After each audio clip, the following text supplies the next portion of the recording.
Sa bawat ebidensya, nakatutok ang sambayanan. Ngayong sinusulat ang panibagong yugto ng kasaysayan, samahan ang RMN Networks sa espesyal na coverage ng impeachment trial sa Senado. Ang paglilitis sa pangalawang Pangulo. RMN Networks Special Coverage. Dahil ang bawat detalye mahalagang malaman ng bayan. Makinig at tumutok ang paglilitis sa pangalawang Pangulo. RMN Networks Special Coverage. Para sa tuloy-tuloy na updates, sundan ang RMN sa Facebook, YouTube, TikTok at X. Ang paglilitis sa pangalawang Pangulo. RMN Networks Special Coverage. Ang paglilitis sa pangalawang Pangulo. RMN Networks Special Coverage. Sa bawat tanong, may hinihintay na sagot. Sa bawat ebidensya, nakatutok ang sambayanan. Ngayong sinusulat ang panibagong yugto ng kasaysayan, samahan ang RMN Networks sa espesyal na coverage ng impeachment trial sa Senado. Ang paglilitis sa pangalawang Pangulo. RMN Networks Special Coverage. Dahil ang bawat detalye mahalagang malaman ng bayan. Makinig at tumutok ang paglilitis sa pangalawang Pangulo. RMN Networks Special Coverage. Para sa tuloy-tuloy na updates, sundan ang RMN sa Facebook, YouTube, TikTok at X. Ang paglilitis sa pangalawang Pangulo. RMN Networks Special Coverage. Ang paglilitis sa pangalawang Pangulo. RMN Networks Special Coverage. Sa bawat tanong, may hinihintay na sagot. Sa bawat ebidensya, nakatutok ang sambayanan. Ngayong sinusulat ang panibagong yugto ng kasaysayan, samahan ang RMN Networks sa espesyal na coverage ng impeachment trial sa Senado. Ang paglilitis sa pangalawang Pangulo. RMN Networks Special Coverage. Dahil ang bawat detalye mahalagang malaman ng bayan. Makinig at tumutok ang paglilitis sa pangalawang Pangulo. RMN Networks Special Coverage. Para sa tuloy-tuloy na updates, sundan ang RMN sa Facebook, YouTube, TikTok at X. Ang paglilitis sa pangalawang Pangulo. RMN Networks Special Coverage.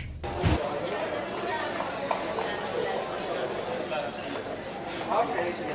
Abangan lang namin yung mga lawyers dito.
Pero may mga dadaan.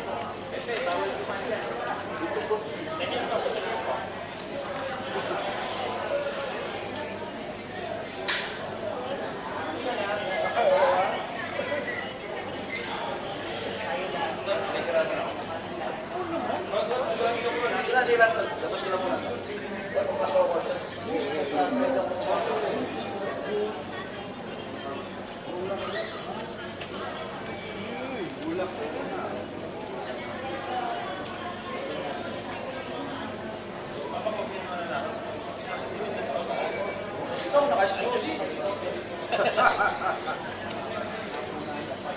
Kaya lang ako to eh.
sir.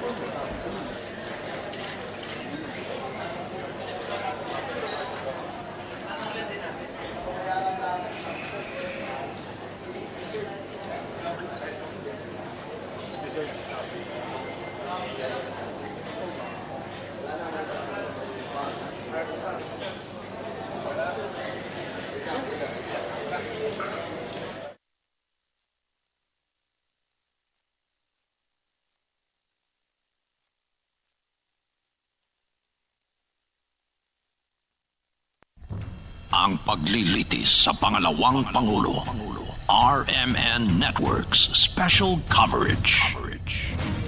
Sa bawat tanong, may hinihintay na sagot. Sa bawat ebidensya, nakatutok ang sambayanan. Ngayong sinusulat ang panibagong yugto ng kasaysayan, samahan ang RMN Networks sa espesyal na coverage ng impeachment trial sa Senado. Ang paglilitis sa pangalawang Pangulo, RMN Networks special coverage. Dahil ang bawat detalye mahalagang malaman ng bayan. Makinig at tumutok ang paglilitis sa pangalawang Pangulo, RMN Networks special coverage. Para sa tuloy-tuloy na updates, sundan ang RMN sa Facebook, YouTube, TikTok at X. Ang paglilitis sa pangalawang Pangulo, RMN Networks special coverage. Ang paglilitis sa pangalawang Pangulo, RMN Networks special coverage. Sa bawat tanong, may hinihintay na sagot. Sa bawat ebidensya, nakatutok ang sambayanan. Ngayong sinusulat ang panibagong yugto ng kasaysayan, samahan ang RMN Networks sa espesyal na coverage ng impeachment trial sa Senado. Ang paglilitis sa pangalawang Pangulo, RMN Networks special coverage. Dahil ang bawat detalye mahalagang malaman ng bayan. Makinig at tumutok ang paglilitis sa pangalawang Pangulo, RMN Networks special coverage. Para sa tuloy-tuloy na updates, sundan ang RMN sa Facebook, YouTube, TikTok at X. Ang paglilitis sa pangalawang Pangulo, RMN Networks special coverage. Ang paglilitis sa pangalawang Pangulo, RMN Networks special coverage. Sa And the senator judges.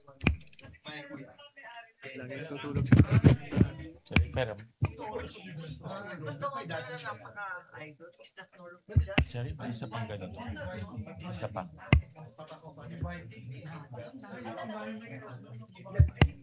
Grabe.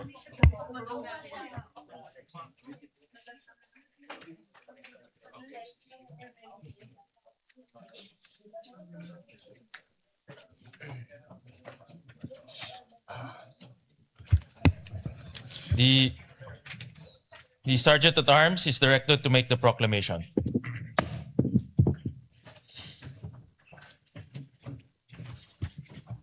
All persons are commanded to keep silent under pain of penalty while the impeachment court is in session for the trial of Vice President Sara Duterte.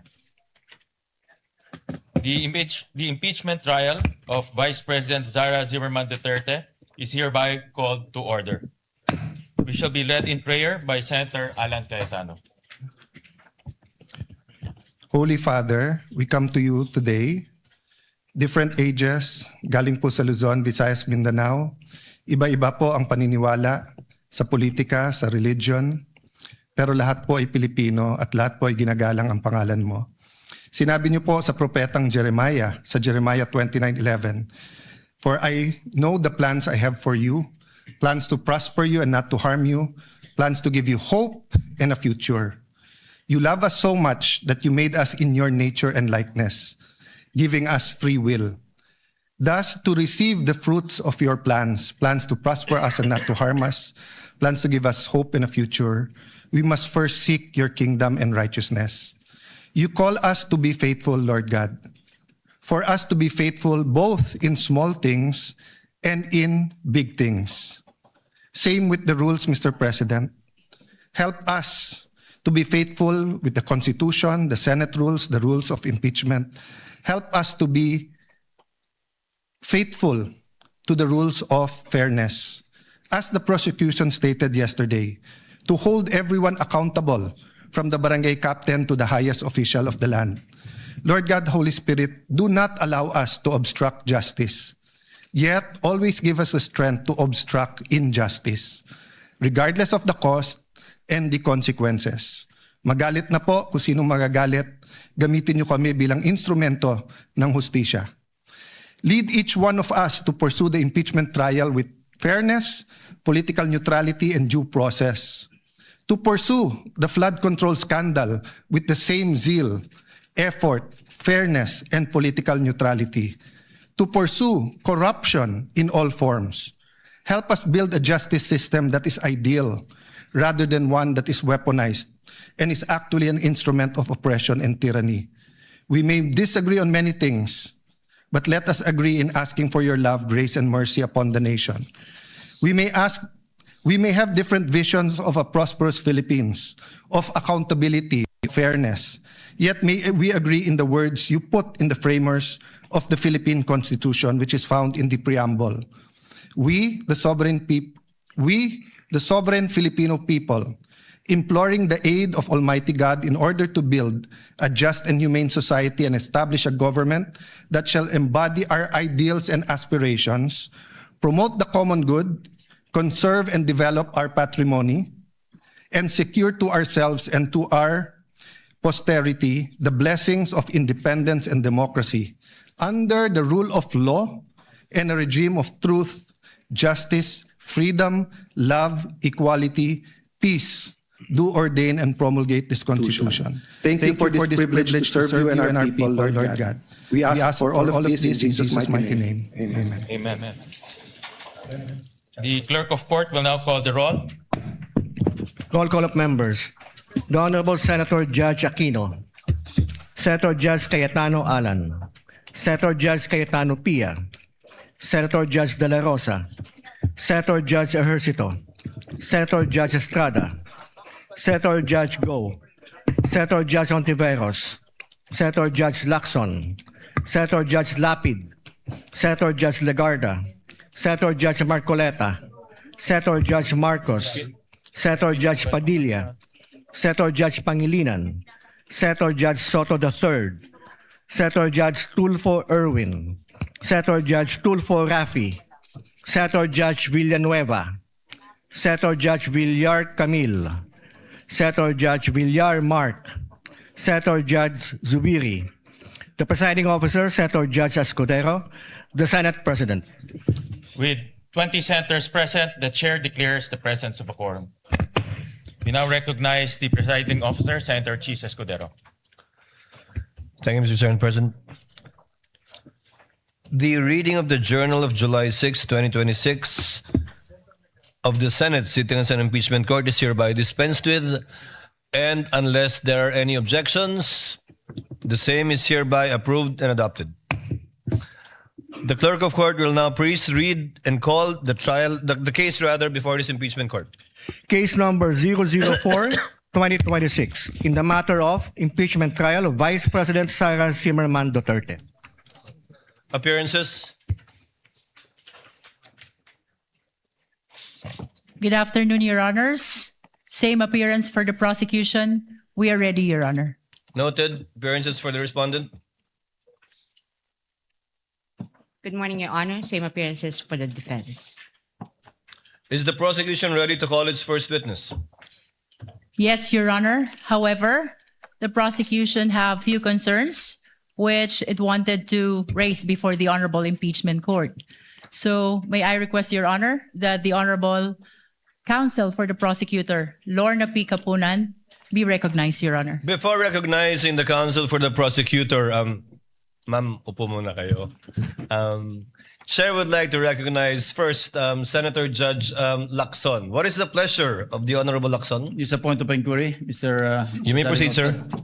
Yes, Mr. Senate President, Mr. Presiding Officer, Your Honors, just so it will be clear to our fellow senator judges, as well as the panel of prosecutors, the defense team, and the public in general, yesterday after your election as presiding officer, you delivered your opening statement, portions of which I will either quote or paraphrase as follows.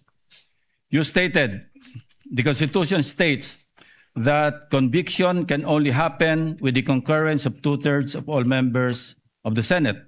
And then you continued, with 24 members of the Senate, a literal interpretation of this means that conviction requires the affirmative vote of at least 16 senator judges. However, you also made it clear that, and I quote, those who disagree have the right to go about it through a legal challenge and sue the Supreme Court by virtue of its power of judicial review, render a different ruling on this question, the impeachment court shall faithfully abide by that ruling, unquote. My point of inquiry, Mr. President, Mr. Presiding Officer, is this portion of your opening statement a matter of legal opinion on your part as presiding officer, or does it constitute a ruling by the impeachment court?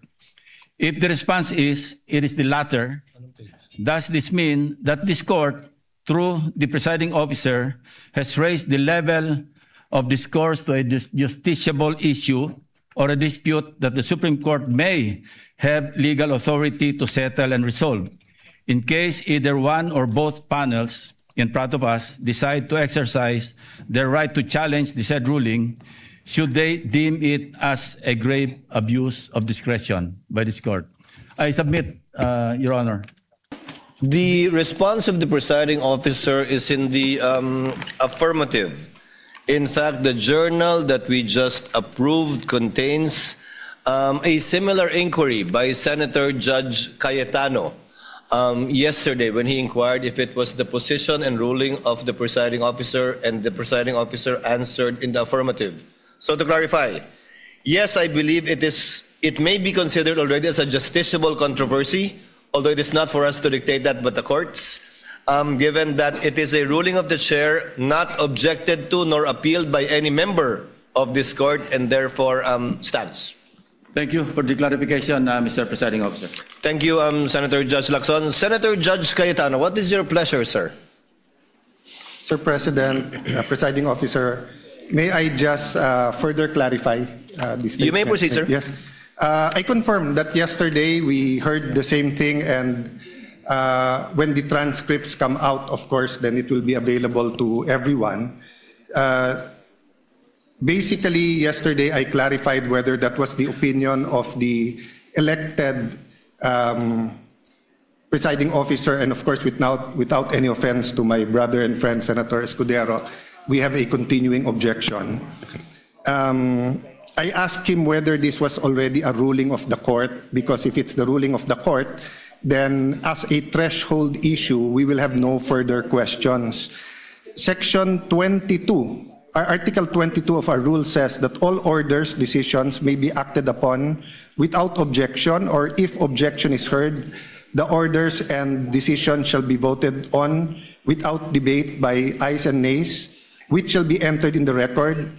Subject, however, to operation of Rule 6, and Rule 6 speaks of whether the presiding officer will rule on relevance, admissibility, and giving any movant 2 minutes. So I may also correct that yesterday I was not allowed to, when I objected to Senator Lacson, I should have been given 10 minutes in accordance with Section 22. But I do admit that before that, in the point of order, Senate President Gatchalian was liberal in allowing us to explain. Anyway, everything has been explained yesterday as the constitutional issue of the presiding officer, and since you allowed us to submit in writing, we will do so. But just on this point of the threshold issue of 2/3 of all members, there is actually a pending case in the Supreme Court entitled Cayetano versus Aquino. That is myself and my seatmate, Senator Aquino. We talk, but we're not talking about the case. So actually, you're correct, Senator Lacson, that anyone can go on this issue itself. And I just like to make sure today and further clarify that there's no objections that as of today, the stand of the impeachment court is that of all members means that as long as you're still a member, so meaning when are you not a member anymore? When you die, when you are removed by finality, and when you resign. No?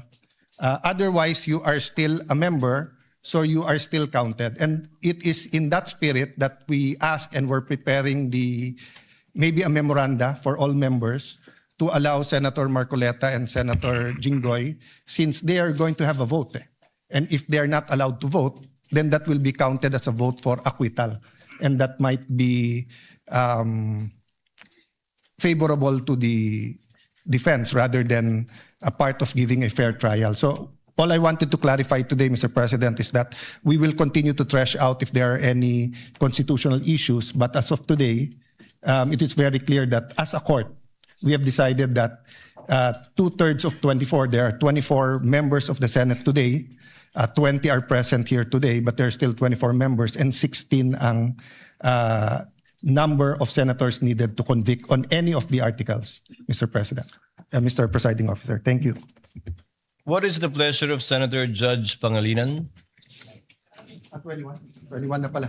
Thank you, Mr. Presiding Officer, Mr. Senate President. Just to place on record that I would like to clarify that the ruling of the chair of 16 is as to the issue of whether the threshold number of conviction. The matter of whether or not Senators Marcoleta and Senator Estrada should be participating in the process of the trial is another matter that we will have to discuss perhaps in camera or on the floor at a later date, Mr. President. Noted. If there are no other Senator Judge who wishes to make a manifestation, the lead prosecutor, Representative Luistro, is once again recognized. What was your earlier manifestation and motion, ma'am? Your Honor, we respectfully reiterate our request that counsel for the panel of prosecutors, Attorney Lorna Capunan, be recognized. Counsel for the panel of prosecutors, Attorney Lorna Capunan, is recognized. Will you be the one to present your first witness, ma'am?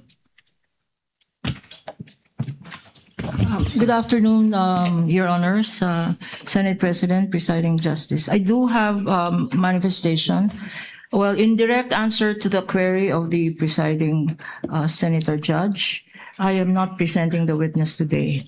But I would like, with your permission, Your Honors, to manifest a query that we request be addressed by this honorable court, presiding judge, to the defense. The lady may proceed. We are informed, and in fact, we have seen an interview conducted in the Senate premises on the Vice President herself. And she had been quoted as saying that she is expecting a bloodbath and a bludgeoning, but she will not, her head may be blooded but unbowed. My respectful query, Your Honors, please, which could be directed to the defense counsels, is if the Vice President is in the premises, does she intend to appear personally before this impeachment court? And that is preliminary to another manifestation that I would like to make. Your Kindly Honors, proceed with your next one, counsel. Because the chair is not yet sure if it will even address this to the counsel for respondents or will simply answer the query of the counsel for respondents. This is relevant to the presentation that we will be making this afternoon, Your Honors. This court will recall your own statements, Mr. Presiding Judge, that on Tuesdays, every Tuesday of every week, that the prosecution must indicate who the witnesses they intend to present before this court will be. This is to enable the impeachment court to issue, when appropriate, and if deemed necessary, a subpoena for such witness. And that is my query this afternoon, because an presentation of witness on the first article that we will be presenting, which is grave threats and acts of sedition, Your Honor. One of the key witnesses, hostile, albeit hostile, would be the Vice President.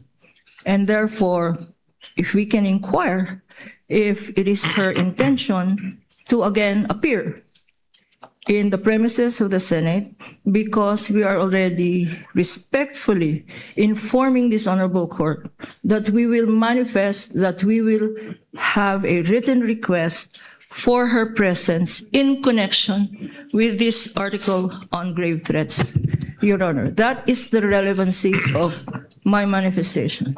The chair would like to rule on the manifestation and request of the counsel for prosecutors instead of throwing the question to the counsel for respondents, for the simple reason that I do not want to the parties to engage in a debate before this court. You can very well do that with the presentation of your witness through direct and cross-examination, redirect and recross.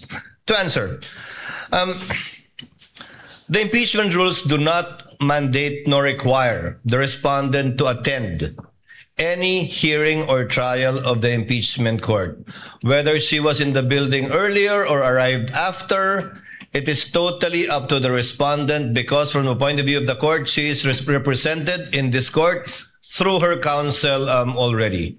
Should the counsel for the prosecutors desire to call the respondent herself, the court will act on that motion and request once it is made and or filed, and need not make a ruling at this point in time. Because of course, when that motion is made, we will ask the counsel for respondent to make a comment and or reply. Thank you, Sir Presiding Judge, Justice, Senator Judge. We yield to the wisdom of your decision. Thank you, ma'am. With that, we will reserve the right. We are not waiving the right to do call her at the appropriate time and to do file the appropriate request for subpoena ducis tecum and subpoena testificandum. For that, on that matter, Your Honor, I have no further questions and would like to turn over the floor to our lead public prosecutor. Thank you, Counsel Your for Honor. Prosecutors, Attorney Lorna Kapunan, for your remarks, which are duly noted. Yes, the lead prosecutor is recognized. Your Honor, as manifested yesterday, the articles of impeachment is divided into 4 teams, and I would like to turn over to the head prosecutor of Article 4, that is threat, the Honorable Lawrence Defensor. May I request that he be recognized, Your Honor. The member of the panel of prosecutors, Congressman the Honorable Lawrence Defensor, is recognized for his introduction of Article 4, I presume? Thank you so much, Mr. Presiding Officer. May I be allowed to make a manifestation to introduce Article 4? Before you proceed, Senator Judge Cayetano is recognized. Before that, I ask for your indulgence from the prosecution and the defense. There are certain issues that we are more than willing to listen to the debate here. I'm speaking for myself, but I think for also other senator judges, and of course will give us much leeway. But there are certain issues that we also need time to study. So if we look at our rules of impeachment, suppletory kasi yung rules ng rules of court. And the difference between asking the accused to take the stand and asking someone who's not the accused, but we may say something that is incriminatory. There's a wide difference. So the accused, under the rules of court, hindi mo pwedeng i-force to take the stand. Pero yung hindi accused, they have to take the stand and wait for the question, and then they can claim the right against self-incrimination. But it could be argued that this isn't exactly a criminal court and a criminal offense. It's an impeachment court. So if it pleases the court, or if the prosecution is sure to ask for the subpoena, may I propose, Sir Presiding Officer, that both sides give us a memoranda in advance so that we can also do our part and study rather than spend much more time during the debates, because I'd really like to study that issue also. Thank you, and sorry for the interruption, Congressman. Noted, Senator Cayetano. However, it is premature at this time. We will do what we did with respect to the motion for the issuance of subpoena ad testificandum and ducis tecum in regard to the bank accounts of the spouses Duterte and Carpio, as well as the AMLC records. We require the parties to submit a memoranda, and we will be scheduling it for oral arguments by the parties. If that is the desire of the Honorable Senator Judge Cayetano, we will do the same with respect to this once the motion has been filed formally by the panel of prosecutors. The Honorable Defensor is recognized. You may proceed, sir. Thank you so much, Your Honor. Honorable Senator Judges, noong 22 ng Hunyo 2026, nagulat at nagdalamhati ang buong bansa sa pamamaril sa isang paaralan. Sorry, excuse me. Your Honor, may I be allowed to finish my manifestation? I will not disrespect and interrupt the defense counsel Yes, but before once he has started. this is no disrespect, sir. Counsel for respondent is recognized. Thank you, Your Honor. Your Honor, this is improper. The improper for trial. Manifestation. This is not a manifestation proper for court procedure. This is instead them telling a story. This is a narration by the prosecution, which is not allowed. This is not allowed by any rule in any court. So what May I be allowed what is to reply? proper is that they present their first witness, and We will be ready. presenting our witness, Your Honor. However, please allow us to freely advocate our position. That's why, Your Honor, including we are the defense objecting. when it's their turn. We will not Counsel object to the respondent, same. kindly let him finish. Thank you, Your Honor. Thank you so much, Your Honor. To respond to you. Yes, you were saying. Thank you, Honorable Defensor. Senator Judges. Noong ika-22 Honorable Defensor, kindly finish your reply to the Thank you, Your Honor. objection of I will counsel proceed. for respondent. Allow us to freely advocate our positions through the proper and respectful discourse. This is not prohibited under the rules. In fact, the court has declared that yesterday the rules will not comply with the strict procedures of a judicial proceeding. Each article is a separate complaint, and it would be the proper guidance for the senator judges, lalo na po sa ating mga kapwa Pilipino na nanonood, para mas lalo nilang maunawaan ang ipipresenta naming ebidensya. The impeachment is a sui generis. Sui generis dahil kakaiba ito, hindi ito judicial, administrative, o civil o criminal proceeding. Hayaan niyo po kaming magbigyan ng 5 minuto para mailatag namin kung paano namin maipresenta at ang basihan namin sa pagpresenta ng aming ebidensya. Your Honor, may I respond? The presiding officer should rule. Although indeed we will interpret the rules liberally, and although indeed this is a sui generis proceeding, neither will we allow any dilatory moves and/or tactics, and I will bind and hold you to your 5 minutes, Honorable Defensor. Absolutely, And we Your will Honor. clock it. Your Honor, we will may- afford the same opportunity to the counsel for respondents when their turn arrives. Thank you, Your Honor. May I proceed, Your Honor? You may proceed. Honorable Senator Judges, noong ika-22 ng Hunyo 2026, nagulat at nagdalamhati ang buong bansa sa pamamaril sa isang paaralan sa Tacloban City na ikinasawi ng 3 batang mag-aaral at ikinasugat ng marami pang iba.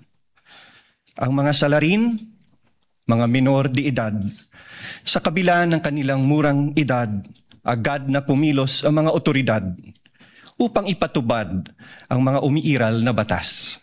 Ang mensahe ay malinaw. Ang pagpigiging bata ay hindi nangangahulugang walang pananagutan. Ang pananagutan ay umiiral, pagamat iba ang paraan ng pagpapatupad nito sa ilalim ng batas.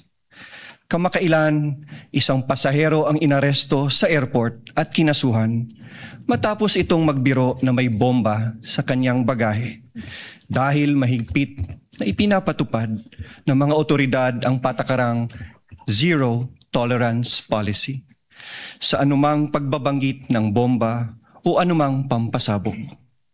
Sa isang hiwalay na pangyayari noong Mayo 2020, isang public school teacher ang inaresto, pinusasan at kinasuhan ng NBI sa Zambales matapos magbiro na magbibigay ng pabuya sa sinumang papatay sa presidente ng Republika.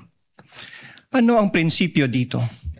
Ang pananagutan ay pinapairal sa lahat, bata man o matanda, nasa laylayan man o nasa katungkulan. The prosecution comes before you today to present evidence for Article 4, establishing that Vice President Sara Zimmerman Duterte committed acts that betrayed the public trust, committed culpable violation of the Constitution, committed high crimes in publicly admitting through a live broadcast that she contracted someone to assassinate the President, the First Lady, and the former House Speaker. We acknowledge the burden of this trial on the senator judges as well as the Filipino people. But it is a duty that we must discharge together, lest the public come to believe that threatening public officials and fostering a culture of impunity are conduct that may be tolerated or condoned, especially coming from the second highest official of the land. Ang mga kilos at salita ng Vice Presidente ay hindi dapat ituring na simpleng krimen sa ilalim ng batas, kundi tuwirang paglabag sa saligang batas. Kaya ang paglilitis na ito ay mahalagang mekanismong itinakda upang tiyakin na ang kapangyarihan ay laging may kaakibat na pananagutan. Accountability must apply to all or none at all. At the heart of this impeachment proceeding lies a fundamental question para sa ating lahat.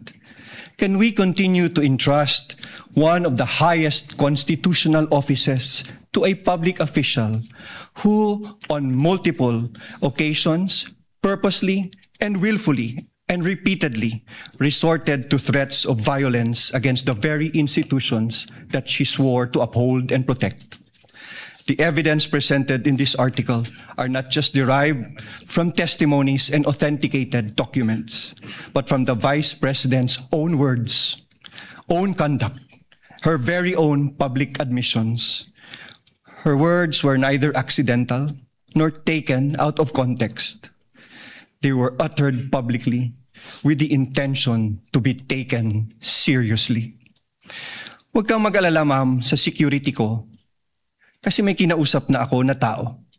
At sinabi ko sa kanya na kapag pinatay ako, patayin mo si BBM, Your Honor. si Lisa Marcos, si Martin Romualdez. No joke. No joke. What makes these threats especially sinister is that they do not come from an ordinary citizen, but from the Vice President herself, an official who under the Constitution stands to succeed the President of the Republic. Such statements carry a gravity far from the exercise of one's freedom of expression. They strike at the very heart of government. This is especially significant given that she has publicly declared her intention to run for president in the next election.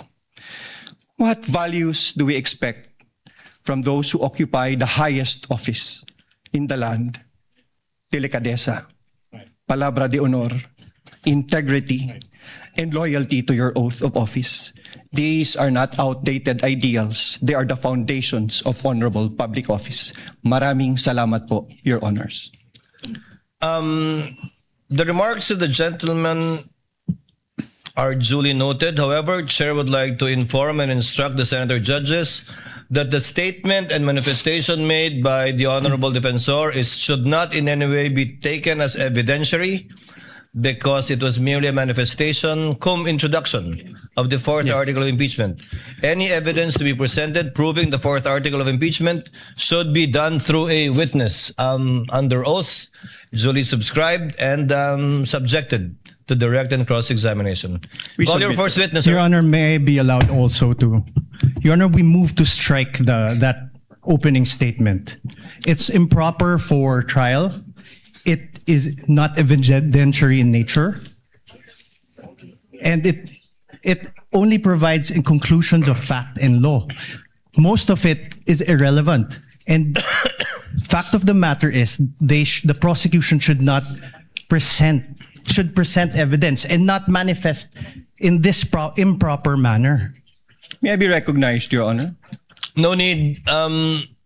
Motion is denied. Let it remain in the records and as instructed by the chair for the senator judges not to consider, deem whatever statements were given by the honorable defensor as evidentiary in any way, shape, size, or form. Again, counsel, call your first witness. Your Honor, may I request permission to Your Honor- recognize counsel for the panel of prosecutors, Attorney Virgil Ligutan, to conduct the examination of our first witness. Your Honor, He will may be I- under the direct Counsel suspension and control correspondent, what is your pleasure? of Your the Honor, panel may of I prosecutors. register my continuing objection to the opening statement by the prosecution.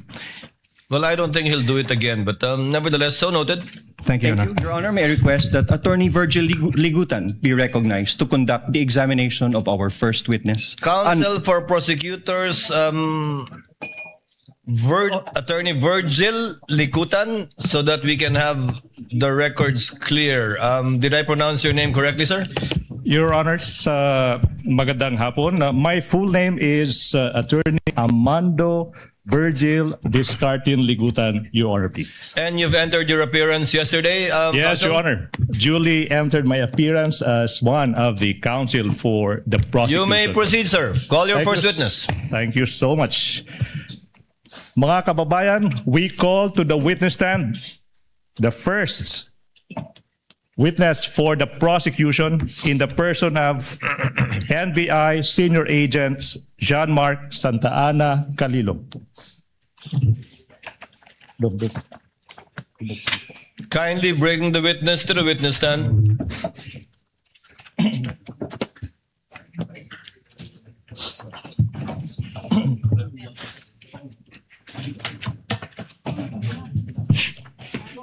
Please remain standing. Clerk of court is instructed to kindly administer the oath to the witness. Please raise your right hand. You, John Mark Calilong, I, John Mark Calilong, do swear who swear that the evidence you shall give that evidence that I give in the case now pending is in the case now pending between the Philippines in the Philippines and Vice President Sara Zimmerman Duterte and Vice President Sara Zimmerman Duterte shall be the truth, shall be the truth, the whole truth, the whole truth, and nothing but the truth. and nothing but the So truth. help me God. So help me God. Your witness, counsel. Thank you so much, Your Honors.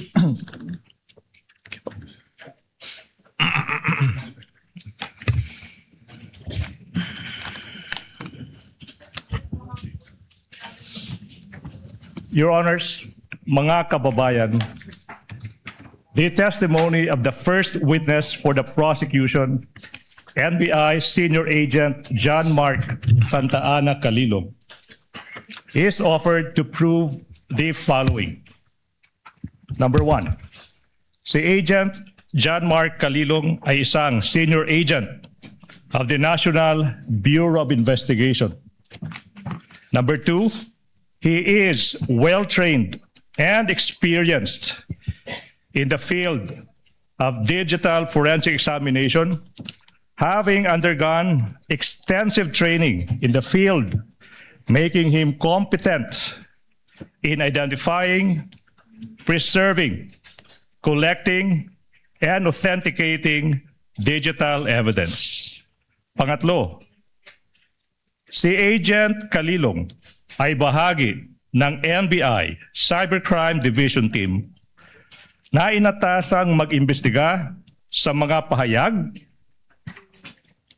at pagbabanta ng Vice Presidente laban sa Pangulo ng Pilipinas, unang ginang at dating Speaker ng House of Representatives sa isang online media briefing noong Nobyembre 23, taong 2024. Pang-apat, partikular na sinabi sa publiko ng Vice Presidente na may kinontrata na siyang tao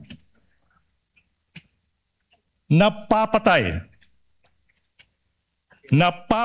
sa Pangulo, unang ginang at former Speaker ng House of Representatives.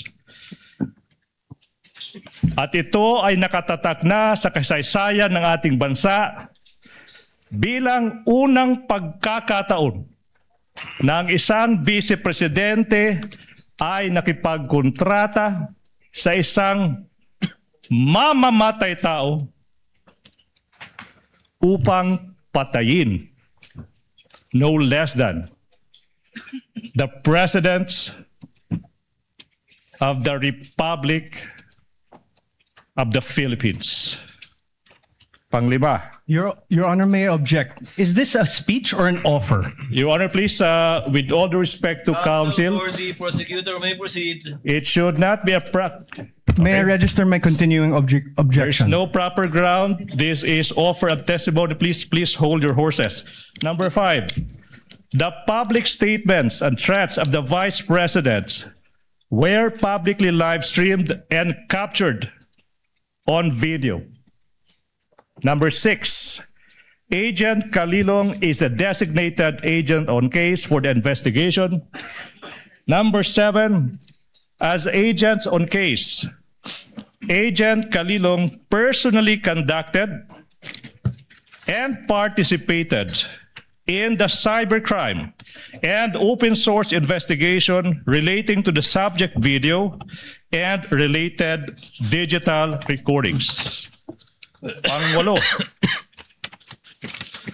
sa takbo ng open source investigation na pag-alaman ng NBI na ang Vice Presidente ay nagpahayag din ng iba pang kahawig na pananakot sa buhay ng Pangulo. Kasama na ang sinabi niya sa publiko na minsan naisip niyang pugutan ng ulo ang Pangulo ng Republika ng Pilipinas. Number 9, in the course of the investigation, Agent Kalilong duly identified, preserved, collected, and authenticated the subject video and other related digital recordings. And number 10, the last offer of testimony, Your Honors, Agent Kalilong will testify on such other matters as may be relevant, material, incidental to the issues involved in this impeachment proceeding, and will identify relevant and material documentary and object pieces of evidence. That is the offer of testimony of our first witness, Your Honor, please. Presiding officer will now hear the objection and or comments, if any, of the counsel for respondent to the offer made by counsel for the prosecution. Your Honor, may we move for the exclusion of Agent Kalilong for being not previously attached to the Saballa and Cabrera complaints, as well as exclusion on the ground that he was not included in the articles of impeachment transmitted to the Senate Impeachment Court. Can I respond to that, Your Honor, please? Counsel for prosecutor may do so. Mga kababayan, in this stage of the proceedings, the prosecution is about to present a witness, and the defense is invoking the facts that this witness is not listed as one of the witnesses in the Saballa complaint. The Saballa complaint already lived its natural life. Your Honor, this is the impeachment proceeding of the articles of impeachment filed by the House of Representatives. Saballa et al. Is done. That should not be a proper objection, Your Honor, please. As to the number 2, I think the good counsel mentioned that it is not part, this witness is not part of the articles of impeachment. Your Honor, please, I have been practicing for quite some time. I don't see that. Your Honor, may I allow to reply also? Can I finish? It's not a ground. And in fact, Your Honor, please, to settle the matter, this witness is listed in the pre-trial order. The issue is settled. The issue is passé. No ground for objection. Let me proceed, Your Honor. Of course not, Your Honor. There were no rulings. Counsel in the for respondent is recognized Thank you, for Your a Honor. final rebuttal on this issue before the chair will issue a ruling. Your Honor, there were no rulings on the pretrial order on exclusion of witnesses.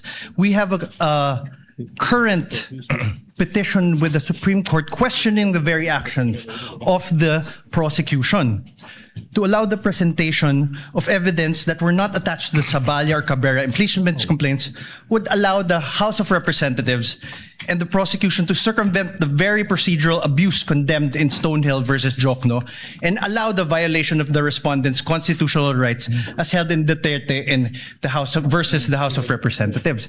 Your Honor, the prosecution says the Saballa complaints have lived their and they died their natural deaths. However, Your Honor, this precisely does not cure what the prosecution did. This does not cure the violation of the rights of my client. If I may, Your Honor, please. The chair will make its ruling. The motion to exclude by the counsel for respondent is hereby denied. Chair cites Enrile versus Sandigan Bayan, which states that the prosecutors may add or rely on evidence during pre-trial, even if the evidence is not stated in the complaint or articles, because only a summary is required to be stated in the articles of impeachment in this case and or complaint, and not a complete list of the prosecution's evidence and or witnesses. The court in general will not shackle the prosecution by limiting it to the evidence mentioned in the information and or the articles, especially when it is mentioned in the pre-trial brief, not only order but brief of the counsel for prosecutors. But in relation to this witness, even if you will do cross, you can register your continuing objection, counsel for respondent. We are registering it, Your Honor, please. So noted. Counsel for the prosecution may proceed. Thank you so much, Your Honor. John Mark Calilong. Your Honor, may I register my objections to the purposes? Your Honor, please, I think the purposes must be specified. What are your objections? Exactly, on what Your Honor. grounds? May I be You allowed? may comment on the offer of the testimony of this witness for the record. Your Honor, for the purpose number 3, this is a conclusion of fact and law. For the fourth purpose, it is also a conclusion of fact and law. And the 8th purpose, it is a conclusion of fact and law. Mr. President. Counsel for respondent, before we... Yes, Senator Judge Cayetano. Yeah. Pia. I would just like the defense, when you say item number 3, can you repeat what it is? Because I'm trying to follow exactly what your objection is. So either you say it or he repeats it so we can follow. I was about to do that actually. Thank you. Item number 3 in the offer of this witness is that the NBI agent being presented is part of its cybercrime unit that investigated this matter. That's what you're referring to as a conclusion of law, counsel? Sorry, Perhaps number 4. Number 4, Your Honor. Yes, not number 3. So number 4 and what else? Number 8, Your Honor. Number 8 on other threats other than the video mentioned in the press briefing. Yes. Yes, Your Honor. Correct, Your Honor. Would that be all? Yes, Your Honor. We will not Duly reply. noted. We will not reply to that, Your Honor, please. Yes, please.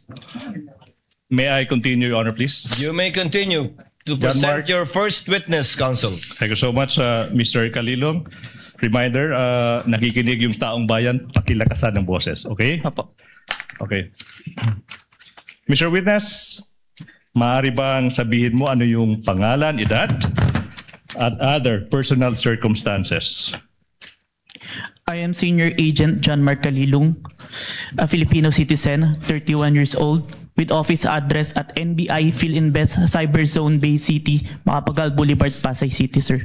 And Mr. Witness, reminder, you may answer in Filipino or Tagalog or Filipino or English, okay? Yes. Mr. Witness, what is your occupation, if any? Currently, nasa National Bureau of Investigation po ako. I'm an agent since 2021 and was recently assigned at Cyber Investigation and Assessment Center in April 2026.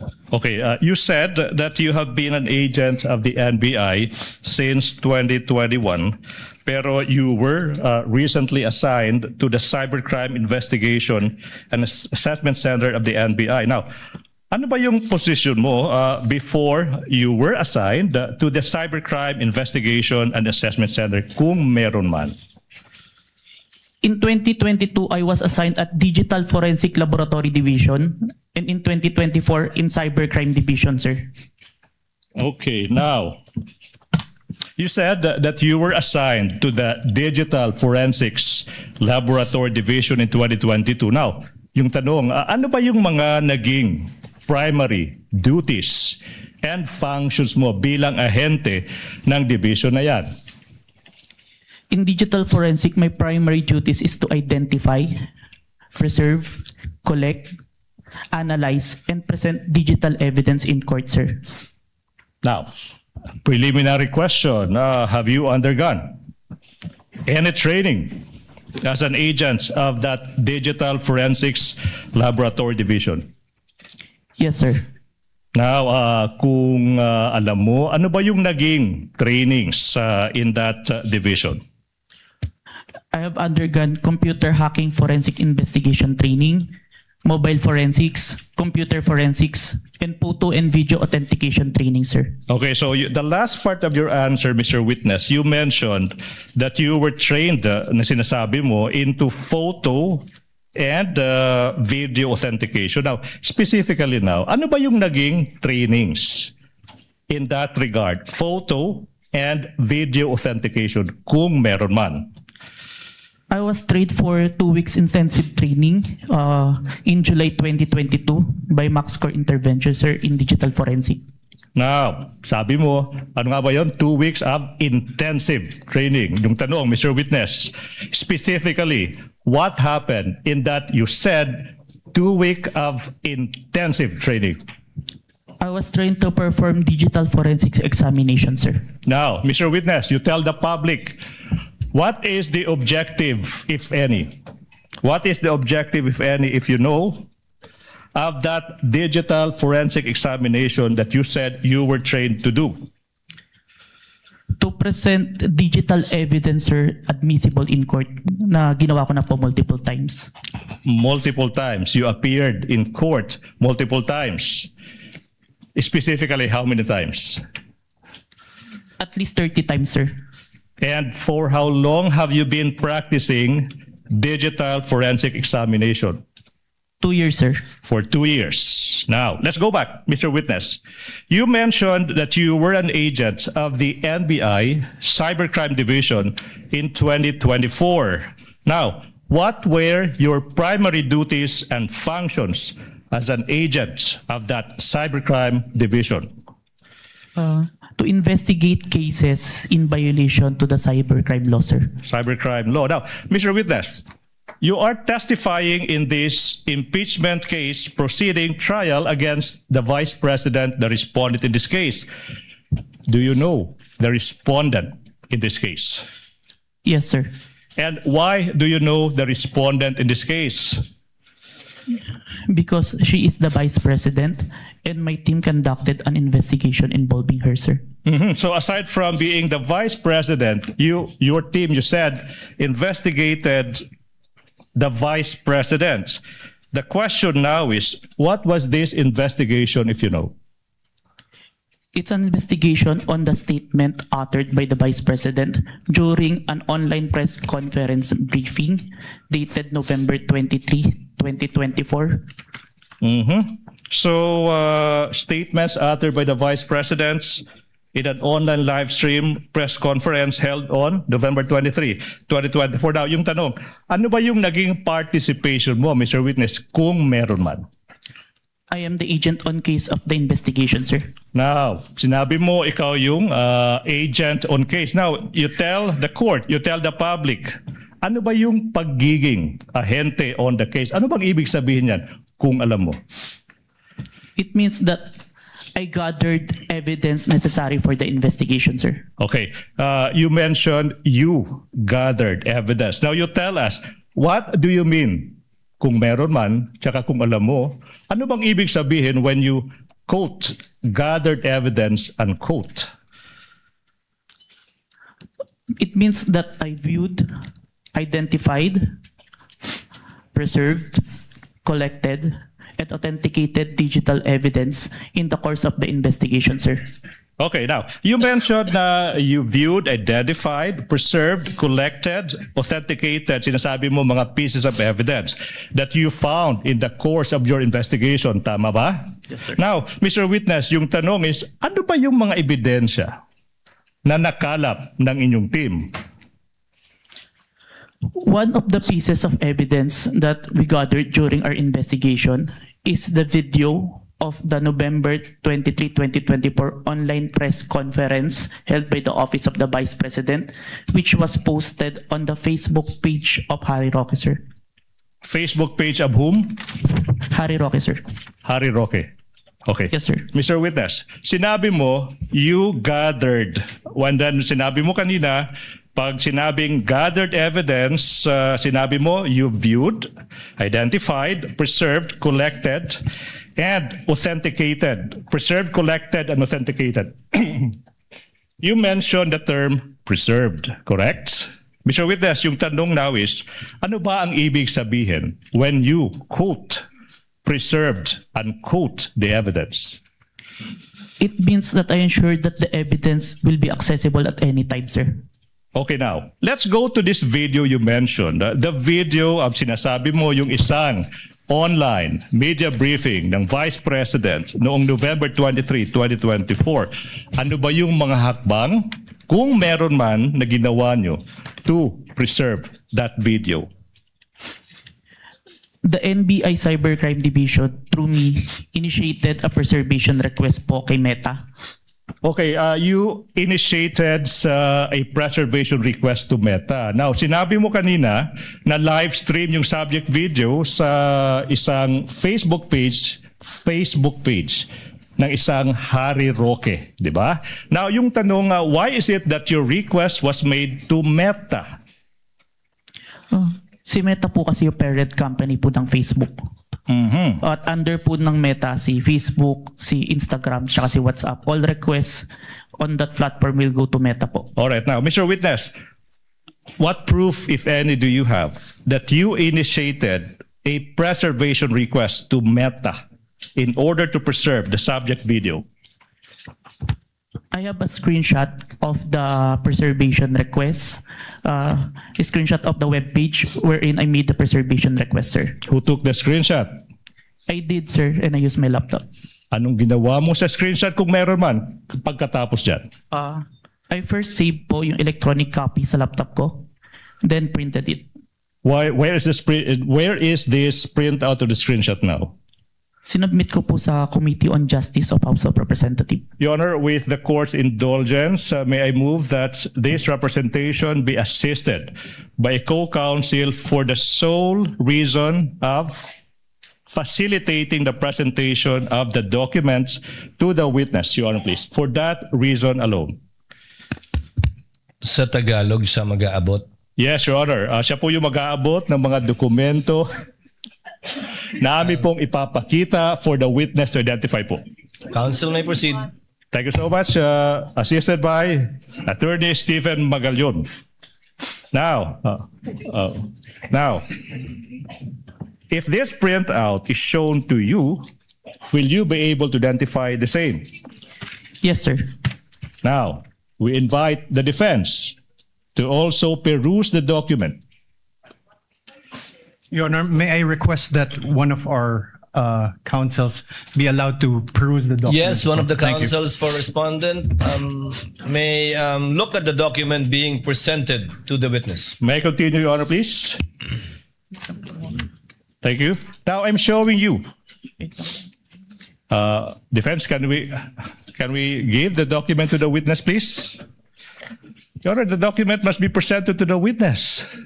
Your Honor, give them some time to look at it. But is this one of the documents pre-marked? Yes, Your Honor, please. For the record, can you state the pre-marking of this document just so that we can catch up? Much obliged, Your Honor, please. That would be P dash Roman numeral 4 dash 7 for the prosecution, Your Honor, please. Noted. Your Honor, may I manifest for the record that this is not a certified true copy? Oh, Noted. Your Honor, can I respond to that, Your Honor, please? This is an electronic copy. The rules on electronic evidence says a printed version of an electronic copy is an original. Your Honor, please. Your Honor, Counsel for the prosecutor, counsel for respondent did not object. He just simply made an observation regarding the document. So you may proceed as soon I as think the this is the document is proper time, returned Your to the witness. Thank you so much, Your Honor, please. What relation, may certified true copy. Mr. Witness, are we ready? What relation, if any, does this document have with the printout of the screenshot that you mentioned? This is the copy of the printout that was submitted to the Committee on Justice, sir.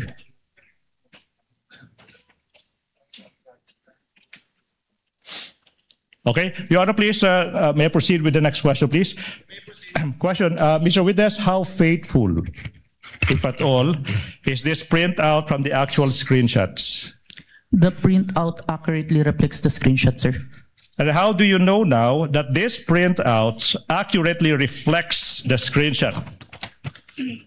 I compared the printout with the screenshot and with the web page of my preservation and found that the contents are identical, sir. Thank you so much. Now, Mr. Witness, ano ba ang nangyari kung meron man? At kung alam mo, after you made excuse me. After you made the preservation to request to Meta in relation to the investigation you did on the Vice President. Meta acknowledged our preservation request, sir. Okay. Your Honor, please, the exhibits as they come, as they are identified by the witness, are also simultaneously being presented on the screen, Your Honor, please. Okay. You said that Meta acknowledged the preservation request, correct? Yes, sir. Now, yung tanong ay, ano bang pruweba mo? Kung meron man, that's in fact, Meta acknowledged the request. I have a screenshot of the acknowledgement of Meta email acknowledgement. Now, who took the screenshot? I did, sir, and I used my laptop. What did you do with the screenshot kung meron man? Sinave ko muna po yung electronic copy ng screenshot sa laptop ko and printed it. Where is the printout of the screenshot? Sinabmit ko po sa Committee on Justice of House of Representatives. Now, kung yung printout ng screenshot ipapakita sa'yo, will you be able to identify the same? Yes, sir. Now, we are now in the process of showing you yung isang printout ng isang screenshot ng isang tugon o reply ng Meta, Your Honor, that is previously marked as Exhibit P-Roman numeral 4-8 for the prosecution. Your Honor, may I have time to peruse? Kindly show the document to one of the counsels for the respondent.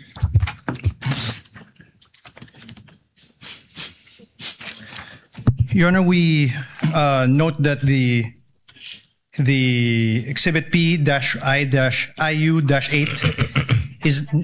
is not an original or certified true copy, and we object to the introduction of this and the identification of this. What does counsel for the prosecution say? Again, I reiterate, if it is a printout of an electronic document, the rules are clear, that is an original, Your Honor.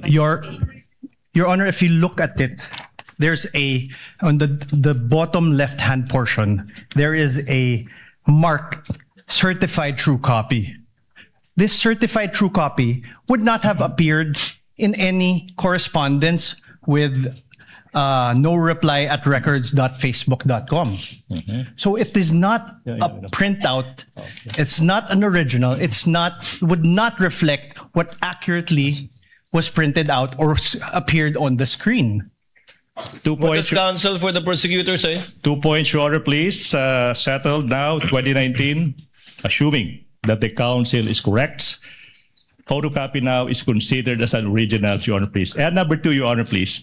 With all due respect, presentation of evidence, objection to the admissibility of object and documentary evidence happens when the documents are formally offered in evidence. We are just in the process, Your Honor, please, of presenting this evidence. So therefore, the defense may object thereto when we formally offer the exhibits, Your Honor, please, and that's not happening yet. Your Honor, As the last point, counsel for respondent, Thank you, Your before the Honor. chair makes a ruling. Your Honor, true that photocopies are now considered originals. However, the photocopy must be an accurate and exact reproduction of that original or that printout. This, Your Honor, may I read it for the record? In the bottom left-hand copy, it says certified true copy, NBI-cybercrime, signed Safira T, date 4/10/26. Is counsel for the prosecution telling us now that this marking came from Meta, the email of Meta, of Facebook? Again, if Kindly I- respond, counsel, before the chair makes a ruling. I'm interested to hear your response as well. I'm so sorry. Could you repeat the question, please? It was rhetorical, Your Honor. He need not answer. He was basically questioning the fact that if it indeed came from Meta and is a computer printout, why the need for someone to certify it as a true copy? I do recall, Your Honor, please, that was submitted to the Committee on Justice. Along the way, there was a need to certify that, Your Honor, please. But be that as it may, certification of a printout of an electronic document is not even necessary, Your Honor, please. The objection of the counsel for respondent is overruled. With the counsel may proceed. Thank you so much, He Your Honor, may please. raise his objection at the proper time when formal offer is made of documentary evidence, and any correction may be made thereafter, or rather before that, by the counsel for the prosecutors. All right. Please proceed. Thank you so much. Mr. Witness, you mentioned that Meta, you said, acknowledged the preservation requests.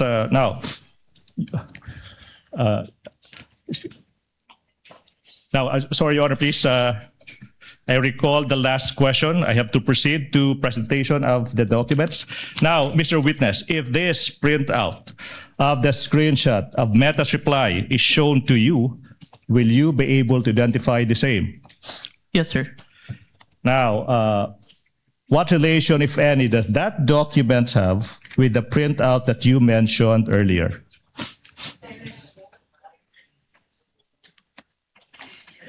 This is the printout that I submitted, sir. Now, Mr. Witness, Your Honor, please, again, as previously manifested, the documents identified by the witness has been previously marked as Exhibit P-4-8 for the prosecution. Okay, how faithful, if at all, is this printout from the actual screenshot? The printout accurately reflects the screenshot, sir. And how do you know that this printout accurately reflects the screenshot? I compared the screenshot with the printout and the email confirmation of Meta and found that the contents are identical, sir. Okay. Now, Mr. Witness, you mentioned that Meta quotes acknowledged, unquote, the preservation requests. Now, based on your experience, and if you know, ano ba ang ibig sabihin kung yung Meta nag-a-acknowledge ng isang preservation requests? Objection, Your Honor. He would be incompetent to say that. Your Honor, please. Counsel for the prosecution, what do you say? Your Honor, please. This is an NBI agent that has been practicing digital forensics for 2 years, appearing in court for 30 times, and underwent training for 2 weeks. No other person in this room is more competent to answer the question than this witness. Let the witness answer. Nevertheless, Your Honor, he's incompetent. He is not from Meta. He doesn't know Meta procedures. The mere fact that he's an NBA agent doesn't make him competent. Can I reply to that, Your Honor, please? Overruled. Chair will allow it. If the witness knows, he may reply. If he does not know, he should so admit also. Witness may answer. It means that Meta have taken necessary action to preserve the evidence, sir, and assign a case number on it. So took reasonable steps to preserve and assigned a case number. Now, yung question now is, after receiving this acknowledgement from Meta, ano ba yung ginawa mo kung meron man, in relation to the investigation you conducted on the statements of the Vice President? I further preserve the video and authenticate the same, sir. All right, so you said you... With the permission of the counsel for the prosecutors, Mr. Witness, what do you mean by Meta assigned a case number to it? What does that exactly mean? It means that yun po, they have taken reasonable action. Yung case number po is for monitoring namin kasi multiple multiple requests po from different investigation. Yung case number na yun for specific request po. So pag may request kayo sa Metang i-preserve ang isang digital footprint o data, lalagyan nila ng case number? Yes po. Lahat ngayon na magre-request na i-preserve yon, ilalagay sa ilalim ng case number na yan yung mga request? Hindi po. Per request po yung case number. So each request will have a separate case number from Meta? Yes, Your Honor. And the case number for this one would be what? 916154, Your Honor. Saan po nakasulat yon? Your case number is 91, nasa upper part po, Your Honor. 91. Ayun, 911654? Yes, Your Honor. You may proceed, counsel. Thank you. Thank you so much. Mr. Witness, you said that you proceeded to further preserve and authenticate the subject video. Now let's go to that proceeded to further evidence. What does it entail, if any, and if you know? It means that I further preserve it using a screen recording, open source broadcast software studio, OBS. I screen record what appears on my screen, the video, the online live stream November 23, 2024, from beginning to end, including its URL. Okay, now, what about authenticating the video? Ano bang ibig sabihin yan kung alam mo? After screen recording, there's an output video. I compared the output video with the November 23, 2024 video and ensured that the contents are identical. After ensuring that the contents are identical, I now generated a hash value calculation on the video to ensure that the video won't be tampered until presented in court, sir. Mr. Witness, ano ba yung pruweba mo, kung meron man, that you authenticated the subject video? I have executed an affidavit of authentication of digital evidence dated January 30, 2025, sir. Okay, now, kung yung affidavit of authentication of digital evidence dated January 30, 2025, ipapakita sa iyo, will you be able to identify the same? Yes, sir. Now, in the process, or the prosecution is in the process of confronting the witness with a document that is previously marked as Exhibit P-Roman numeral 4-9 and series, constituting of 29 pages, including the attachments. Your Honor, please, the defense is invited to peruse the documents. Okay. Firma.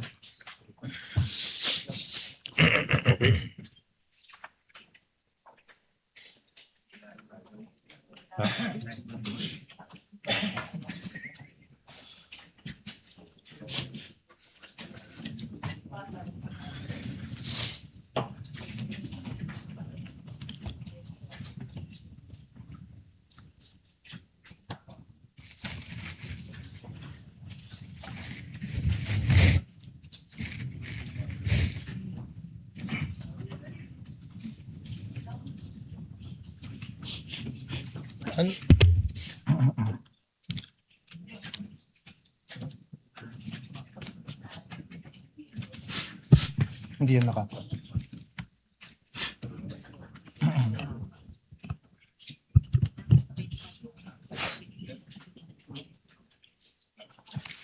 Your Honor, we object to the introduction of this affidavit of authentication. This is not an original copy of his affidavit. This is not electronic evidence. And if you look at the affidavit, even the appendages, which supposedly consist of USBs and CD, there's no USB, there's no CD, and even the signatures are not wet signatures, Your Honor. What is counsel for the Your Honor, prosecution please, say? We will not comment to that, subject to the proper response to that when the time comes in the formal offer of exhibit, Your Honor, please. Your Honor, The objection of the counsel for respondent is noted. As to the admissibility of the offered document, however, as correctly pointed out by counsel for the prosecution, the proper time to object to the same and for the court to rule on it would be during formal offer, once the prosecution has already rested its case. So ordered. Thank you so much, Your Honor. Please, Mr. Witness, what relation, if any, does that document have with the affidavit that you mentioned?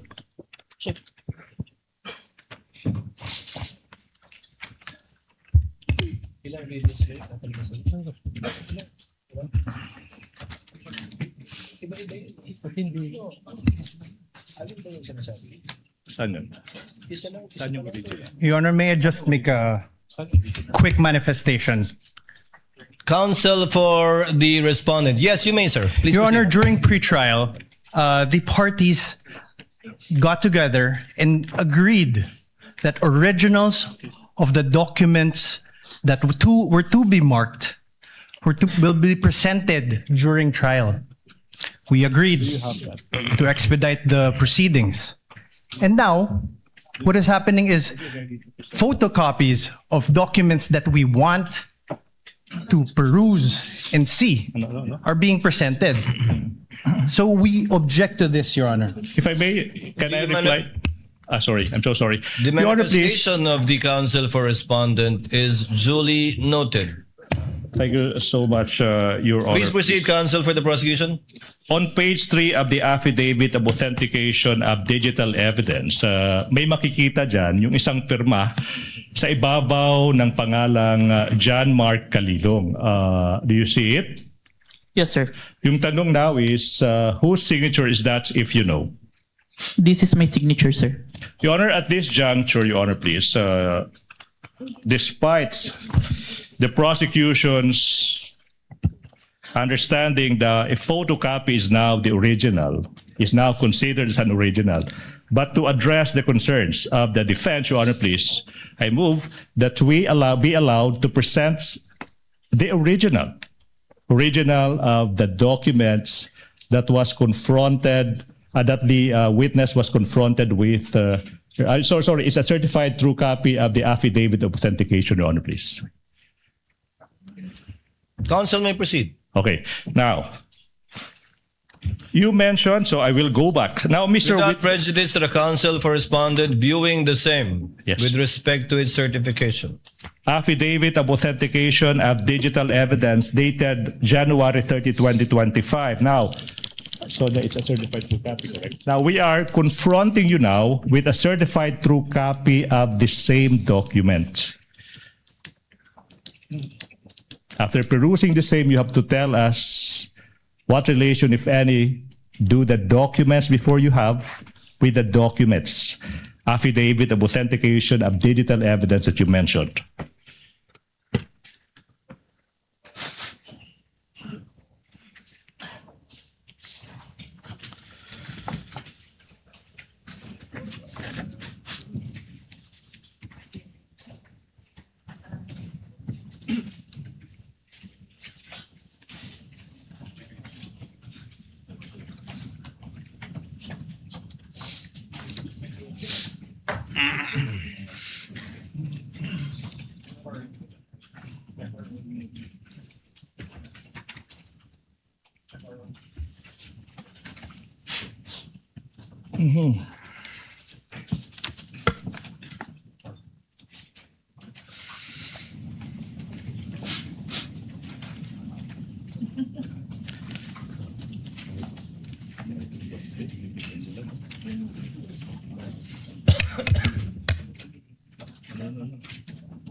Your Honor,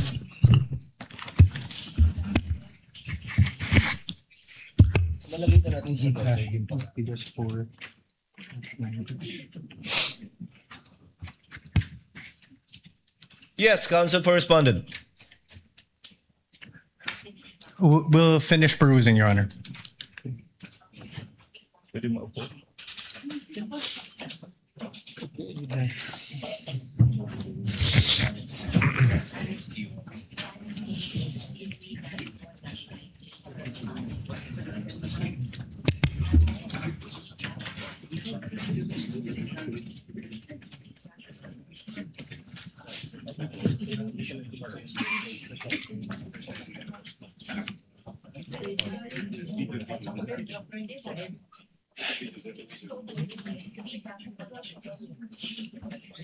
The video, next the video. 91 na yun.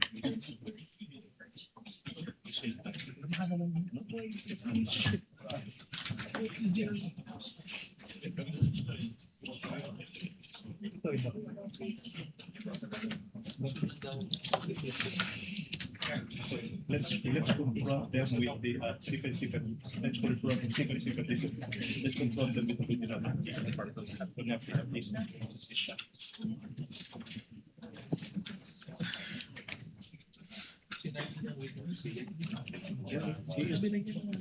Yeah.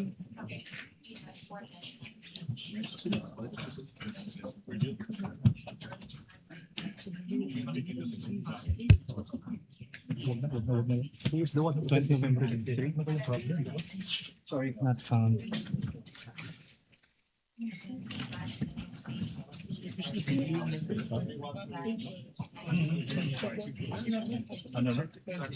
Yeah, I will. That's it. Yes. Oh. Yeah. Huh?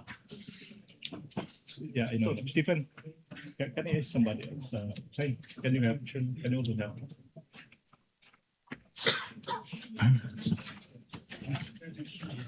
Huh? Yeah.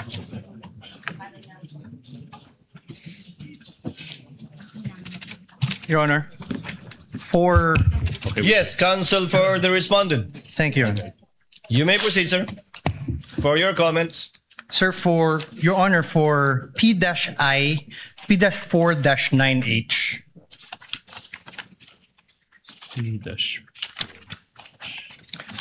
Your Honor, there is a CD in the original. Hindi.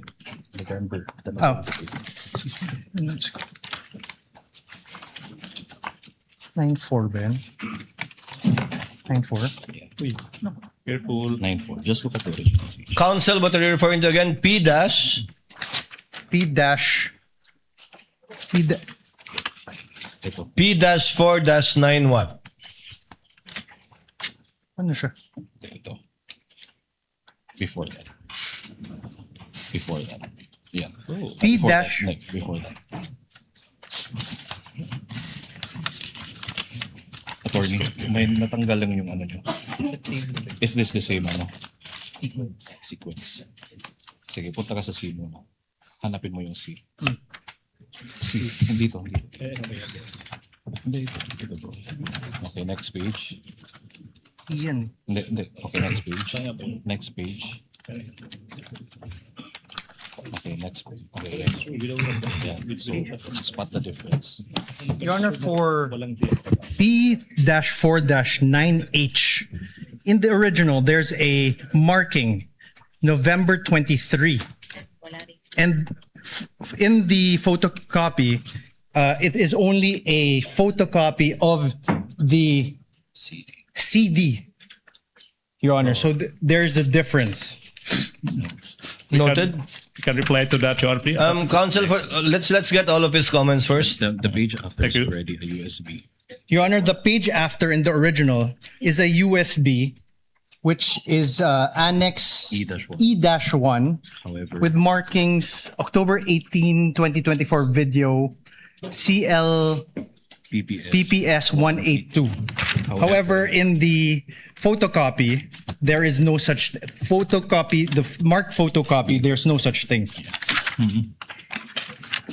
So So the order is no longer the same moving forward. So the order is no longer the same moving forward, Your Honor.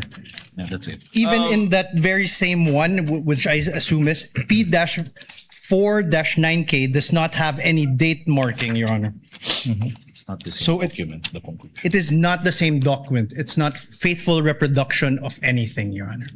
The photocopy is not a faithful reproduction of the certified true copy. That's what you're stating. Yes, Your Honor. What does the counsel for the prosecution say? Your Honor, counter manifestation that the documents that the defense are perusing have been identified by the very person who authenticated and who executed that exhibit. So, Your Honor, please, we move that the comments of the defense be noted, Your Honor, please.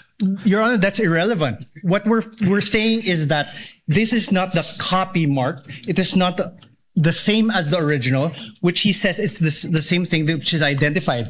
What he's saying is off tangent. What he identified earlier, which is the marked copy, which is the copy marked during pretrial, is not the same document as they are passing on as an original. Your Honor, this is the Counsel issue for here. respondent, that is a proper subject matter too for your cross to point, if at all, the distinction and difference between the two copies, which counsel for the prosecution can use as a subject matter for his redirect. Thank you, Your Honor. Because you can confront the witness with respect to the certified true copy that is different from what he identified earlier, impugning, Your if at all, his credibility as a witness in this case. Thank you so much, Your So Honor, we please. note the comments and observations of the counsel for the respondent. I got lost. So it's being reviewed and has not yet been given to the witness, right? Your Honor, may I just register our continuing objection? So noted and so registered. Thank you so much. Can we proceed?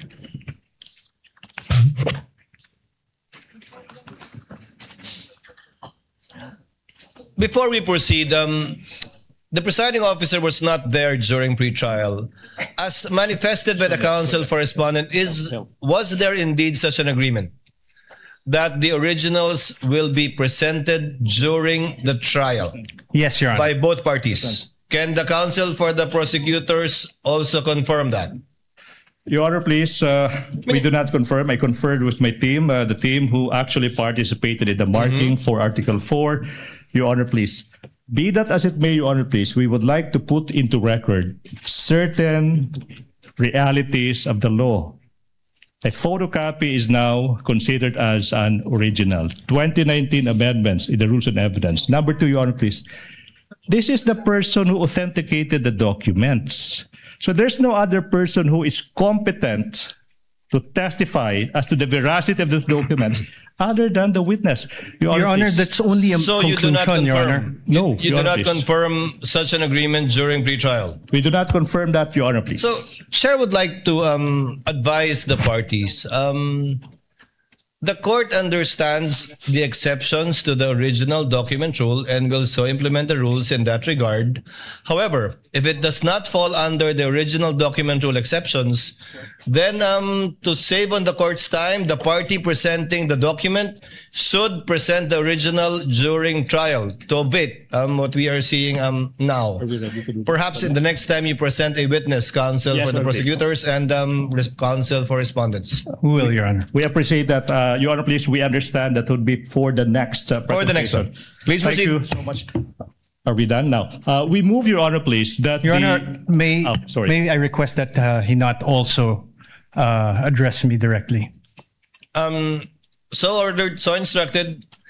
Kindly address all of your queries and statements to the presiding officer and use the third person when referring to your fellow counsel for the other party. Much obliged, Your Honor, please. We move, Your Honor, please, that the marking in the affidavit of authentication of digital evidence that was previously identified by the witness, a photocopy, the markings of the same be transposed, Your Honor, please, to the documents that this witness is being confronted with at present, Your Honor, please. We object to this, Your Honor. This is precisely our earlier objection.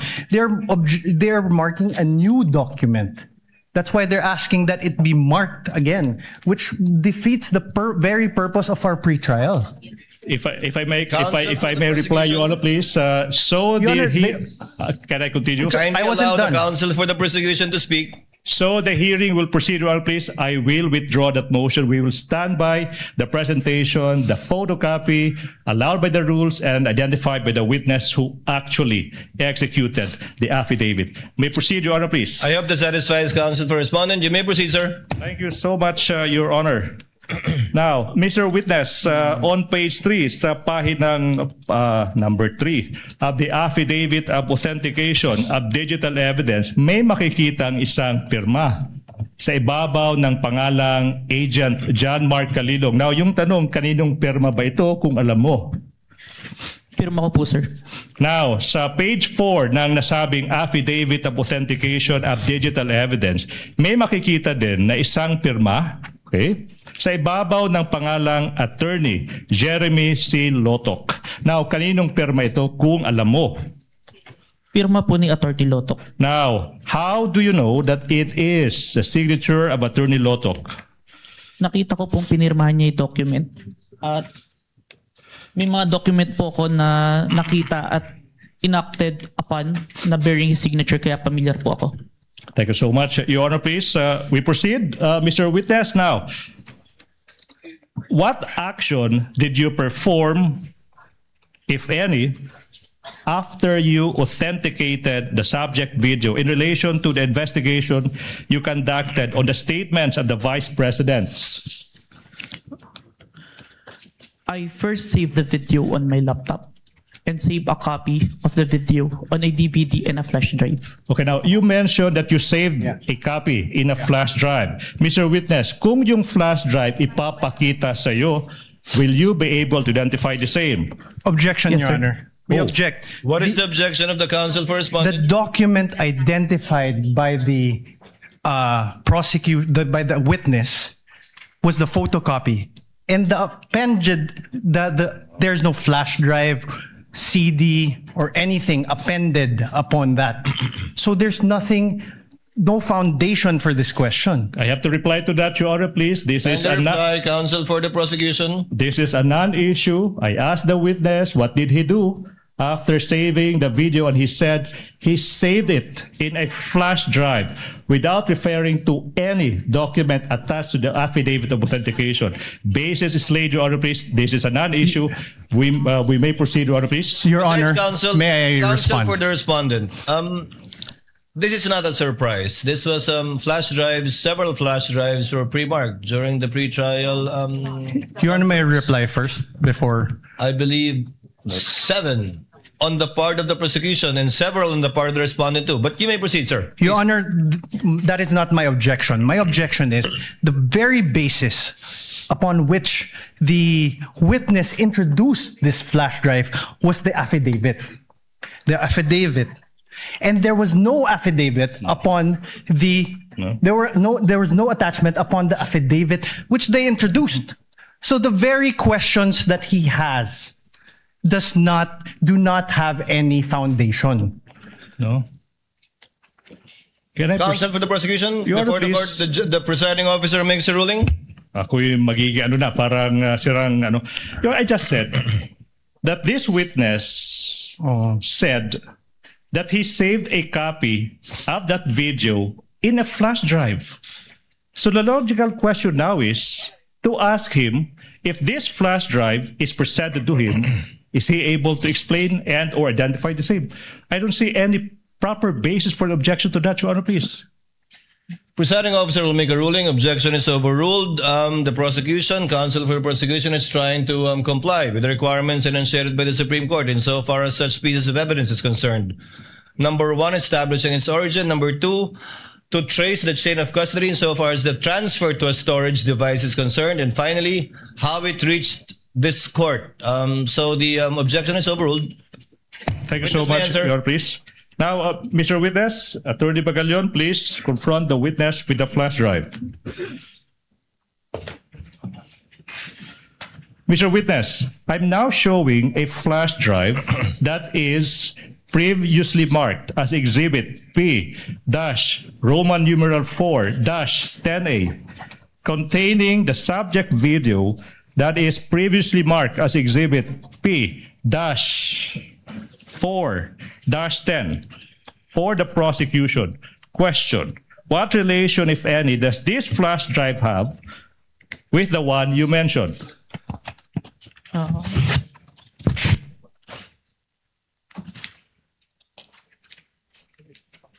P-1, no?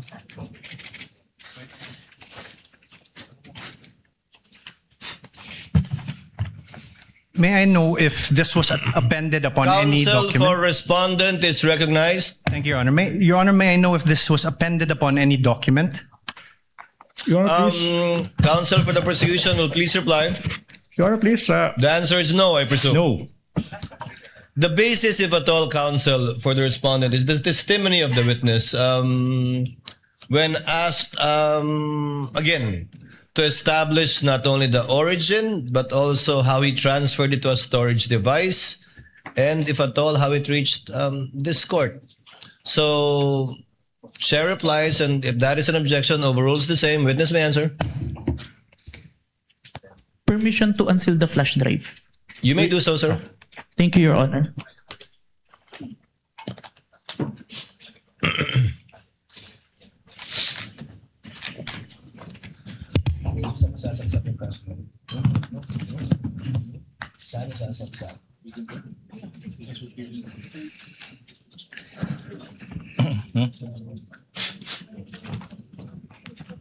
Your Honor, the witness manifestation is now in the process of unsealing the object evidence. Sir, Witness will please answer. this is the flash drive where I saved the recording, sir. Now, Your Honor, please, at this juncture, we are about to confront the witness with the video contained in the flash drive. Your Honor. And, Kindly let the counsel for the prosecution finish. Yes, Your Honor. thank you so much. And in the interest of time, Your Honor, please, we move that we allow Attorney Magallon to transport himself to the technical booth to facilitate, Your Honor, please, the playing of the video when the time comes. Counsel for respondent. Your Honor, may we know how long the video is? We will arrive to that, Your Honor, please. No, I'm also curious. How long All right, is now. this for us to know? How long is this particular video? Namely, Exhibit P, Roman numeral number 4, 10A. Your How Honor, many please. minutes or seconds would this be? Exactly, the video is 2 hours and 26 minutes and 10 seconds. But wait, Your Honor, please. We will aid the court in this regard. We will not be showing the entire 2-hour video, Your Honor, please. We will be presenting the relevant portions of the video, Your Honor, please, sanctioned by the rules and subject to the defense doing whatever they want with the remainder of the video, Your Honor, please. Your Honor, So, what will you play exactly, counsel? Your How Honor, many please. minutes or seconds? We counted, it's 2 minutes and exactly 18 seconds, Your Honor, please. 2 minutes and 18 seconds of a 2-hour, 26-minute and 10-second video, Your Honor, please. Your What does Honor, counsel for respondent say? we object. Based on Your Honor, based on the rules, part of a video documentary must be presented, Your Honor. Come again? I'm sorry, counsel? Yeah. Hold on, Your Honor. I'm sorry, counsel? I did not get what you Hold said. on, Your Honor. Your Honor, under Rule 132, when part of a transaction, writing, or record given in evidence, the remainder must be shown. When part of an act, declaration, conversation, writing, or record is given in evidence by one party, the whole of the same subject may be inquired into. And when a detached act, declaration, conversation, writing, or record is given in evidence, any other act, declaration, conversation, or record necessary to its understanding must be given into evidence. Your Honor, we request that the entire video be played. Your Honor, can I respond to that, Your Honor, please? Can I respond to that? What does the counsel for the prosecution say before the chair makes a ruling? Your Honor, please, we don't want to put the defense on the spot, but that is a misreading of the rules. Your Honor, please, counsel cited Rule 132, Section 17. With all respect to the defense, that doesn't serve your interest. It serves the interest of the prosecution. May I explain? Reason. If we read Section 17 of Rule 132, it says, when part of transaction, writing, or record given in evidence, the remainder is admissible. when parts of an act, declaration, conversation, writing record, when part is given by one party, and in this case, that is the prosecution, the whole of the same may be inquired into by the other side. Meaning, it's simple.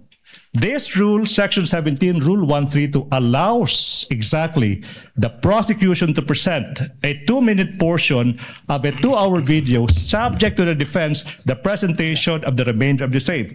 Be that as it may, Your Honor, please, the rules are clear. Number 2, we invoke, Your Honor, please, the ruling that it is for the prosecution to decide what to present, when to present, how to present, and whether to present at all. Be that as it may, Your Honor, please, the defense will not be prejudiced exactly because when the time comes for the defense to present their evidence, they can present the remainder of that 2-hour video. What we are saying, Your Honor, please, for the interest of time, for the prosecution's presentation of evidence, we deem that's only a 2-minute portion of that 2-hour video is relevant at this point in time, Your Honor, please. We move for a ruling. Your Honor, if I may respond. As the last response, Your Honor, counsel for respondent. The prosecution cannot be allowed to present a truncated part of a whole 2-hour, 26-minute video. That will not provide the context necessary for the understanding of what occurred during that night on November 23, and also not allow the proper identification by this witness. Your Honor, sorry, I will not even reply to that, Your Honor, please. Chair would like to ask, who did the edit? From the, how many hours? 2 hours? No. Your Honor, please, if I make an reply to that. Total, who did the edit? Did the witness, was the witness the one who did the edit, or was it already the prosecution? Your Honor, there is no editing done. There's no editing done. Who got that shorter portion? No, Your Honor, please. What we are presenting are portions of the entire 2-hour video. And this witness, I think, will be able to identify the specific timestamps of that preserved, not edited portion. If I may repeat, Your Honor, please, we are not presenting any edited portions, but only snippets, portions of that 2-hour video. And this witness, I suppose, will be able to identify which specific portions that he would like the court to view at this point. So when it is shown, the witness will testify and attest to the portion of the entire video that it was found insofar as the timestamp is concerned. Yes, Your Honor, please. But as evidence at the proper time, you will be offering this entire 2-hour or so video. Yes, Your Honor, please. And simply highlighting the 2 or so minutes. Would that be correct? That is a very keen observation. Agree 100%, Your Honor, please. Your Honor, the prosecution cannot be allowed to do this because the entire video will show the context upon which the utterances were made. That is a matter for the counsel for respondent to do and present during their time, because I believe the counsel for respondent also identified and marked, if I'm not mistaken, the same video for over 2.5 hours. It can do so during its time to present its evidence in chief. The objection is overruled. Counsel is instructed to go to the booth accompanied by a counsel from the respondent in order to make sure that indeed the USB identified by the witness is the same USB that will be played in the tech booth of the Senate. Okay. While they're doing that, may I propound the next question, Your Honor, please? Yes, counsel, you may proceed. Mr. Witness, John Mark, listen. Now, you mentioned kanina that you authenticated the subject video by recording the same through sinasabi mong open broadcaster software OBS, and then you compared the contents of the recording and the subject video. That's one. And you also said that you investigated certain statements made by the Vice President on November 23, 2024. Yung tanong, no? What particular statements of the Vice President did the NBI deem proper to investigate? The statement of the Vice President where she uttered that she already talked to someone to kill the President, the First Lady, and the former Speaker of the House if something's happened to her. Okay, now, the next question now, Mr. Witness, is in what particular portion of the subject video,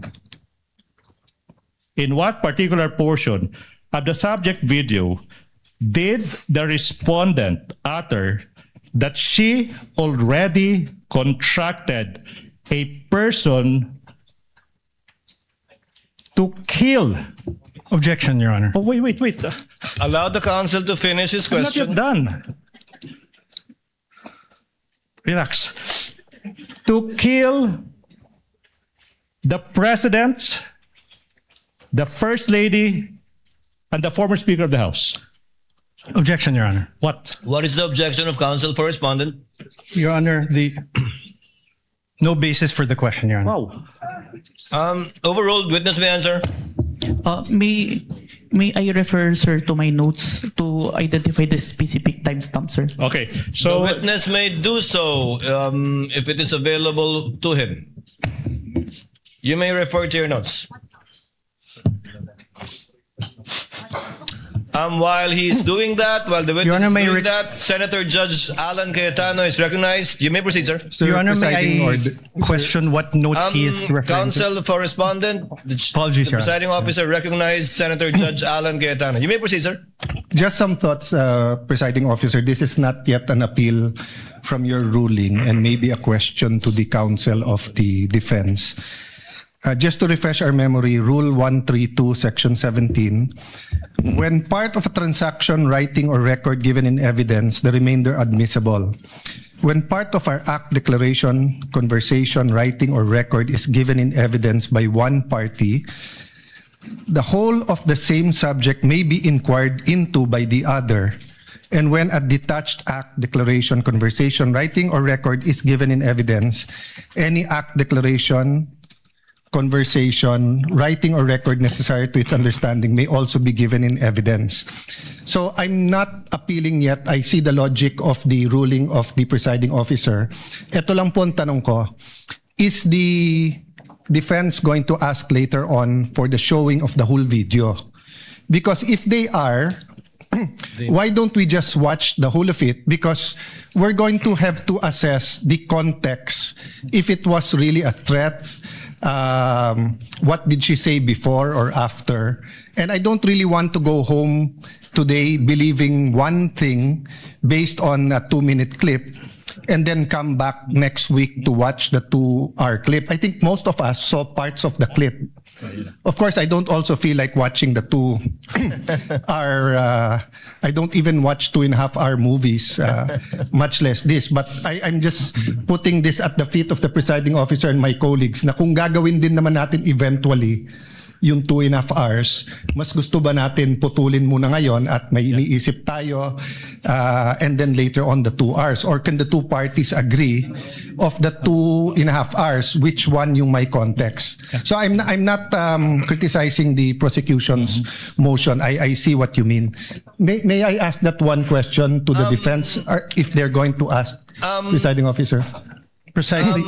For the presiding officer, we cannot dictate nor predict what either counsel for the prosecution or respondent will do during the presentation of their evidence in chief.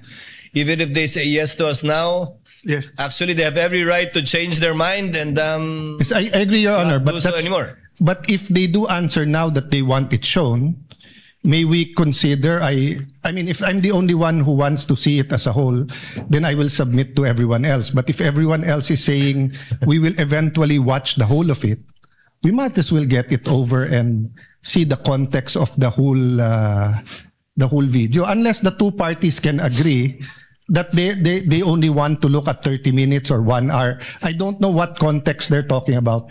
I'm just trying to expedite Both presiding officer. parties, Senator Judge Alan Cayetano, marked the same video. Yes. May I ask which is over 2 hours. May I just ask the defense, do they plan to ask us to watch the whole?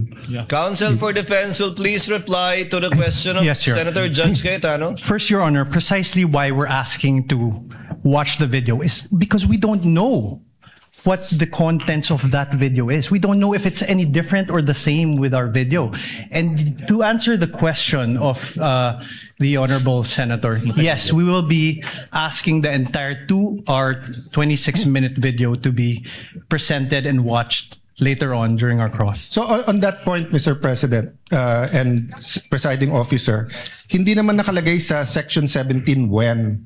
And usually, at least for myself, if I have to watch 30 minutes and then may emphasize na 30 seconds, 2 minutes, 1 minute, pinapanood muna yung buo and then saka papanoorin yung maikli na ine-emphasize para walang prejudgment.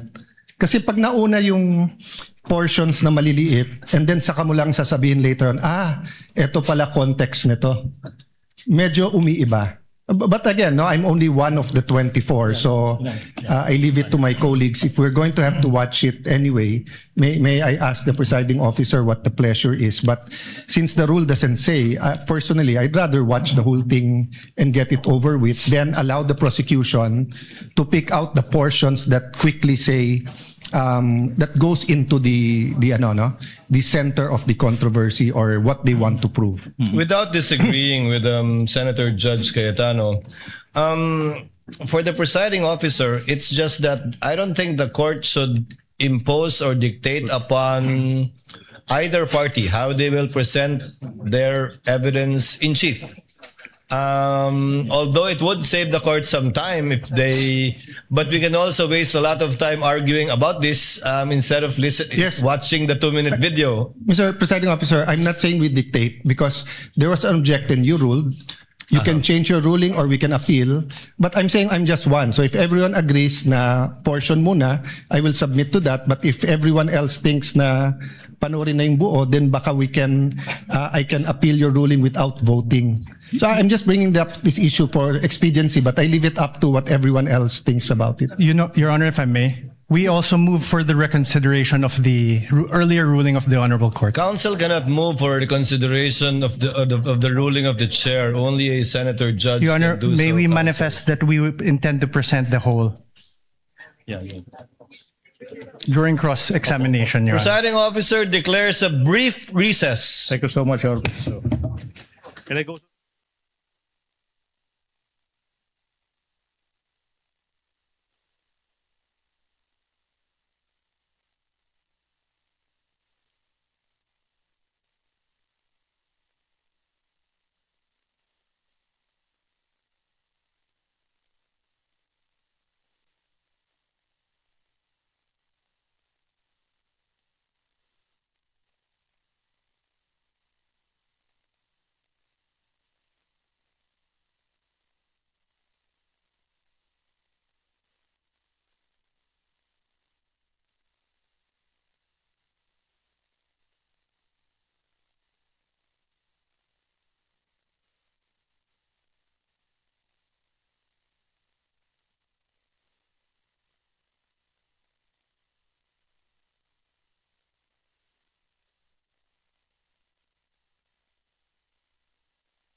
May I invite the counsel for the parties to kindly situate themselves in their respective tables, as well as the senator judges, as we will resume in a minute.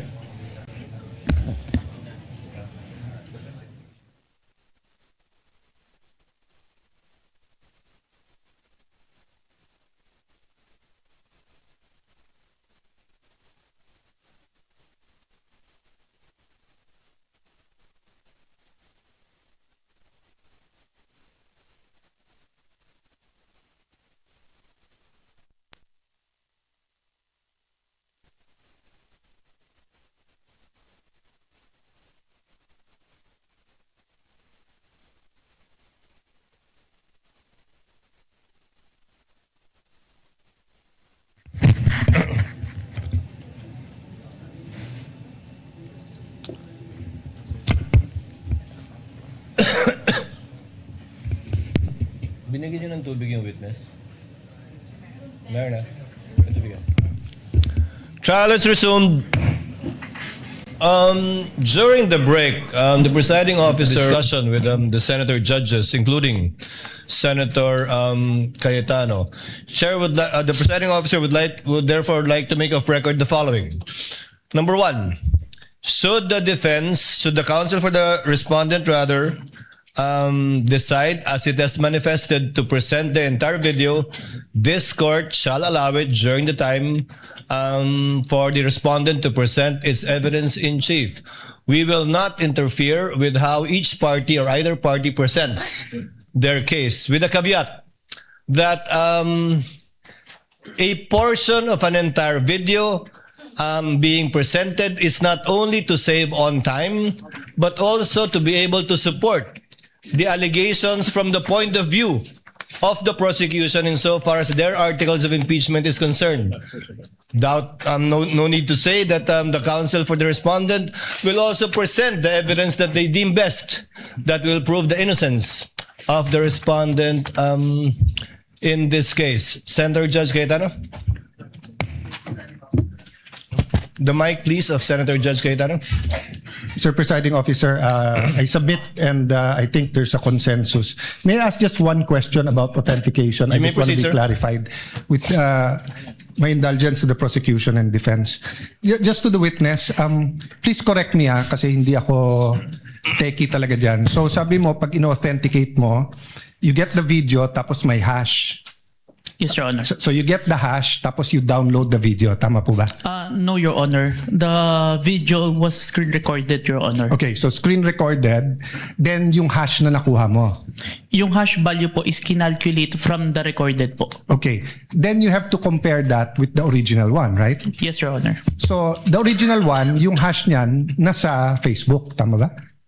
Yung hash po, hindi po kinalculate yung hash from the Facebook. Kasi ang purpose po ng hash value is to calculate po yung value ng mismong video na ni-record ko. Dahil hindi po siya yung for authentication purpose, but for the integrity of the video that I screen recorded na if matampered siya during the time na sinabmit siya until presented in court, makikita po na iba po yung hash value. So is there a possibility na iba yung hash ng Facebook for the same video sa hash nung sayo? Magkaiba po talaga yun. Magkaiba.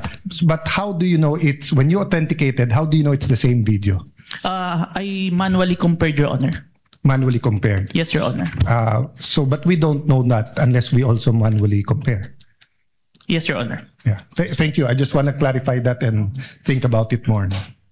Noted and entered into the records. What is the pleasure of Senator Judge Villanueva? Mr. Presiding Officer, in relation to what Senator Judge Alan Cayetano mentioned, may I just be allowed to ask a clarificatory question in relation to that particular matter? Senator Judge Villanueva may do so. Yes, Thank you. 2 minutes. Thank you. Mr. Witness, I was listening attentively earlier and you made mention that the live stream video was recorded using Open Broadcaster Software or OBS. Just for the benefit of the court, could you briefly explain what OBS is and how it was used in the course of your investigation? It's open source na software na pwede pong i-access ng kahit sino. So it's generally available to the yes public? Po. And And ang purpose po niya is may two functions siya, is live stream and screen recording po. And stream recording. Screen recording, Your Honor. Could you explain the capabilities nitong OBS as well as any considerations that investigators take into account pag ginagamit po itong recordings generated through this particular software as part of your investigation? Yung OBS po, capable po siya i-screen record kung ano po yung nakikita sa screen. After po nun, makakapag-generate po siya ng output. Yung output po na yun, yung minamanually compared ko with the live stream video, Your Honor. To authenticate? Yes po. Thank you. Thank you, Mr. Presiding Officer. Thank you, Sir Witness. Thank you, Your Honor. Noted and entered into the records. What is the pleasure of Senator Judge Raffy Tulfo? Thank you.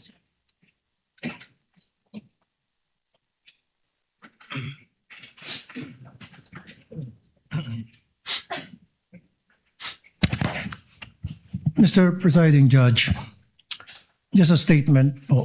The gentleman may proceed. In Rule 132, Section 17, it is not mandated that the whole record be shown to the court. The video being shown in open court and it being in evidence is completely different. That's all, Mr. Presiding Officer.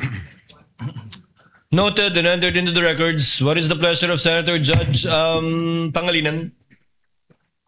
Yes, Mr. President, just one or two quick questions to the... The gentleman may witness. Proceed. Witness Yes. will please answer the questions of Senator Judge Pangilinan. He has 2 minutes. Yes, Mr. Calilong, ikaw nabanggit mo kanina na nag-training ka, no? Yes, Your Honor. Hindi lang dalawang linggong training lamang ang nakuha mo, tama ba yun? 2 linggo on the start, pero during the tinatrain po ako ng chief ko. During the process. So continuing training? Yes po, kasi nagpe-present po ako sa At saan yung training? Na sinabi mong 2 linggo, nabanggit mo ba? Sa office namin siya ginawa, pero ang nag-handle is MaxCore po. Ano yung MaxCore? MaxCore Interventures. So ano nga yun? Provider po namin ng forensic softwares.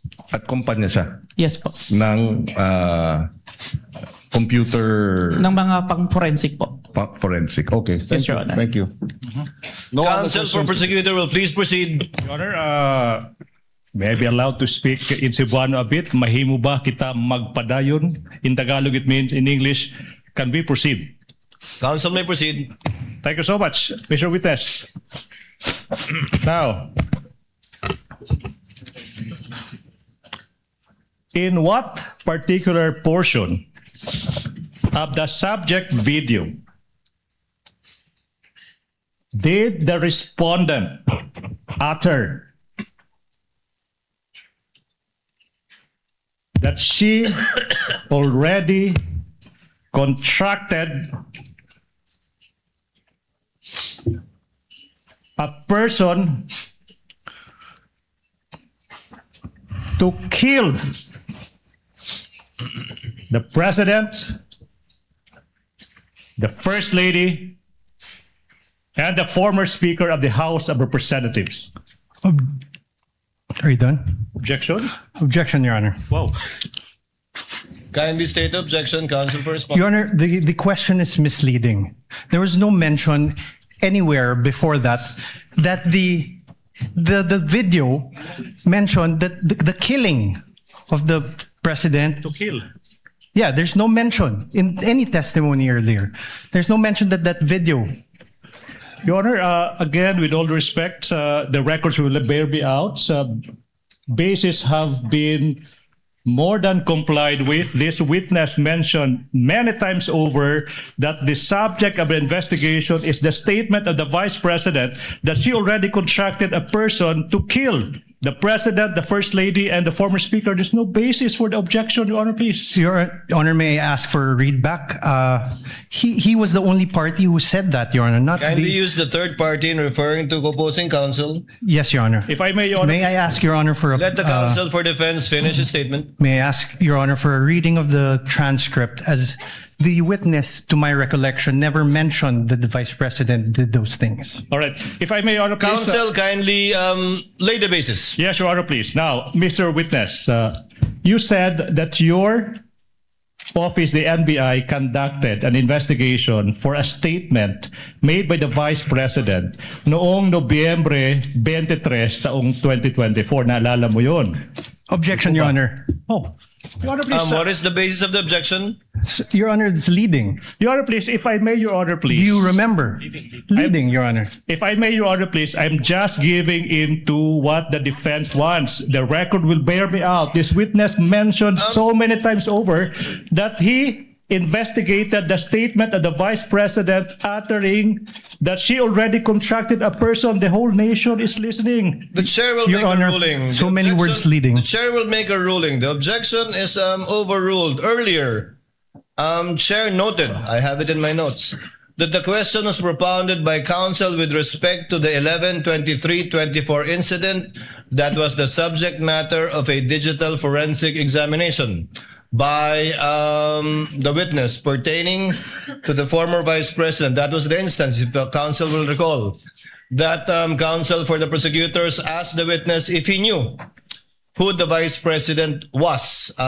So the objection is overruled. Witness may answer. Your Honor, may I state for the record, my objection is on the part of the question where he said that the Vice President hired someone to kill the President, the First Lady, and the Speaker of the House, not on the identification of the Vice President. Noted. Court already made a ruling. Witness will answer.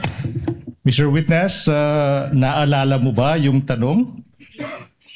Can you repeat the question, Okay, sir? now. Kindly repeat the question, counsel. In what particular portion of the subject video in that online media conference of the Vice President did she utter that she already contracted a person to kill the President, the First Lady, the former Speaker? In what portion? Objection, Your Honor. What is the objection? Your Honor, this honorable court already ruled on this question. The discussion later on was on the leading question made by the prosecutor. If you recall, Your Honor, this honorable court said, prosecutor, please lay the foundation, the basis for your question. Your Honor, please, if I make a response. The presiding officer will ask the witness. Mr. Witness, out of the 2 or more so hours of video that you downloaded, do you know if at all the timestamp that pertains to any statements made by the Vice President pertaining to any of the allegations in the articles of impeachment, particularly Article 4, the subject matter of this case, in relation to alleged threats made by her in that video? Yes, Your Honor, but may I refer to my investigator's note, Your Honor? You may do so. Senator Cayetano is recognized. Mr. Presiding Officer, Alan Cayetano. Sorry. may I know from the records, is this the first time that the witness mentioned that the Vice President uttered threats against the President, the former Speaker, and the First Lady? Your Honor, if I may, there was Because if no it's mention at all. Yes. Sorry, apologies. No, because if it's the first time, precisely the rule says that you cannot allow leading questions.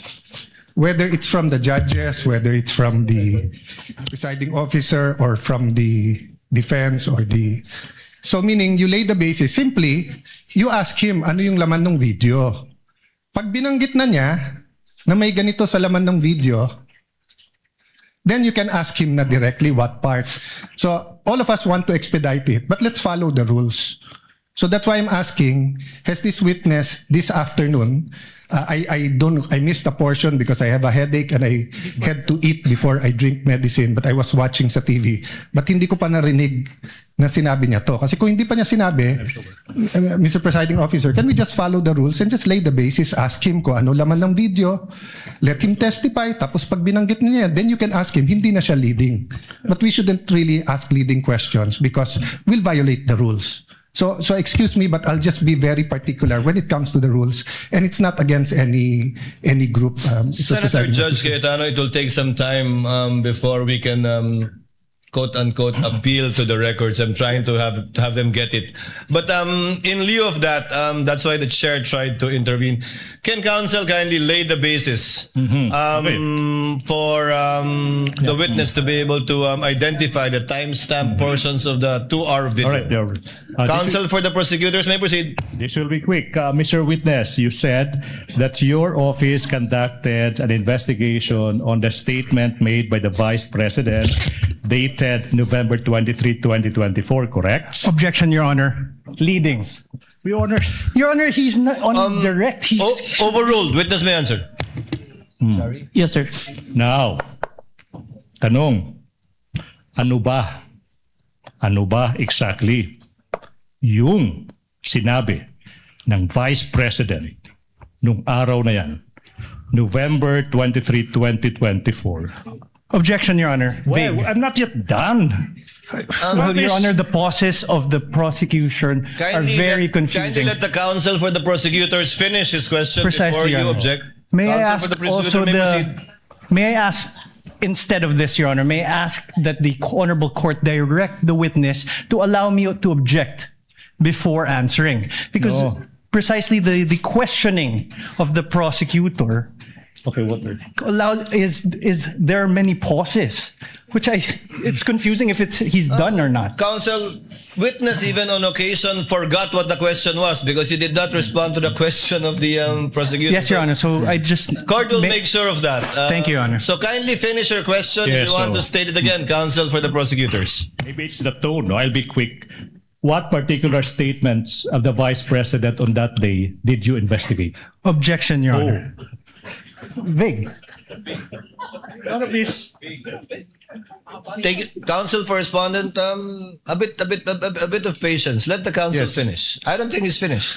The question is done. What particular statement on that day did you investigate? How is that leading? Objection, Your Honor. Vague. Okay, Not Your Honor- leading. Your Honor, please. Can I didn't address say to that, leading. Your Honor, please. Can I? What was Whether- counsel? What's the basis of the objection? Vague. All right. I will It's a indulge. 2 hour Your Honor, please. 36 I will 26 indulge, minute Your video, Honor, Your please. Honor. I will indulge. I will add these two phrases. It will never be. It will never be that. Now, Mr. Witness, what statements did the Vice President utter on that day, if any? Your Honor, Whoa. same objection. There's a Your Honor, 2 hour 26 minute. What? Let the does he witness mean? answer. Counsel, this 2 hour and so minute video was done on the same day. Yes. Correct, Your Honor, but the question must be given with particularity. If the witness knows, witness may answer. Answer. Witness will please answer. Can I refer for my notes to identify the exact statement because I might said a statement that's not part of the actual statement. Presiding officer will allow the witness to refer to his notes to refresh his memory. Go ahead, Mr. Witness.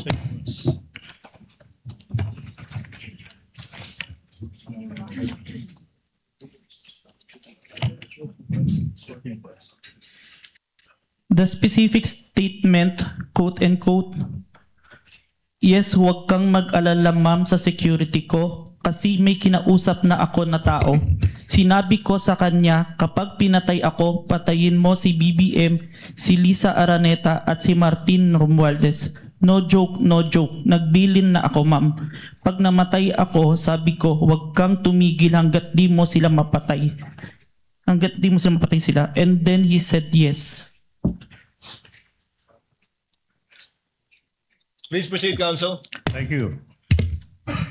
Now, in what particular portion of that video recording that you authenticated of that online media briefing on November 23, 2024, did the Vice President utter those words? If I may, sir, I think we should include the question first. It starts at 1 hour and 15 minutes to 1 hour 17 minutes and 18 seconds, sir. Your Honor, so the witness manifested as an answer to the question in what portion he said timestamps 1 hour 15 minutes 0 second to 1 hour 17 minutes 18 seconds, and we computed, Your Honor, please, It's a 2-minute, 18-second portion of that video. At this juncture, Your Honor, please, bases have been laid. The nation can finally see it. The court will do. We move that's 2-minute and 18-second portion of that video be presented at this juncture, Your Honor, please. The Secretariat is instructed to play the USB given to the tech behind that was observed and witnessed by both counsels for the parties. Sorted. Kindly play the video. Vice President, thank you so much nga po pala sa dala niyong hopya nung hearing na pumunta kayo for PRRD. Kami yung nasa likod niyo po, yung tinawag nilang bastos kasi po malaki. Congresswoman. Kindly pause it. Ganyan ba talaga? Your Honor, please, Your Honor, please, the witness said that he would like to include the question propounded to the Vice President. So, ganyan nga, hindi nalalakihan yan? Ganyan na talaga yan? Or it will get bigger? It will get bigger, Your Honor, please. Okay, please proceed. Yeah. Thank you, ma'am. Nakakain kami. Ako po ay natatakot kumain ng pagkain doon baka mamaya. Ma'am, mag-iingat po kayo. Nasa teritoryo kayo ng kalaban. Okay lang po kami ma'am, kasi sila naman sila talaga yung bastos eh. You reap what you sow. Yeah. Mag-iingat po kayo kasi sa dinami-rami po ng inyong mga pasabog ngayong gabi, it seems like marami po talaga kayong alam about them, no? Dahil sa pagkakasama niyo sa kanila during the campaign and during the 2022 elections. Baka po mamaya kasi totoo yung mga naririnig namin or yung, I don't know if it's true, na meron daw silang Operation Romanovs and baka bala kayong ubusin ang inyong pamilya dahil hadlang kayo sa kanilang mga balakin in the future. So mag-iingat po kayo. Kami po kasi kami ng EDSA Friday crew, kami yung bumababa every Friday dyan sa EDSA because we believe yan yung tamang venue sa dinami-rami na ng problema natin. Ang kaya lang naman po namin gawin ay manawagan na bumaba na yan. Ano po kaya ang remedy naman ninyong mga nasa posisyon or ng mga kayang labanan itong napakarami na pong ginagawang korupsyon at krimen laban sa taong bayan? Ano po ang pwede nyo maging remedy para matapos na ito? Lalo't nagsisigaw na po ang taong bayan na mag-people power na. Yes. Huwag kang mag-alala ma'am sa security ko kasi may kinausap na ako na tao. Sinabi ko sa kanya, kapag pinatay ako, patayin mo si BBM, si Lisa Araneta at si Martin Romualdez. No joke. No joke. Nagbilin na ako ma'am. Pag namatay ako, sabi ko, huwag ka tumigil hanggang hindi mo mapatay sila. And then he said yes.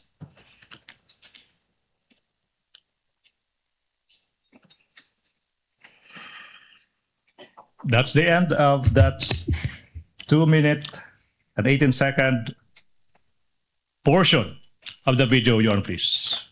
Pwede ba kita magpadayon? Can we continue? Counsel may continue, may proceed. Now, Mr. Witness, what relation, if any, does that video that you viewed with the video you mentioned earlier of the Vice President uttering that statement? It is the portion of the video that I authenticated, sir. Okay. Let's continue. What happened next, Mr. Witness, kung meron man, after mong ma-authenticate yung subject video na yan?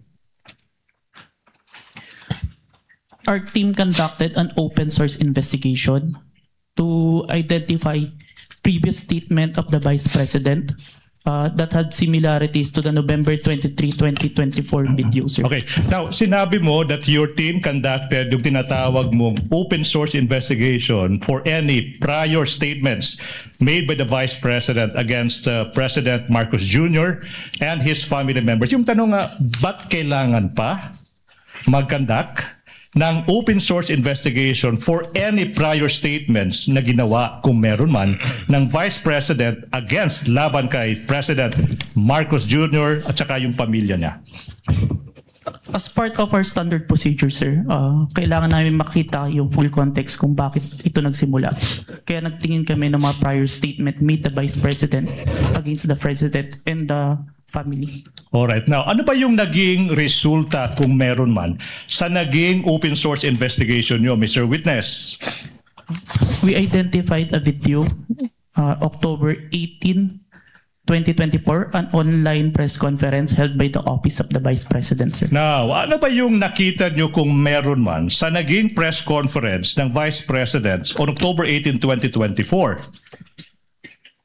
There were similar statements uttered by the Vice President against the President, sir. So sinasabi mo na on that October 18, 2024 press conference, may mga nasabi din na mga statements yung Vice Presidente laban sa President. Yung ba sinasabi mo, di ba?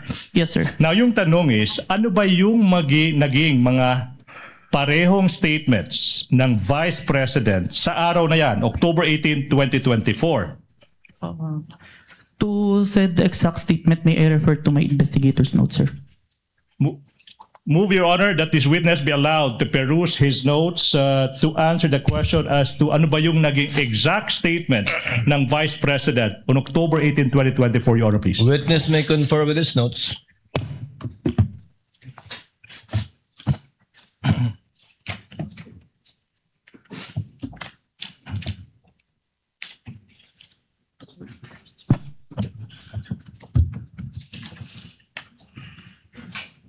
Quote and quote, gusto ko tanggalin yung ulo niya ba? I just imagine myself cutting his head. Wait, so sinabi ng Vice President, gusto kong tanggalin ng ulo niya, I imagine myself cutting his head. Now, ano pa yung naging statement kung meron pa? So doon, na-realize ko, toxic na, di ba? Ganyan na yung imagination mo. Sinasakal mo na yung tao. And then, I said, this is over. Alright, kung meron pa, ano pa yung naging statement ng Vice President sa araw na yan? Hindi marunong maging presidente ang nakaupo. Kasalanan ko ba yun? Kung meron pa, ano pa yung naging statement ng Vice Presidente sa araw na yan? Hindi ko alam, pero isang beses sinabihan ko talaga si Senator Amy. Sabi ko sa kanya, kung hindi kayo tumigil, huhukayin ko yung tatay nyo, itatapon ko siya sa West Philippine Sea.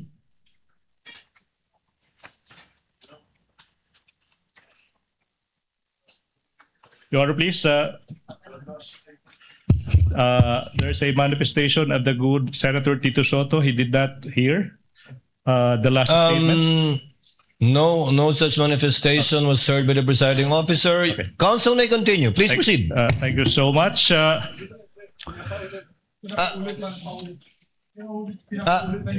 Kindly stated for the record, Senator Judge Soto. Apologies from the presiding officer. I did not get the exact words that were uttered during the last statement.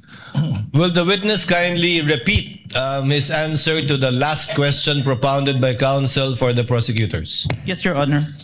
Hindi ko alam, pero isang beses sinabihan ko talaga si Senator Amy.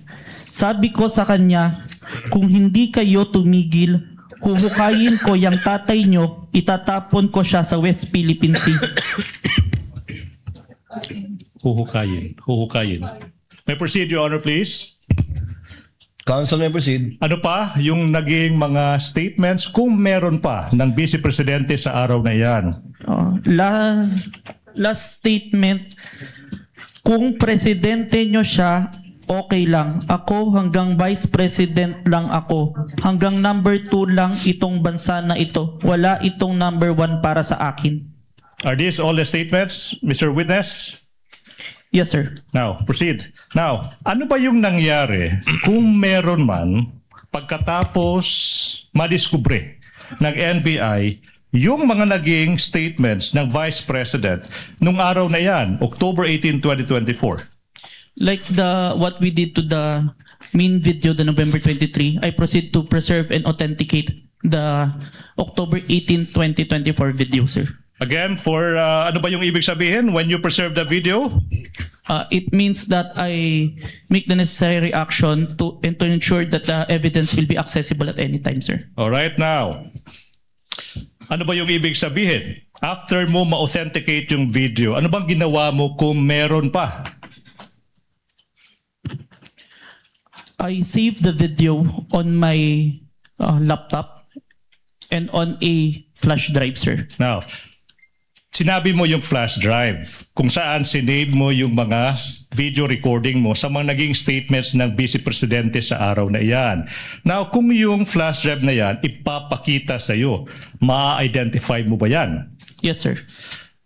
Your Honor, please, we are now in the process of confronting this witness with a flash drive that is previously marked as Exhibit P14-11, small letter A, for the prosecution, containing the recording of the October 18, 2024 press conference of the Vice President identified by the witness that is previously marked as Exhibit P-4-11 for the prosecution. Permission to unseal the flash drive. You may do so. Thank you, Your Honor.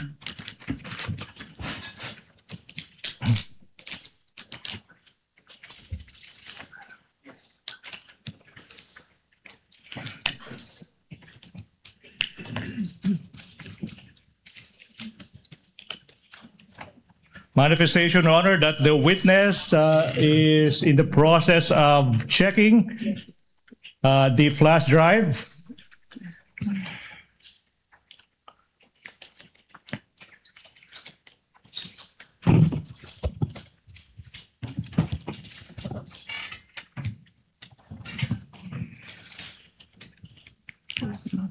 Question, Mr. Witness, what relation, if any, does that flash drive have with the flash drive you mentioned?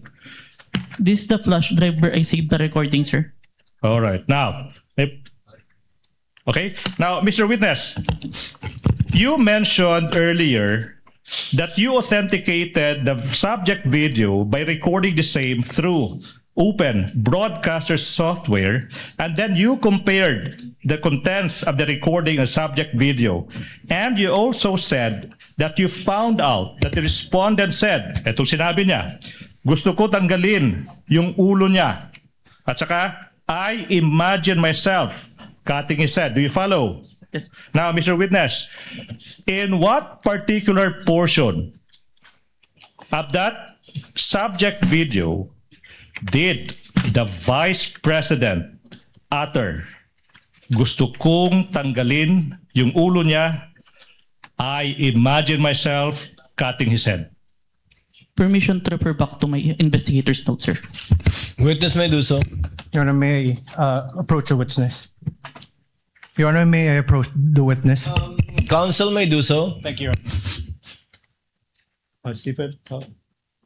For the first statement, timestamp 1 hour, 35 minutes, 57 seconds to 1 hour, 36 minutes, and 10 seconds.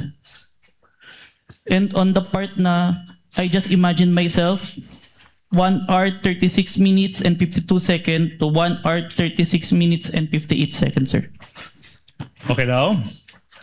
What about the statement that sinabi niya, so doon na-realize ko toxic na, di ba? Ganyan na yung imagination mo. Sinasakal mo na yung tao. And then I said, this is over. In what particular portion of the video did the Vice President utter that statement? From the authenticated video, timestamp 1 hour, 38 minutes, and 32 seconds to 1 hour, 38 minutes, and 48 seconds, sir. Okay. Now, what about the statement, hindi marunong maging presidente ang nakaupo? Kasalanan ko ba yun? In what particular portion of the subject video did the Vice President utter that? Timestamp 55 minutes, 26 seconds to timestamp 55 minutes and 37 seconds, sir. Okay. Now, what about the statement that I quote, hindi ko alam, isang beses sinabihan ko talaga si Senator Amy, Pag di tumigil, huhukayin ko ang tatay nyo at itatapon ko siya sa West Philippine Sea. In what particular portion of the video did the Vice President utter those words? Timestamp 1 hour 11 minutes and 28 seconds to 1 hour 11 minutes and 42 seconds, sir.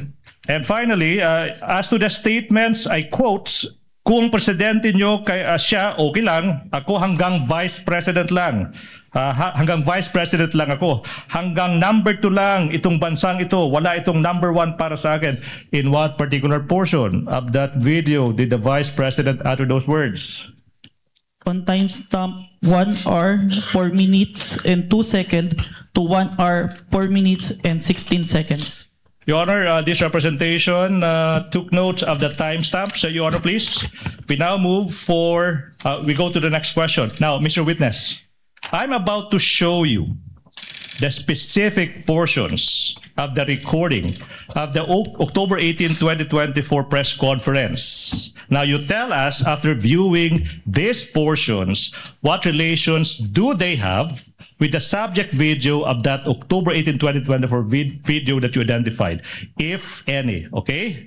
Now, Your Honor, we move that Attorney Stephen Magallon be allowed to proceed to the technical booth to bring the flash drive and for the Secretariat to play specific portions of the video identified by the witness. Conditioned upon counsel being accompanied by a representative of the counsel for the respondent so that the exact same USB flash drive will be the one that will be played. To guide the Secretariat, Your Honor, please, these are the timestamps that the prosecution would like to present. First, from 1 hour, 35 minutes to 57 seconds to 1 hour, 36 minutes and 10 seconds as the first video, and the second video is from 1 hour, 36 minutes, 52 seconds to 1 hour, 36 minutes and 58 seconds. So move, Your Honor, please. Secretariat is instructed to kindly play the video in the presence of both counsels for the parties.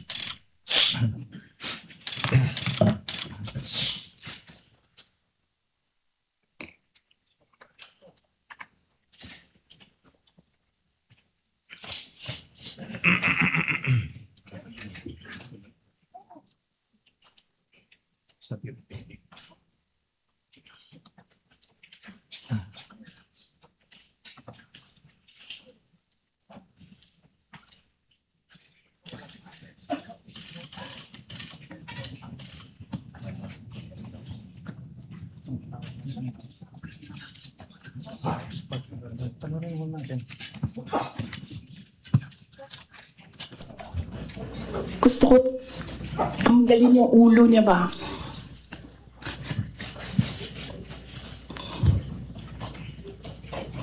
I realized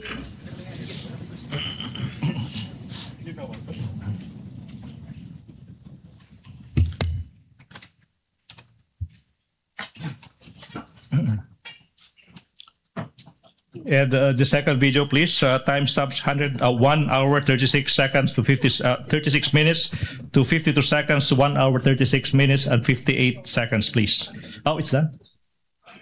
Is that it? cutting his head.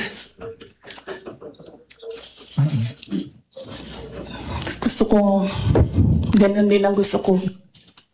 Mr. Witness, Mr. Witness, you heard the Vice President mentioning cutting somebody else's head. Based on your investigation,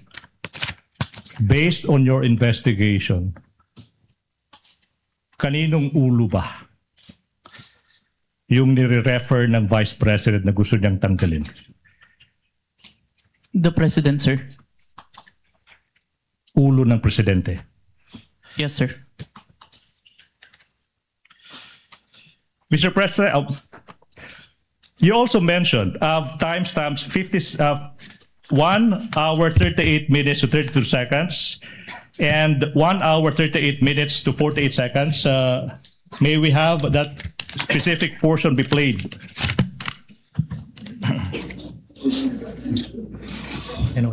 So na-realize ko, toxic na, di ba? Ganyan na yung imagination mo. Ang imagination mo, sinasakal mo na yung tao. And then I said, this is over.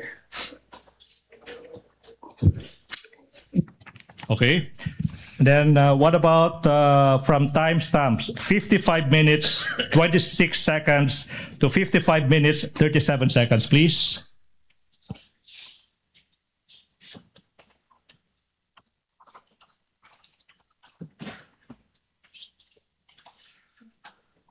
To elaborate po. Hindi marunong maging presidente ang nakaupo. Kasalanan ko ba yun? Hindi. Ba't sinasabi ng mga tao, kasalanan mo kasi hindi ka tumakbo, ikaw sana yung presidente, hindi siya. But then I said, maaga ako nagsabi na hindi ako tatakbo for president. May madaming mga... Okay. Now, what about from timestamps 1 hour 11 seconds? 1 hour 11 minutes 28 seconds to 1 hour 11 minutes 42 seconds.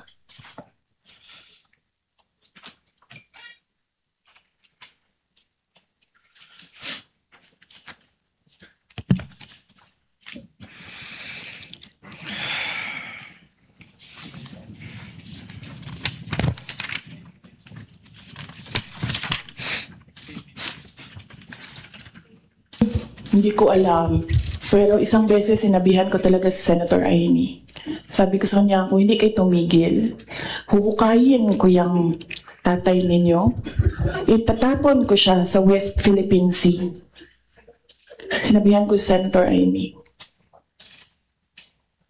Thank you. What about from timestamps 1 hour 4 minutes to 02 seconds to 1 hour 04 minutes 16 seconds.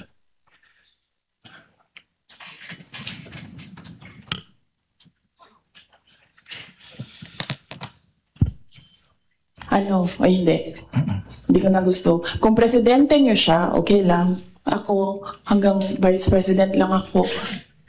Hanggang number 2 lang itong bansa na ito. Wala itong number 1 para sa akin. Yeah. Okay. May proceed, Your Honor. Mr. Witness, what relation, if any, do these portions of that specific video have with the video you authenticated as to the press conference of the Vice President on October 18, 2023? Those video presented were portions of the video that I recorded and authenticated, sir. Thank you so much. Mr. Witness, ano ba yung nangyari kung meron pa? After you authenticated, identified and authenticated the video ng Vice President on October 18, 2024? We perform open source investigation to identify naman po yung mga naging responses ng iba't ibang tao in response to the statement of the Vice President po. Ano ba yung naging resulta kung meron man sa naging open source investigation nyo? We found that the President himself, the former Speaker of the House, and different governmental agencies made their statement po in response to the statement of the Vice President. So yung Presidente, yung Speaker, former Speaker of the House, saka yung mga sinasabi mo mga governmental agencies, nagbigay ng kanilang mga tugon sa mga nasabi ng Vice President. Now, ano ba yung mga governmental agencies na ito that you are referring to, aside from the President and the former Speaker of the House of Representatives? The Armed Forces of the Philippines, the Philippine National Police, the National Security Council, and the Presidential Communication Officer. Okay, now, nasabi mo na yung Presidente ay nag-issue ng kanyang statement in relation sa naging mga pahayag ng Vice President. Ano ba yung naging pruweba mo sa naging statement ng Presidente? I have taken a screenshot of the statement of the President on the official webpage of the Presidential Communication Office. And I also have a video recording which I authenticated wherein the President made such a statement, sir. Okay, so nasabi mo isang screenshot, saka isang authenticated recording ng presidente. Now, let's go to that screenshot. Sino yung kumuha ng screenshot kung alam mo? I did, sir, and I used my laptop. Ginamit mo yung laptop mo. Ano ba yung ginawa mo kung meron man sa naging screenshot mo sa laptop mo? I first saved an electronic copy po nung screenshot. Now, sa laptop. saan na tong screenshot ng... Pinrint ko po. Ha? Pinrint ko po. Print mo. Now, saan na yung printout ng screenshot na ito? Sinabmit ko po sa Committee on Justice of House of Representatives. Now, kung yung printout ng naging statement ng presidente, sinabi mo, titled, Message by President Ferdinand R. Marcos Jr. is shown to you, will you be able to identify the same? Yes po. I'm showing you now a printout of a screenshot of the statement from the president titled, quotes, Message from President Ferdinand R. Marcos Jr. and quotes, Your Honor, that is previously marked as Exhibit P-Roman numeral 4-12 for the prosecution through the website of the Presidential Communications Office. Now, question: what relation, if any, does this document have with the printout that you mentioned?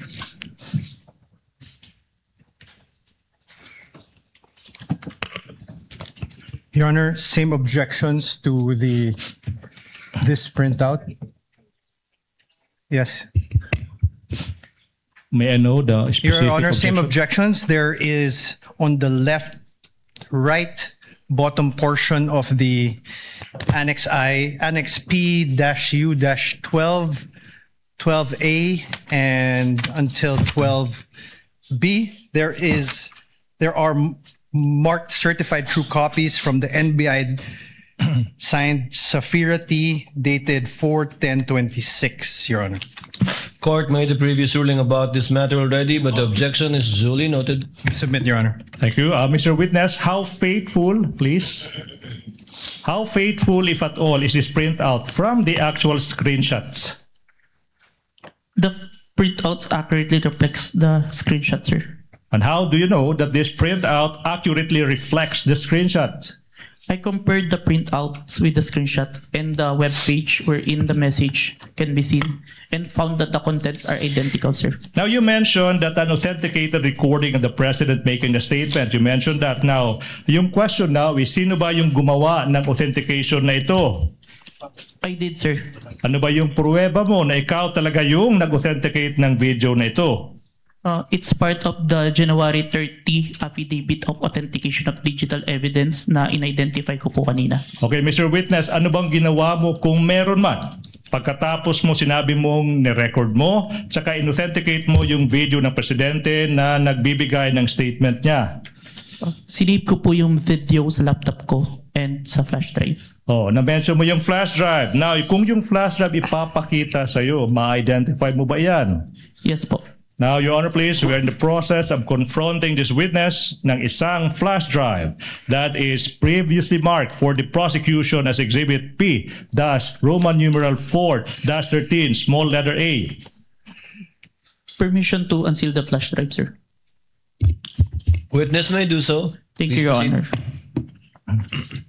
Continuing manifestation that the flash drive contains the recording of the president making the statement that is previously marked as Exhibit P-Roman numeral 4-13 for the prosecution.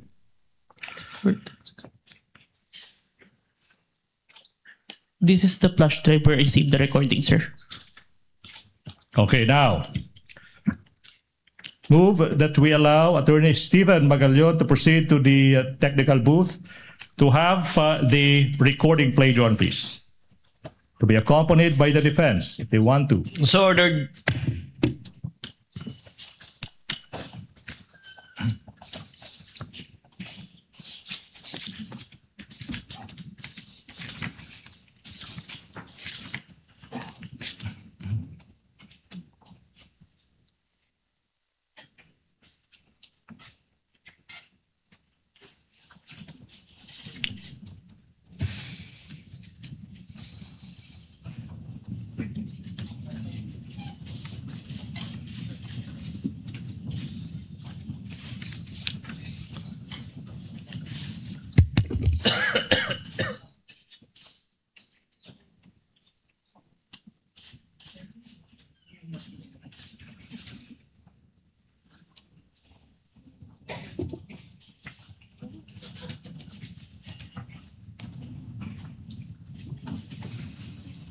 pagmumura. Nakakabahala ang mga pahayag na narinig natin itong mga nakarang araw. Nandyan ang walang pakundangang pagmumura at ang pagbabanta ng planong ipapatay ang ilan sa atin. Kung ganun na lang kadali ang pagplano sa pagpatay ng isang presidente, paano pa kaya ang mga pangkaraniwan na mamamayan? Yung ganyang kriminal na pagtatangka ay hindi dapat pinapalampas. Yan ay aking papalagan. As a democratic country, we need to uphold the rule of law.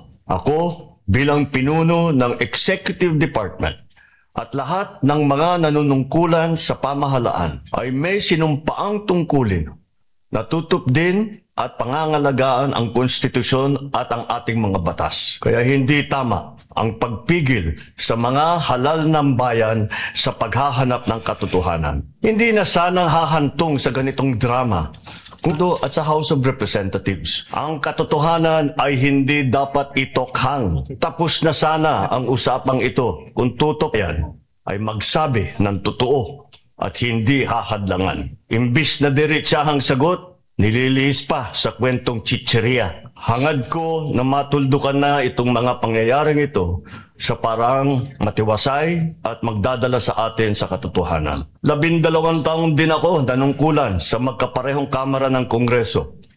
Batid ko ang kapangyarihan iginawad sa kanila ng taong bayan at ng ating konstitusyon. Dahil dito, iginagalang ko ang kanilang gawa at ang buong executive branch. Lahat ng mga ahensya ay hindi nakakaligtas at parating sumasailalim sa kanilang masusing pagsusuri. Bilang isang bansa, marami tayong mga paghamon na dapat harapin at mga suliraning dapat bigyan ng lunas. Sa kabila ng mga pambabatikos, natin ikokompromiso ang rule of law. Kailangan manaig ang batas sa anumang sitwasyon, sino man ang tamaan. Kaya hindi ko hahayaan magtagumpay ang hangarin ng iba na hatakin ang buong bansa sa burak ng politika. Igalang natin ang proseso. Ito pa rin ang katiwala sa atin ng milyon-milyon na Pilipino. Magtrabaho po tayo sa ikauunlad ng Republika ng Pilipinas at para matamo ang bagong Pilipinas. Your Honor, the defense puts on record that the video was skipping and then portions where the president or who seemed to be the president was paused while audio was continuing playing. So it's delayed. Yes, Your Honor. Noted. Thank you. Mr. Witness, what relation, if any, does that video have of the president making the statement, if any, to the video of the president making the statement? That is the video that I recorded and authenticated, sir. All right, now proceed. You mentioned that the Presidential Communications Office or PCO also issued a statement. Ano yung pruweba mo na yung PCO nag-issue ng statement na iyan? I have a screenshot of the webpage of the Presidential Communication Office wherein they considered the statement of the Vice President as an active threat. As an active threat. Okay, now, sino yung kumuha ng screenshot na iyan? I did, sir, and I used my laptop. Now, saan yung printout ng screenshot na iyan?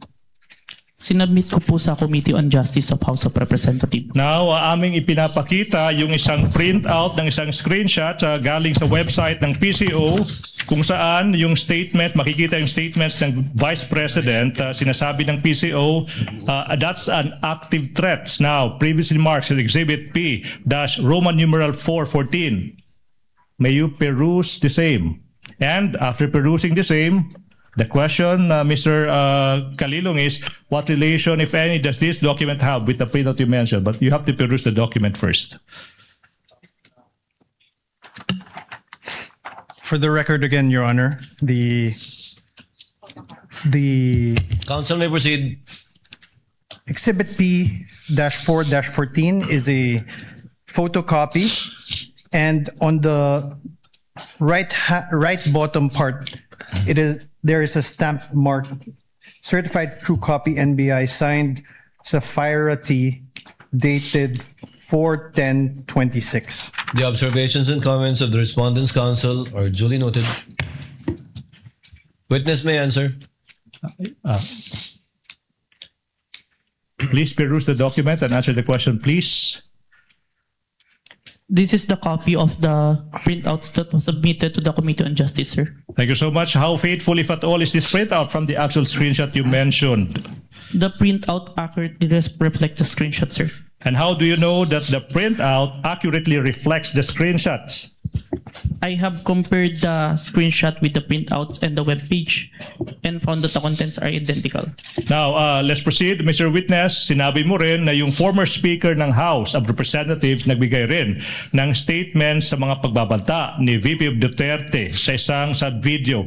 Ano ba yung maging pruweba mo sa naging pahayag ng former Speaker ng House of Representatives? I have a video of the statement of the former Speaker of the House of Representatives during the plenary session on November 25, 2024, which was published by ANC Digital, sir. At sinabi mo na authenticate mo yung video na yun. Ano ba yung naging pruweba mo na ikaw ay nag-authenticate sa video na iyan? It's part of the affidavit of authentication of digital evidence dated January 30, 2025, which I identified earlier, sir. Now, ano ba yung ginawa mo kung meron man after you authenticated yung video ng former Speaker of the House of Representatives?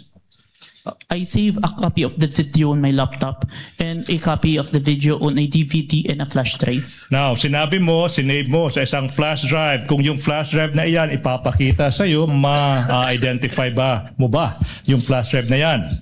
Yes, sir.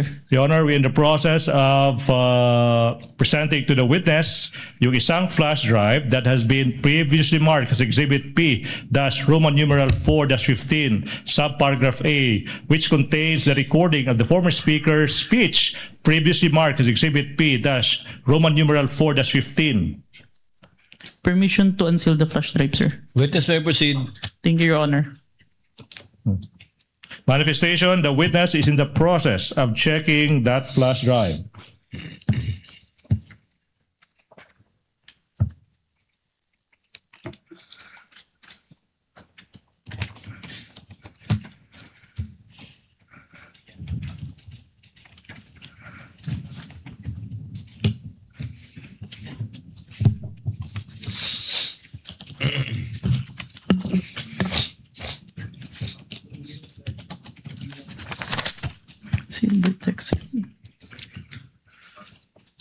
This is the flash drive where I saved the recording, sir.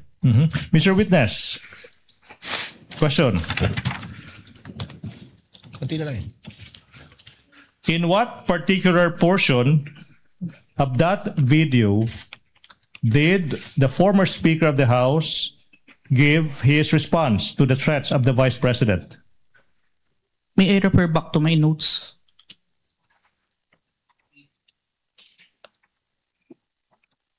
Your Honor? Your Honor, please. There is a request by the witness that he be allowed to refer to his notes. Yes, the witness may refer to his notes to refresh his memory. What is the pleasure of Senator Judge Erwin Tulfo? Mr. Presiding Officer, just a clarificatory question. The witness here, for the record, mentioned that he was referring to notes. Kanina pa po ito. Could he please clarify what specific notes he was referring to? Who prepared those notes? When were they prepared? And were they made before, during, or after the events he have testified about? And also, these notes, nabigyan po ba ang defense ng copy do? Was this submitted as part of the evidence also, Mr. Presiding Officer? Additionally, the question is, was he relying on these notes to refresh his recollection while giving his testimony today? So, witness will please answer the question of Senator Judge Erwin Tulfo. This is my investigator's notes, which I made during the time of investigation, sir. My next question would be, was this also presented, since notes niyo po ito, pinagbabasihan niyo po yung mga testimonya niyo rito, sinabit niyo rin po ba ito as an evidence so that mare-refer din po ang defense, Mr. Witness? Yung content po ng affidavit, nung notes ko is nandun na po sa affidavit of investigation, sir. Yung copy exactly ng notes? Ng notes po, no, sir. Hindi niyo na ibigay. That's all, Your Honor. Thank you, Senator Judge Erwin Tulfo. And can I make Counsel a- for the prosecution. Can I make a manifestation, Your Honor, please, that the witness referred to his notes when answering specific questions as to actual statements made by the Vice President and the others, number one, and number two, in referring to the actual timestamps of the video. For these specific reasons, the witness was referring to his notes. As to his answers for the other substantial questions, he was not referring to his notes, Your Honor, please. Your Honor, we move to strike the manifestation. He's already testifying on behalf of the witness. Your Honor, we cannot move to strike a manifestation of counsel. The good counsel could do his own manifestation. That's not in the rules. I would like the Honorable Court to rule, Your Honor. Motion is denied. Let it stay and remain in the records in response to the query of Senator Judge Erwin Tulfo. Senator Judge Risa Ontiveros is recognized. I believe she was raising her hand earlier. What is your pleasure, ma'am? Salamat po, Mr. Presiding Officer. Tig isang tanong lamang po para sa witness at para sa prosecution. The lady may proceed. She has 2 minutes. Salamat, Mr. Presiding Officer. Mr. Kalilong, nung sinabi nyo na nag-conduct kayo ng open source intelligence, pagkatapos nyo ma-authenticate yung November 23, 2024 video, at nahanap nyo yung video naman ng press conference dated October 18, 2024, anong basis nyo para sabihin na yung mga statements sa October 18 press conference ay halintulad sa November 23 video na may assassination threat? In other words po, ano pong napansin yung magkakapareho dun sa statements nung October 18 at nung November 23? O what do they have in common? Both were... Ang tinutukoy po, ang pinupunto po is yung president. And makikita po doon na hindi na sila in good terms no October 18 pa lang po. Okay, so sa parehong video ng press conference at saka yung November video naman, yung dalawang elementong yon na hindi na sila magkakasundo at hindi na sila magkasundo, and ang ina-address po parang pinapatukuyan po ng Vice President doon sa press conference is yung President po. Presidente. Okay. And then, Mr. Presiding Officer, salamat kay Mr. Kalilong. Sa prosecution naman po, yung isang tanong ko at this point in time, Mr. Presiding Officer. Well, counsel, none of these statements are proof that the Vice President actually contracted an assassin or hired one. Why are these acts impeachable? Yes.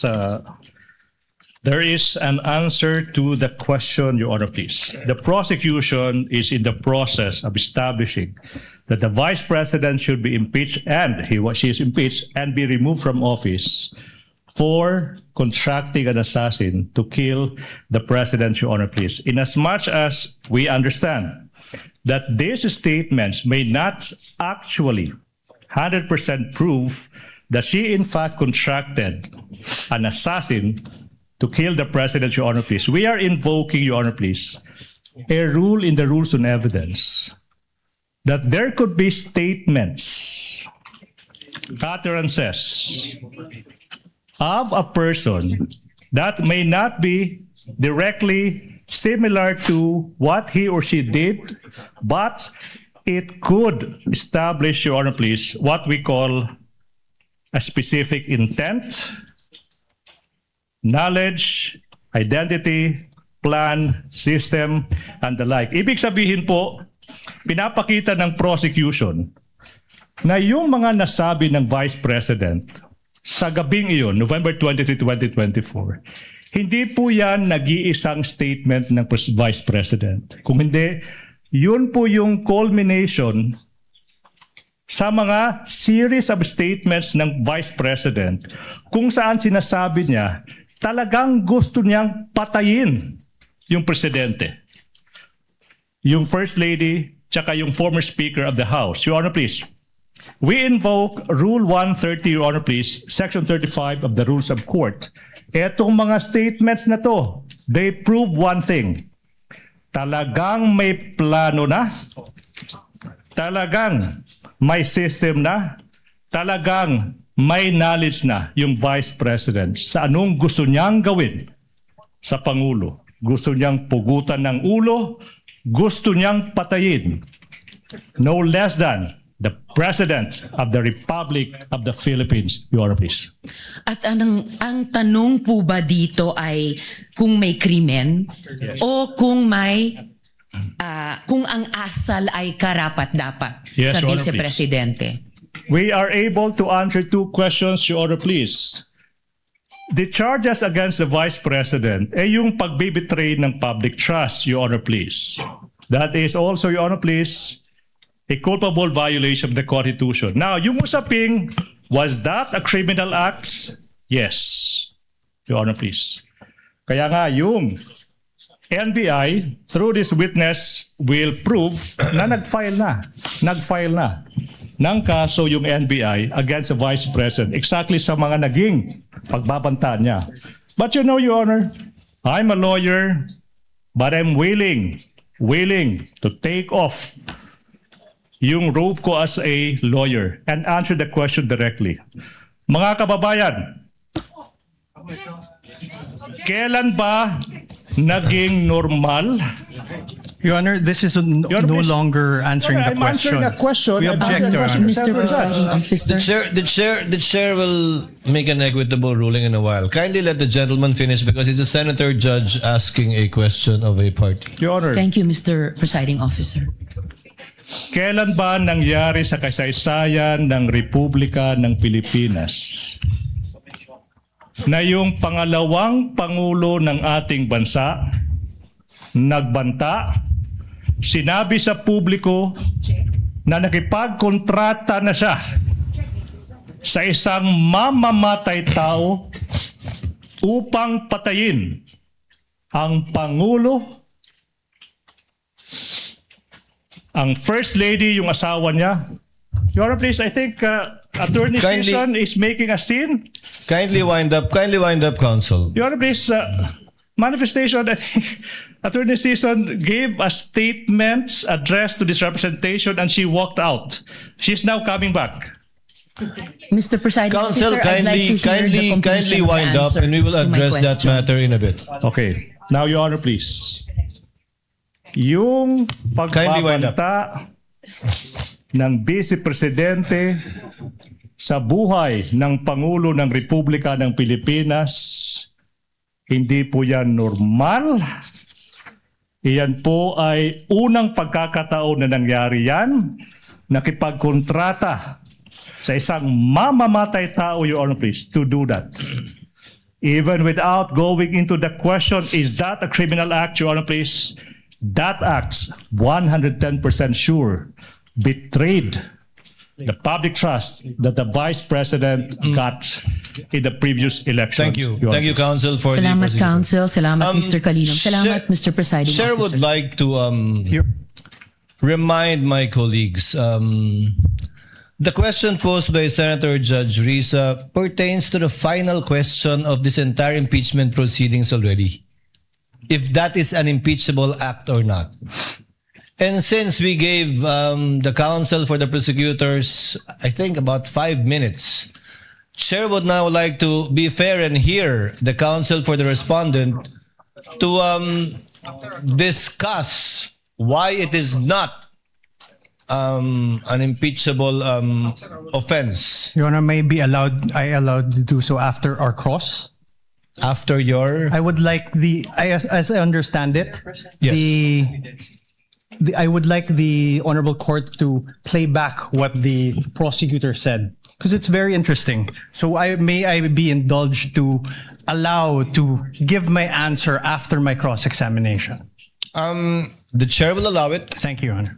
But you would have the similar and same amount of time given to the counsel for the prosecutors, again, to answer the reverse of the question, because statements were made by the counsel for the prosecutor, their conclusions of fact and law already, which should be taken upon advisement by the impeachment court, because these were not evidence but rather conclusions in fact and law by the counsel for prosecutors. Senator Judge Pia Cayetano is recognized. Ma'am, you may proceed. What's your pleasure? Thank you, Mr. President. No, I would just like to manifest my support for the statement and observation of the presiding officer. That was like a closing statement, Mr. President. So I don't think this is fair because, some parts are exciting, some parts are dragging. We're trying our best to be paying attention and what evidence, we have to ferret the evidence before us, what is admissible, what is not. The official objections will come later. But when we allow this to happen, na-shortcut na natin yung process. So, if I may, with all due respect, Mr. President, admonish us.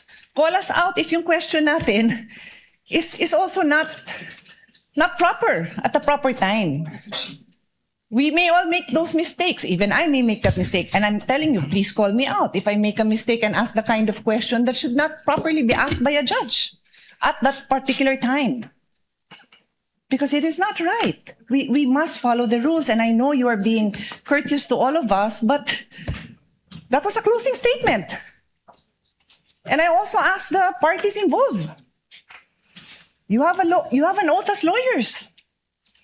Don't take advantage of the generosity of this impeachment court. I don't want to see this happen again. Thank you, Mr. President. Duly noted and well taken. The chair, as I said, or as the presiding officer said earlier, reminded our colleagues with respect to similar questions to be asked in the future.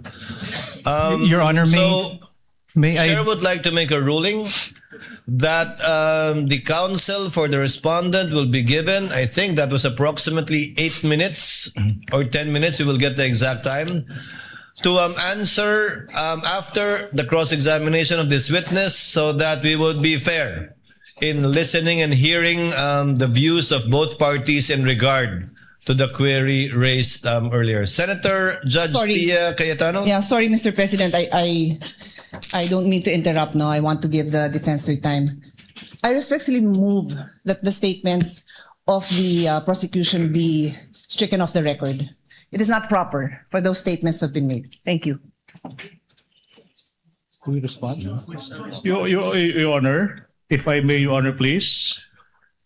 With the Your Honor, permission of Senator Judge we joined the Pia motion Cayetano, of the Senator Judge.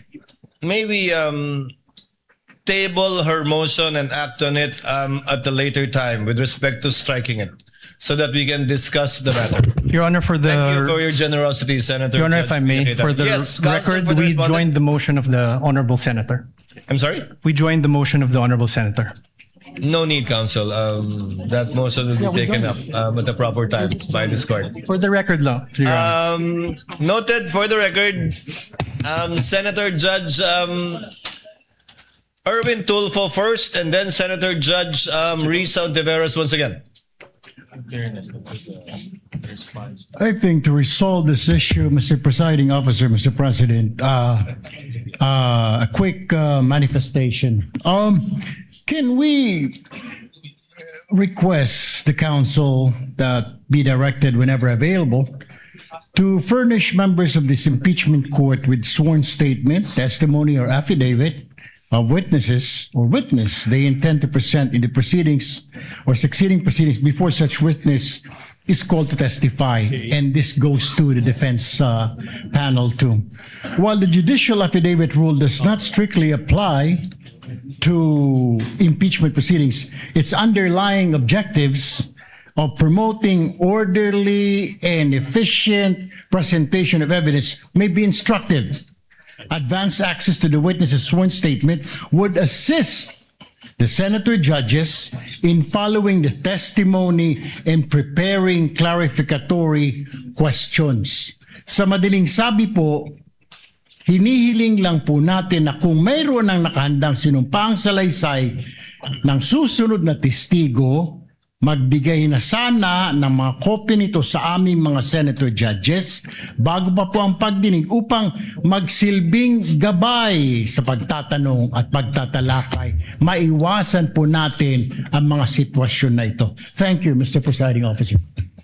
To reply, Senator Judge Erwin Tulfo, The court did not adopt the judicial affidavit rule for the simple reason that we wanted all of the testimonies to be made and given in open court, so that it will be heard not only by the senator judges but also by the public as a whole, given that this is an impeachment court and an impeachment trial that seeks to unseat a duly elected official. However, the court shall endeavor through the clerk of court to give the senator judges a copy of the annexes attached, if they have not yet done so, to the pre-trial order and the pre-trial briefs pre-marked by the parties, because it would encompass already approximately 80% of the documents that will be presented by both parties, save of course for documents that they have not yet been able to produce and are yet to produce. But the clerk of court is instructed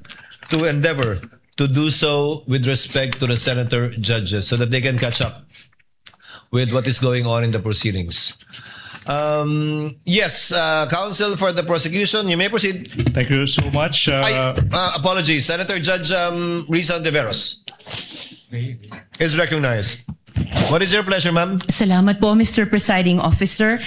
Just a point of clarity, briefly, if I may, Mr. Presiding You may proceed, Officer. ma'am. Salamat po, Mr. Presiding Officer. And of course, I will submit to any ruling or statement of the Presiding Officer to this Senator Judge. But for clarity, Mr. Presiding Officer, my question po had to do with how the evidence is material to the allegations in the articles of impeachment. Kasi nga po, hindi naman napapatunayan na the Vice President actually sought an assassin. I wanted to appreciate the evidence before me in light of the articles of impeachment. If you wish to strike out the response of the prosecutor, then so be it, Mr. Presiding Officer. But for clarity again, my intention was not to provoke a closing statement. Salamat po, Mr. Presiding We will Officer. review the transcript again. Sorry, we have my apologies on the part of the presiding officer. We have a bit of a problem with respect to getting an updated copy of the TSN. But given the clarification of Senator Judge Risa on the matter, then for the consideration of the body, given that we tabled the motion of Senator Pia, that the response of counsel for the prosecution is not responsive to the question of Senator Judge Ontiveros. Because clearly the question he answered was whether or not it constituted an impeachable offense. But without further debate, we are tabling this and we'll discuss and decide upon this at a later date. So ordered. Thank you so much. May I proceed, Your Honor, please? Counsel may proceed. Mr. Witness. Okay. Now, sinabi mo na yung former Speaker of the House ay nagbigay ng kanyang tugon sa managing pagbabanta ng Vice President. Saka sinabi mo rin na may isang video recording na inauthenticate mo. Yung tanong is, Your Honor, please, sorry, I'm reminded he is supposed to answer the specific timestamp of that recording of the former Speaker of the House's speech. Your Honor, please. I move that the witness be allowed to answer the question as to ano yung naging specific timestamp ng recording na yan. Witness may answer. May I refer to my investigator's notes? You sir? may do so if he so wishes. Thank you, Your Honor.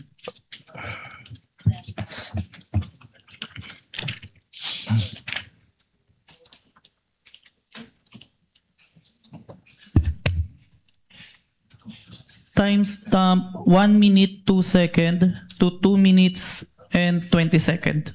So that would be timestamp 1 minute 2 seconds to 2 minutes. 20 seconds, sir. 20 seconds, Your Honor, please. I move that the portion identified by the witness from timestamps 1 minute 2 seconds to 2 minutes 20 seconds be played. Your Honor, please. Clerk of Court is directed to coordinate with counsel for the prosecution, accompanied by counsel for the respondent, to make sure that the USB identified by the witness will be the same one that will be played. So ordered. The Senate President. Mr. Presiding Officer, I just have a few questions while we're waiting for the video to play. This is in line with authentication. The gentleman may proceed. Yes, 2 minutes. At sa ating ginong testigo, narinig ko kanina ilang beses yung open source investigation. Anong ibig sabihin ng open source investigation? Ang ibig sabihin po nun is nag-gathered po ko ng iba't ibang information na available sa internet wherein anyone can access po yung data na yun. And yung iba't ibang information na yun, how do you prove whether those information are valid, authentic, totoo? In the age of fake news ngayon, ang dami ng mga information na lumalabas. Yung pinagkuhanan ko, Your Honor, ng mga information na yun is from the official websites and official web pages po. Okay. To ensure that the contents is accurate. Okay. And then my next question, narinig ko rin kanina na minamanual comparison nyo yung mga videos between, let's say, Facebook and let's say, yung video recording. Can you describe to us anong ibig sabihin ng manual comparison? Ibig sabihin po nun, Your Honor, meron akong dalawang monitor during that time and both videos were being played to ensure that the contents are identical po. Meron bang, nakaupo ka doon, tinitignan mo yung dalawa? Yes po. Wala ka bang, let's say, software na will say, ito ay purely parehas itong dalawang video? Kasi na-imagine ko lang, upo ka doon, papanoodin mo yung dalawang video. How do we know that 1:1 yung video na kino-compare mo? Based on, nakikita naman po siya and based on the audio, sir, na sabay po sila. Ikaw lang yon ang tumitingin? Yes po, and it was checked after po. Sino nag-check? Meron po akong nagre-review na executive officer and the chief po. So kayong dalawa ang nagsasabi na itong Facebook video and also itong video recording talagang parehas na parehas? The authentication itself na affidavit po, ako lang po. Okay. Meron ba kayong ginagamit ng standards in terms of comparison? Like for example, ito ay ginagamit ng international investigative body. Ito ay isang standard na acceptable by international judicial process. Meron ba kayong ginagamit na standard acceptable by the judiciary or any courts? Yung procedure ko po nagawa is based lang po sa digital forensic procedure po. Which Nino? Yun po yung ginagamit sa digital forensic as a whole. Yung process po ng But in identification. digital forensic procedure, ito ba internationally accepted procedure or locally lang? It's a procedure that is acceptable internationally in court po. And then meron bang international accreditation stamp yan or organization that approves it? I have no personal knowledge, Your Honor, but I've been following that procedure. And accepted by the courts? Yes po. All right. Thank you. Thank you, Mr. Presiding Officer. Thank you, Mr. Senate President. Clerk of Court is directed through the technical staff to kindly play the video. The Vice President of the Republic of the Philippines, Sara Duterte, admitted to contacting an assassin to kill President Ferdinand R. Marcos Jr., First Lady Luis Araneta Marcos, and myself. Let me be clear. Hindi na to biro. Hindi na to normal na panalita. Isa itong direktang banta sa ating demokrasya, sa ating pamahalaan, at sa seguridad ng bayan.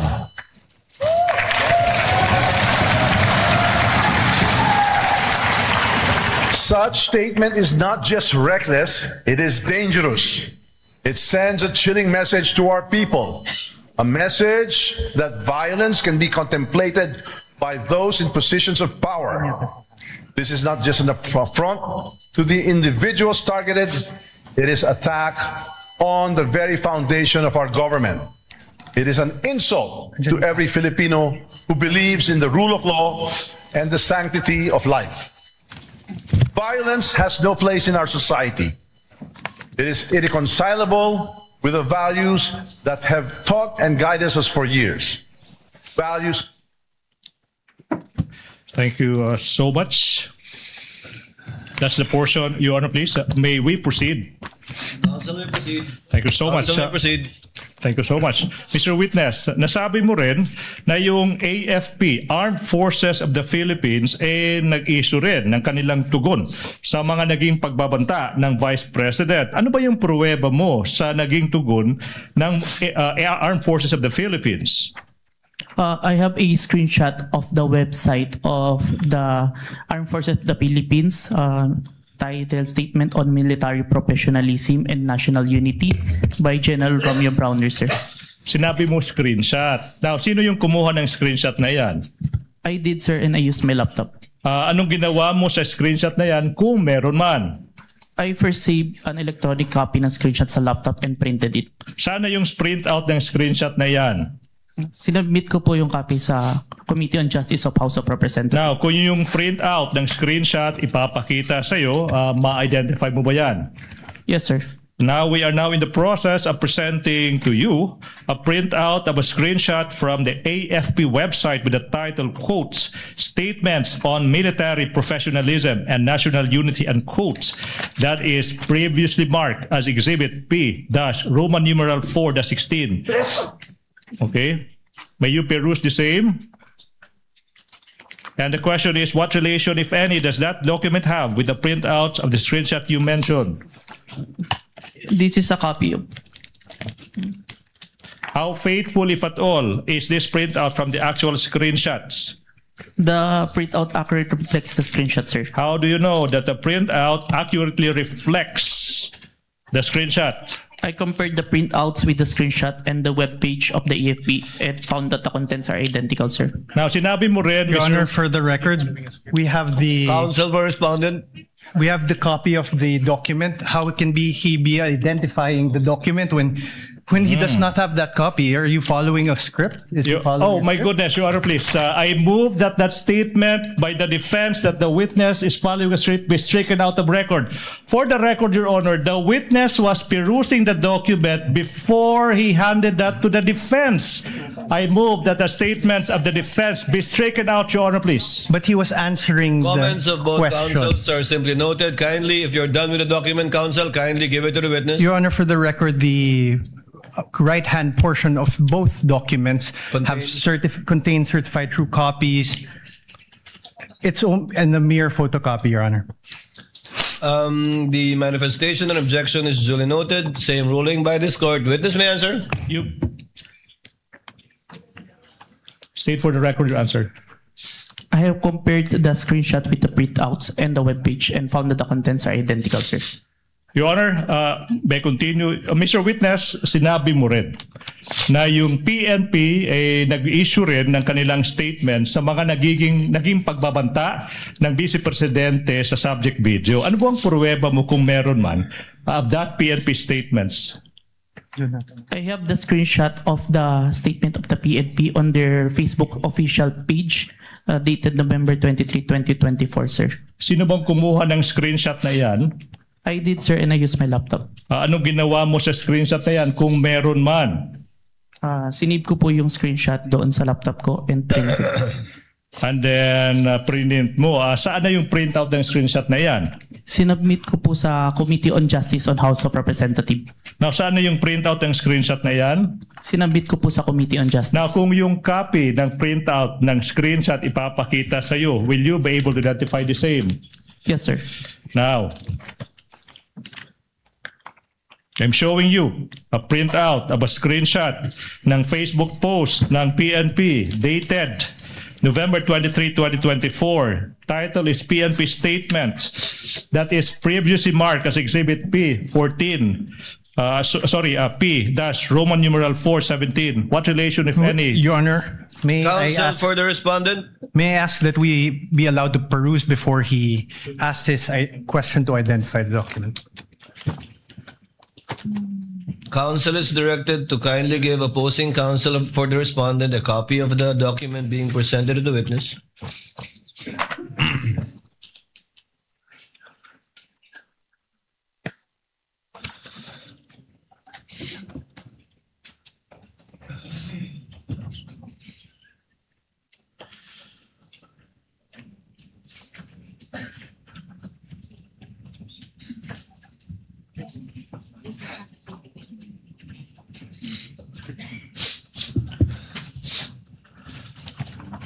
Your Honor, both documents appear to be photocopies, Your Honor.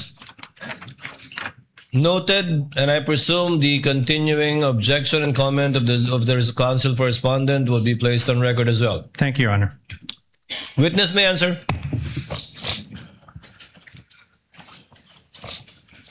It is a copy of the submitted document to the Committee on Justice, sir.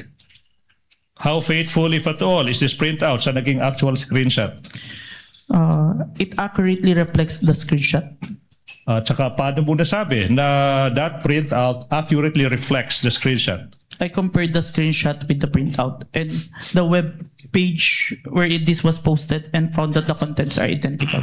Okay, so let's go to the last agency, Mr. Witness. Nasabi mo rin na yung National Security Council or NSC nag-issue ng statement sa naging mga pagbabanta ng Vice President. Ano bang pruweba mo kung meron man sa naging tugon ng National Security Council or NSC?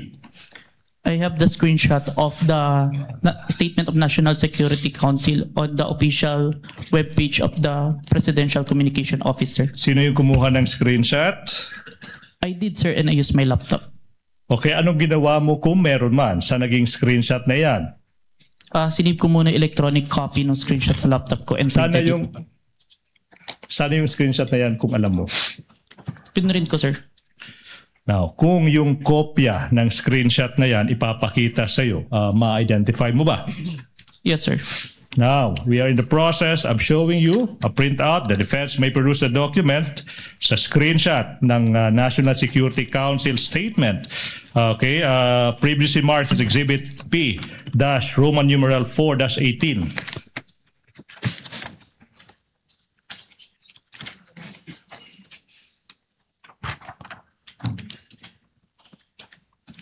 Your Honor, the Exhibit P-4-18 is a photocopy. Noted. Okay. May I ask the question? Kindly return the document to the witness so that witness may answer. Mr. Witness, what relation, if any, does that document have with the printout of the screenshot you mentioned? This is the copy that was submitted to Committee on Justice, sir. How faithful, if at all, is that printout from the actual screenshot? It accurately reflects the screenshot, sir. And how do you know that that printout accurately reflects the screenshot? I compared the screenshot with the printouts and the web page and found that the contents are identical, sir. Okay, done. Now, Mr. Witness, let's proceed. Sinabi mo rin na in the course you conducted yung open source investigation now. What happened, if any, in the course of your investigation in relation to the statements of the Vice President after you collated the videos, the screenshots of the several governmental agencies? We then proceed to the issuance of subpoena, sir, to the following individuals who were present on November 23, 2024. Bons Magsambol, Red Mendoza, Dempsey Reyes, Ana Malindog Uy, Mikael Flores, and Jason Rubrico, sir. Alright, now, yung tanong, Mr. Witness, is, ba't kaya nag-issue, kung alam mo, no? Ba't nag-issue yung NBI ng subpoena sa mga taong ito? Nandun po kasi sila sa press during the November 23, 2024 online press conference, sir. Alright, now, ano ba yung nangyari kung meron man after yung NBI nag-issue ng, ano ba yan, subpoenas ba yan or subpoena sa mga taong ito? Dumating po sa office namin si Dempsey Reyes and Bons Magsambol noong December 4, 2024 and inassign po sa akin na i-interview at ako po yung nag-interview. So, Your Honor, please, may Dempsey Reyes' soul rest in peace. Now, ano ba yung nangyari kung meron man during your interview with namayapang si Dempsey Reyes? He confirmed po na he was present during the November 23, 2024 online press conference. And he also confirmed that He heard the Vice President utter the statement, quote and quote. May I refer to the notes for the exact statement? Your Honor, The witness may do so. He confirmed the statement, he heard the statement of the Vice President, quote and quote, yes, huwag kang mag-alala, ma'am, sa security ko kasi may kinausap na ako na tao. Sinabi ko Your sa Honor, kanya. May I object? This is hearsay. oh, Objection is sustained. Counsel, clearly you're trying to use this witness to present an affidavit of another person who has already passed. if I may, Your Honor, please. Counsel may respond. Your Honor, please, that's an affidavit of Dempsey Reyes. Your Honor, please. The question was what happened during his interview with that person. And he has just answered the question by saying that Dempsey Reyes confirmed that he was there and that he heard the Vice President uttering the statement, Your Honor, please. Does that hearsay, Your Honor, please? And be that as it may, Your Honor, please, we invoke a doctrine that we call an independently relevant statements. The defense is reacting. I don't know why. Your Honor, please, IRS would allow this witness to testify as to what the other person told him as to that fact, the making of the statements, as to whether or not what the person said is true or not. That is not material at this point, Your Honor, please. Let the court clarify then. As to tenor, the court will allow it. As to the fact, as to the supposed fact that the witness told this what's his name, Dempsey Reyes, made those utterances to the witness, but not as to the truth of what Dempsey Kaiden Reyes said. As to subject to that clarification, court will allow it. Thank you. Counsel, proceed. Thank you so much, Your Honor, please. What about this Bonds Magsambol? Ano ba yung nangyari sa interview with him, kung meron man? Bonds Magsambol also confirmed that he was present. Objection, Your Honor. Same objection. And same ruling, I suppose. Let the witness first answer and the court will make a ruling because he might have a different answer. Because counsel, note, the affidavit of the witness appended the affidavit of this Bonds guy, but did not do so with the affidavit of Dempsey. So, court will listen, presiding officer will listen to the witness before ruling on the matter, and may have the same ruling unless he gives a different answer. Please, witness, Mr. Answer. Please, Mr. Witness, kindly answer. Thank you, Your Honor. Bonds Magsambol also confirmed that he was present on the November 23, 2024 online press conference held by the Office of the Vice President. And he also confirmed that he heard the utterance of the Vice President making the statement. Same ruling, only as to tenor. The court will admit it, not as to the truth that indeed what Bonds said is true, but only as to the fact that he told the witness those statements in the Q&A that they had. If I may. What is the pleasure of Senator Judge Rafi Tulfo?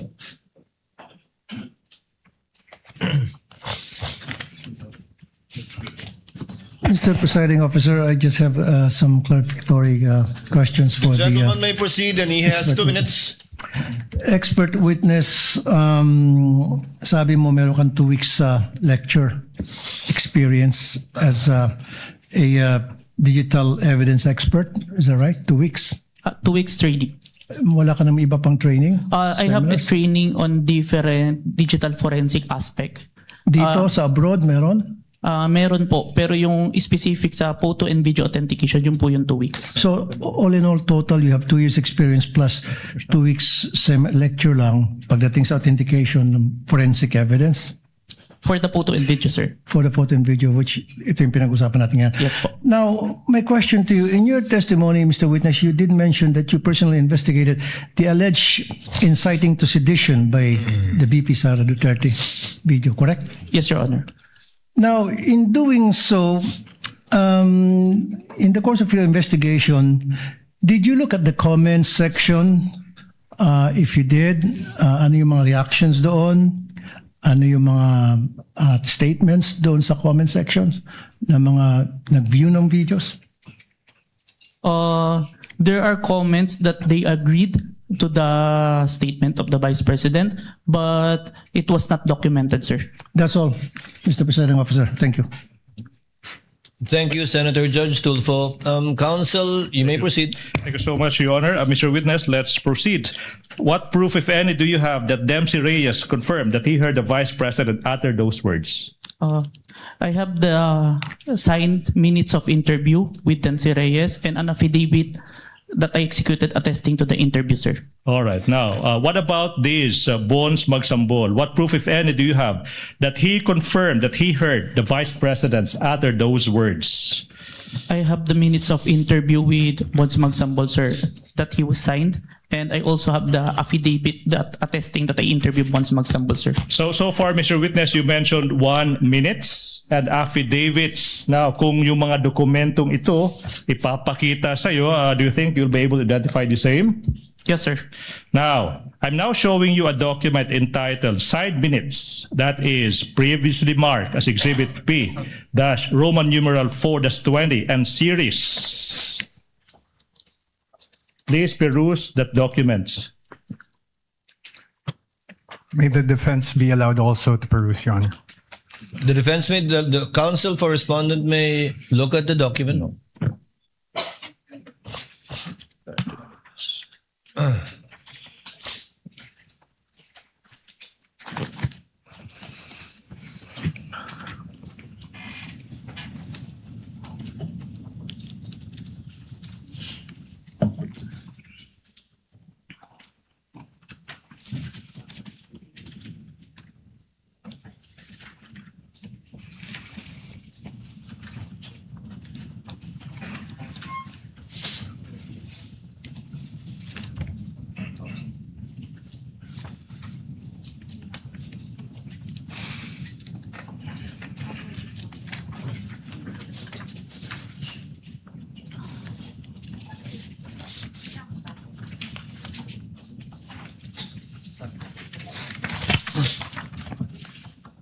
Your Honor, for the record, the documents marked as Exhibit P-4-20 to P-4-20E are photocopies, and Exhibit P-4-20D is unreadable, as well as P-4-20E, Your Honor. Which one is unreadable, counsel? P-4-20D and P-4-20E. 20D? D for dog, Your Honor. D and E. Delta Echo.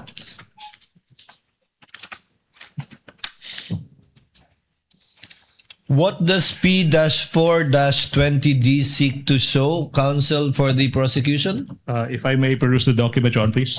Stephen, I need to see the document. I need to see the document. And let's get the... Because indeed, the presiding officer confirms that it is, I cannot decipher what it seeks to show. Unless the photocopy of a photocopy is what I have. Okay, so may we be given 2 minutes to secure the other copies of that document. Your Honor. And P-4- Roman numeral 4-20E? Yes, Your Honor. Your Honor, This is the one with the blurred face of the Vice President? Yes, Your Honor. Supposedly on a computer? Your Honor, may we object on the 2 minutes? Because this is the document. They are already having him identify. Do they mean to correct that mistake? Counsel, do not waste the court's time in regard to this. Your Honor, if I may. Yes, counsel for the We prosecution. abide by the copies as they are. We abide by the copies as they are, Your Honor, please. So let's see. Mr. Yes. Witness, what do you see in front of you? Insofar as P-4-20D and E is concerned.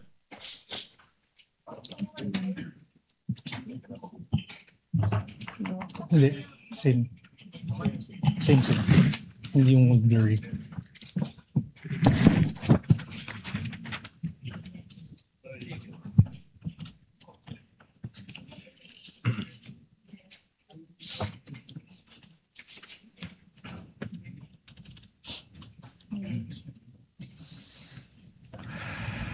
So parehong malabo yung kopya natin. Yan at yung kopya ko din.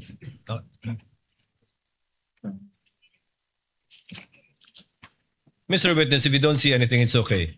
I can only confirm the signed minutes, but the annexes, there are some unreadable, Your Honor. Yeah. But the signed minutes, I confirm, sir, that this is The what? a copy of the minutes. Your Honor, This is for the copy of The minutes, but not the attachment, because clearly the attachment P4-20D and -E are both Yes, Your Honor. unclear. Would that be correct? Yes, Your Honor. So only as to the supposed affidavit and not to the two attachments. You Yes, Your cannot Honor. identify them. Noted. Thank you so much. Now, on page 4 of the signed minutes, Mr. Witness, there appears a signature above the name Dempsey Saiden Reyes. Whose signature is that, if you know? It is the signature of Dempsey Reyes, sir. And how do you know that that is his signature? I saw him sign the document after our interview, sir. Now, on page 4 of the signed minutes, may pirma din sa ibabaw ng pangalan ng isang Attorney Jetro Lorenza A. Cuon. Kaninong signature ito kung alam mo? Signature of Attorney Cuon po, who is the counsel of Dempsey Reyes and present during the interview, sir. And how do you know that that is signature? I saw him sign the document after the interview, sir. Now, sa page 4 ng side minutes, let's go to page 4, Mr. Witness. Makikita mo dyan yung signature sa ibabaw ng pangalang Agent John Marcalidong. Whose signature is that, if you know? It is my signature, sir. Okay, now, let's, you also mentioned ng affidavit. No? Kung yung affidavit na ito ay papakita sa'yo, will you be able to identify the same? Yes, sir. Now, ipinapakita ko sa inyo now yung affidavit dated February 10, 2025. Your Honor, may we also be allowed to peruse? Yes. Thank you, Your Honor. Kindly exhibit and show to counsel for the respondent the document you're showing to the witness. That is previously marked as Exhibit P-14, -19, and series.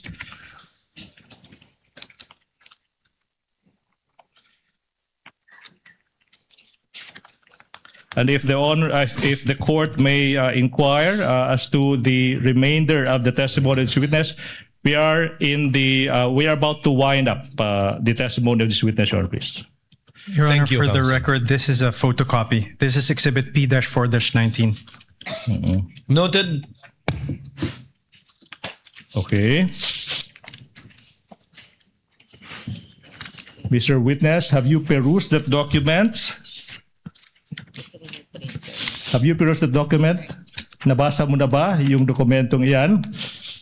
Yes, sir. Now, what relation, if any, does that document have with the affidavit you mentioned? This is the affidavit attesting my interview with Dempsey Reyes, sir. Copy of the affidavit, sir. Now, on page 2 of the affidavit, may makikita ang pirma sa ibabaw ng pangalang Agent John Marcalidong. Kaninong pirma ba iyan? It is my signature, sir. Now, on page 2, may pirma din sa ibabaw ng pangalang Attorney Van Homer ang Luben. Kaninong pirma ba iyan? Signature po ni Attorney ang Luben, sir. Ba't mo nalaman na iyan ay isang pirma ni Attorney ang Luben? I saw him sign the document and I have viewed and acted upon documents bearing his signature. Kaya pamilyar po ako. Thank you so much. Now, I'm now showing you the other affidavit of even date, February 10, 2025, that is previously marked as Exhibit P-Roman numeral 4-21 and series. Can you peruse the same? Your Honor, may be allowed. Thank you, Your Honor. Kindly show counsel for respondent a copy of the document that the witness will testify to.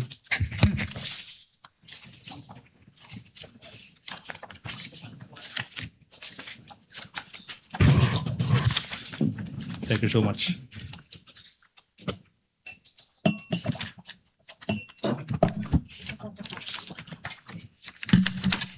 For the record, Your Honor, the Exhibit P-4-21 and Exhibit P-4-21A are photocopies. Duly noted. Kindly return the document to the witness for his perusal. We are returning the document to the witness, Your Honor. Stephen, ano yun, P14, P422. Counsel, please proceed. Thank you so much, Your Honor. Please, on what relation, if any, have you answered the question? Does this document have with the one you mentioned? This is the copy of the affidavit of interview with Bons Magsambol. Your Honor, yes, this is the copy, sir. Now, on page 2 of the affidavit, may pirma sa ibabaw ng pangalang Agent John Mark Calilong. Kaninong pirma ba yan? This is my signature, sir. Sa pahina, page 2, may makikita din isang pirma sa ibabaw ng pangalang Attorney Van Homer ang Luben. Kaninong pirma ba yan? This is the signature of Attorney Van Ang Ruben, sir. Ba't mo nalaman na iyan ay isang pirma ni Attorney ang Luben? Nakita ko po niya, pinirmahan po yung document and may mga documents pa po ako nakita na pirmado niya. Now, Mr. Witness, thank you so much. Now, we are showing you yung dokumento entitled Signed Minutes. That is previously marked as Exhibit P-Roman numeral 4-22 and series. May you peruse the same. Defense may also peruse that document. Thank you, Your Honor. Kindly show a copy to the counsel for respondent.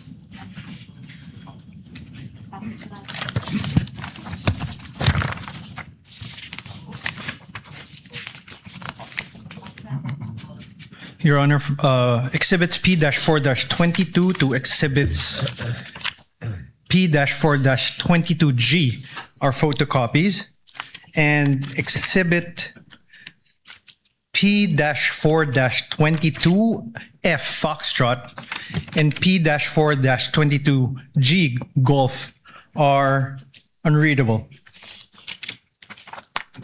For the record, we are returning the document to the witness.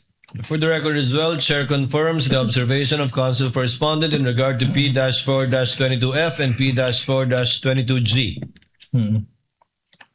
And the presiding officer would like to once again ask the witness, can he decipher what is in the two exhibits mentioned by counsel for respondent? Again, P-4-22F, P-4-22G.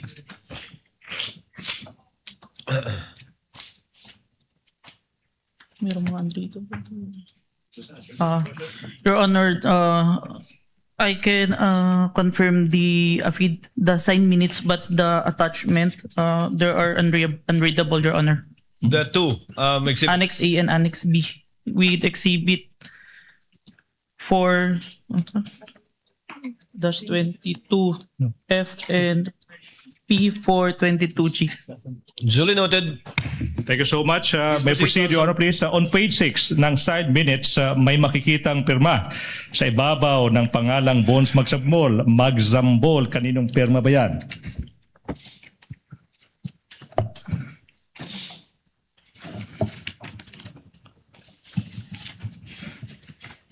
This is the signature of Bons Magsambol, sir.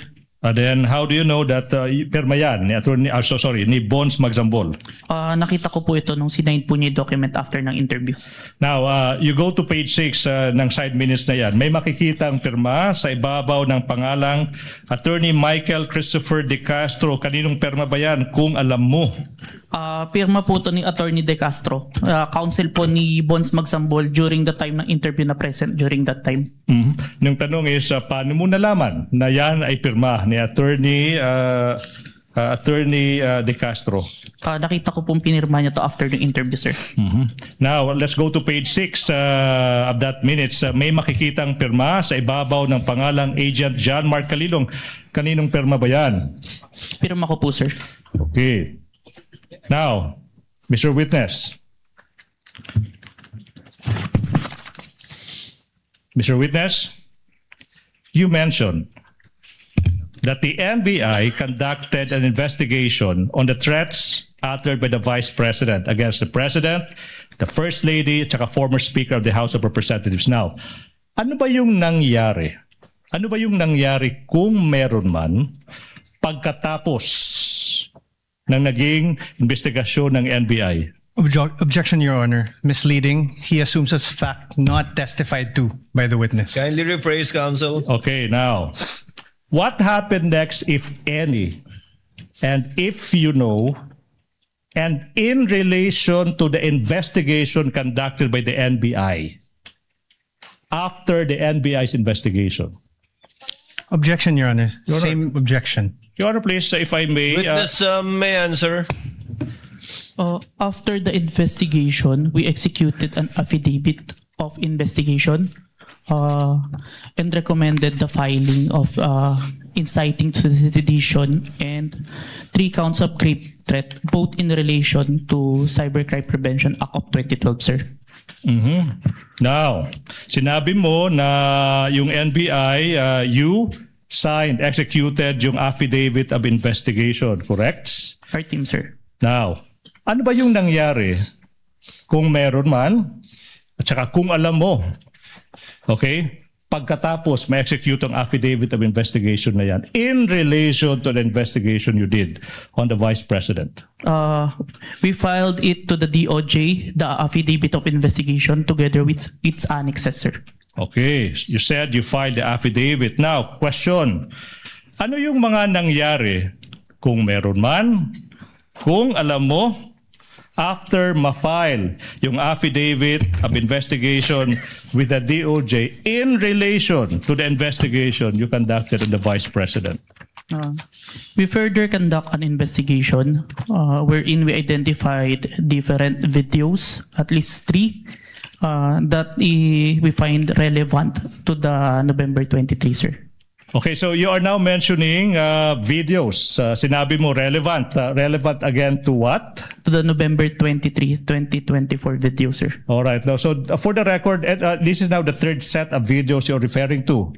Yes, sir. Now, ano yung mga videos na ito kung alam mo, Mr. Witness?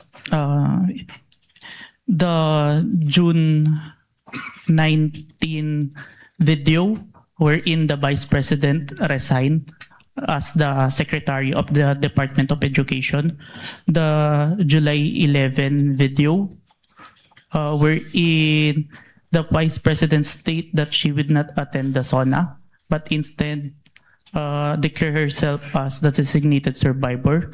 And lastly, the November 26 video wherein the Vice President did not deny making statement, but instead confirmed that she already talked to someone to kill the President, the First Lady, and former Speaker of the House if she was killed. So for the record, you mentioned of 3 videos. One is dated June 19, 2024, June 11, 2024, tsaka November 26 ba yun? 2024. Now, let's go to this video na sinabi mo ng Vice President resigning as the Secretary ng Department of Education on June 19. Ay yung pruweba mo that you have, sinabi mo rin, authenticate mo yung video, correct? Yes po. Ano yung pruweba mo that you authenticated this video?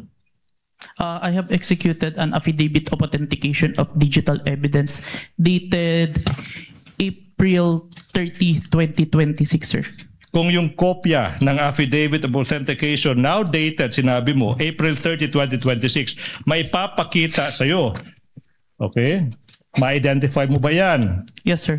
Now, we are in the process of showing you yung isang affidavit of authentication of digital evidence dated April 30, 2026 that is previously marked as Exhibit P-Roman numeral 4-25 and series. Defense is in the process or manifestation of perusing that document.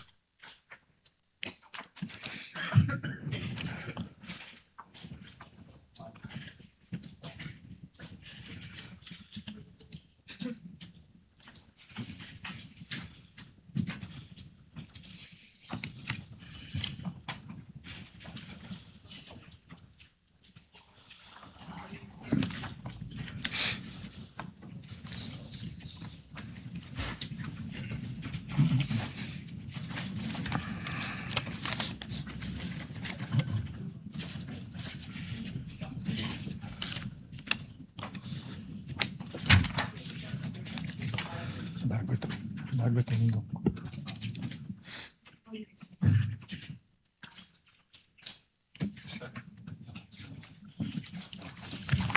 Your Honor, exhibits Counsel for the respondent. Thank you, Your Honor. Exhibit P-4-25 to Exhibit P-4-25F Foxtrot are photocopies, Your Honor.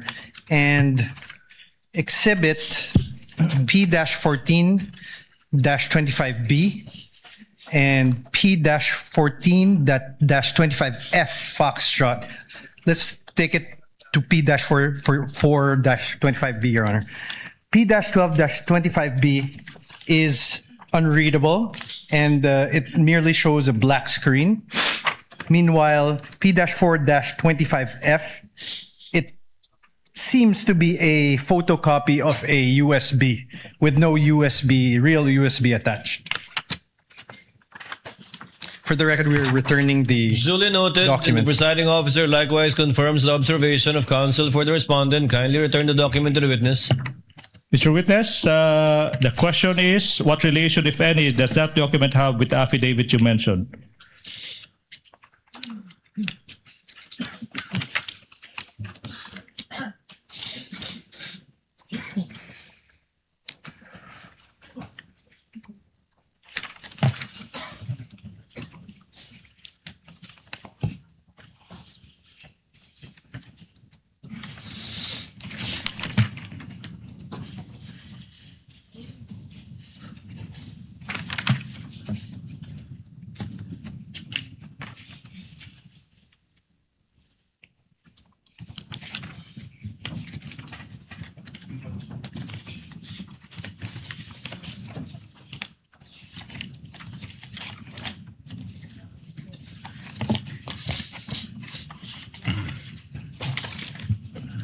This is a copy of the Affidavit of Authentication of Digital Evidence dated April 30, 2026, which I executed. And on the annexes, on Annex B, there is a missing part.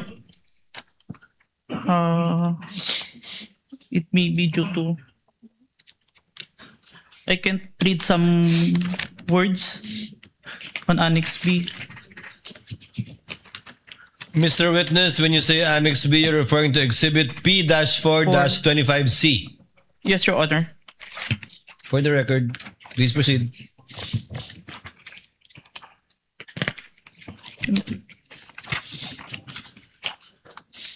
And also on Annex D, Exhibit P-4-25E, there is some missing.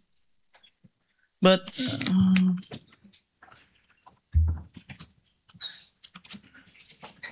the only missing is the hash file, maybe due to printing. For So the it's record, not recognizable.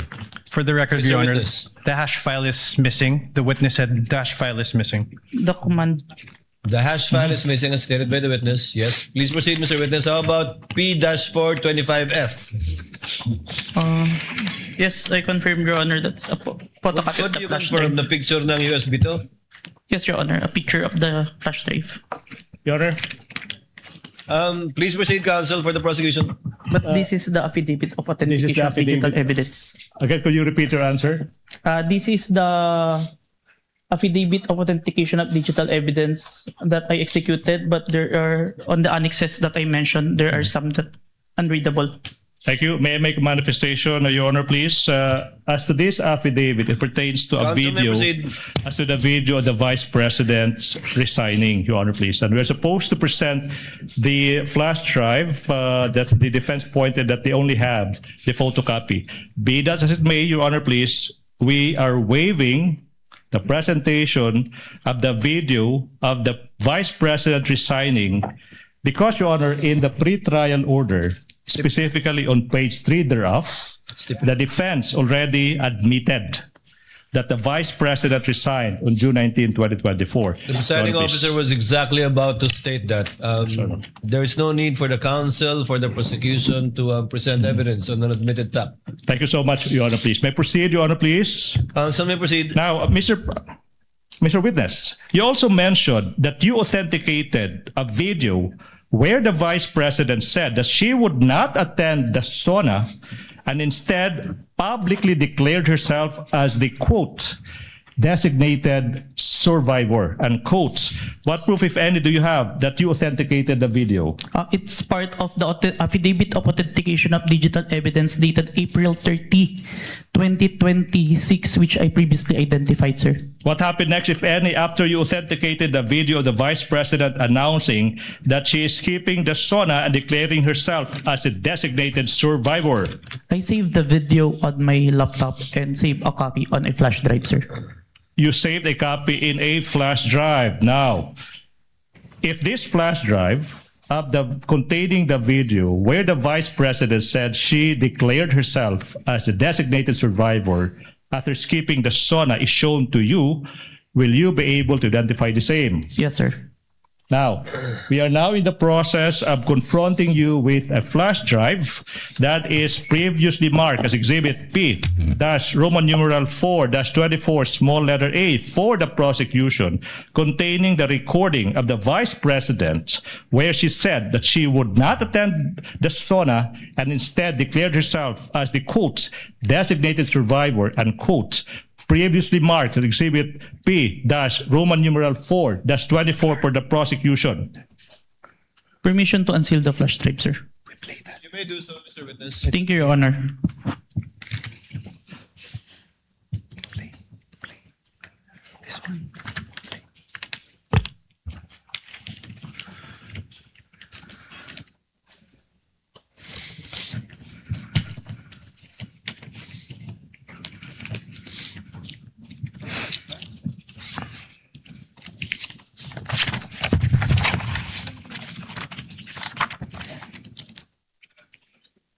This is the flash drive where I saved the recording, sir. Mm-hmm. Now, you also mentioned that you authenticated a video that on November 26, 2024, the Vice President did not deny and instead confirmed her utterances of contracting an assassin to kill the President and the two others. What proof, if any, do you have that you authenticated the video?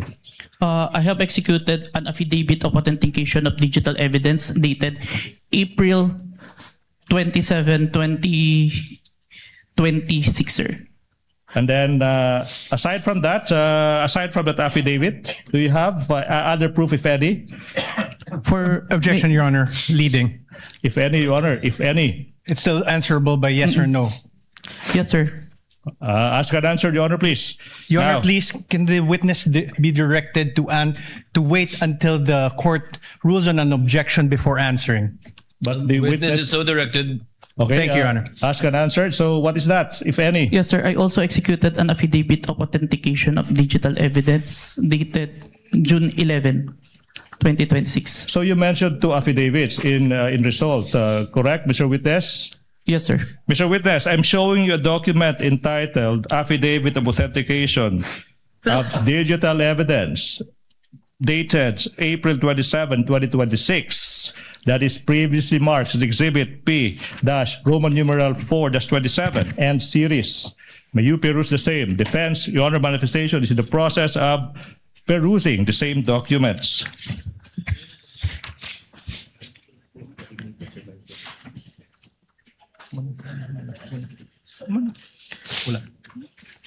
It's not here. Show it.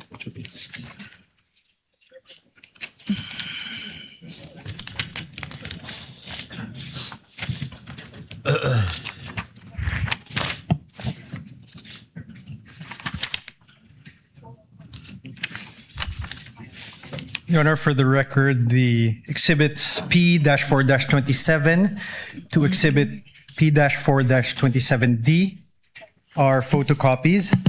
And on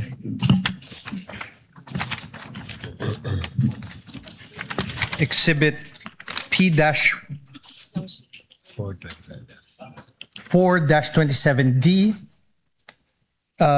it would seem to be a mere photocopy of a USB, an image of a USB and no actual USB appended. Chair confirms the observation of the counsel for respondent insofar as P-4-27D is concerned. May proceed, Your Honor, Kindly please. return the document to the witness so that he may answer. So what relation, if any, does that document have with the affidavit that you mentioned?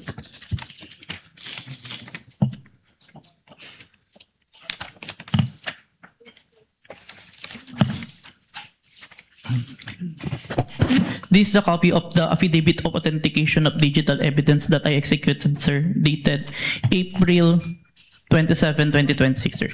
And on page 2 of that affidavit, may makikitang pirma sa ibabaw ng pangalang John Mark Calilong. Kaninong pirma ba yan? Signature ko, sir. Then sa page 2 ng affidavit, may makikitang pirma sa ibabaw ng pangalan ng isang attorney, Ria Vanessa Asuncion. Kaninong pirma ba yan? Pirma po ni Attorney Asuncion, sir. At paano mo nalaman na iyan ay isang pirma ni Attorney Asuncion? Nakita ko po nung pinirmahan niya yung document and I have acted upon documents bearing her signature, sir. Okay. Mr. Witness, you also mentioned of the other affidavit on the collection preservation. No? Sinabi mo dated June 11, 2026. Di po ba? Yes, sir. Na yung kung affidavit na iyan, ipapakita sa'yo, ma-identify mo ba yung affidavit na iyan? Yes, sir. Now, I'm showing you, the prosecution is showing you a copy of that affidavit that is previously marked as Exhibit P-Roman numeral 4-28 and series for the prosecution. May you peruse the same. And for the record, Your Honor, I'm about to ask a few more questions and the prosecution is finally done with this first witness, Your Honor, please. Noted.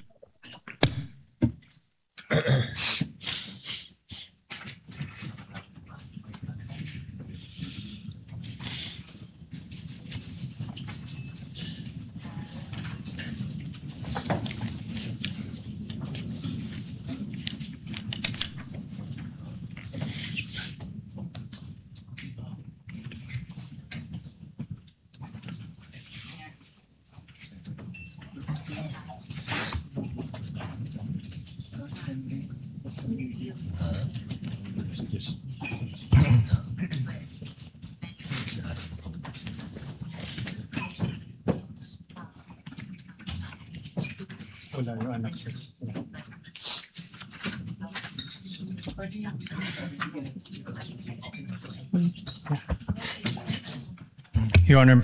Counsel for respondent.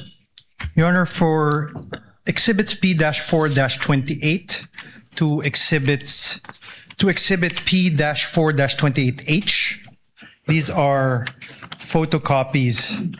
And Your Honor, we note the affidavit on the collection, preservation, and authentication of digital evidence in page 2, which is exhibit P-4-28A, mentions a copy of an affidavit of authentication of digital evidence dated January 30, 2025 is attached herewith as Annex A under footnote 1, but upon perusal, no Annex A is attached to the affidavit. On exhibit P-4-28B, under footnote 2, it says a copy of the preservation request dated 24 November 2024 is attached as Annex B, but we note that there is no preservation request or Annex B appended.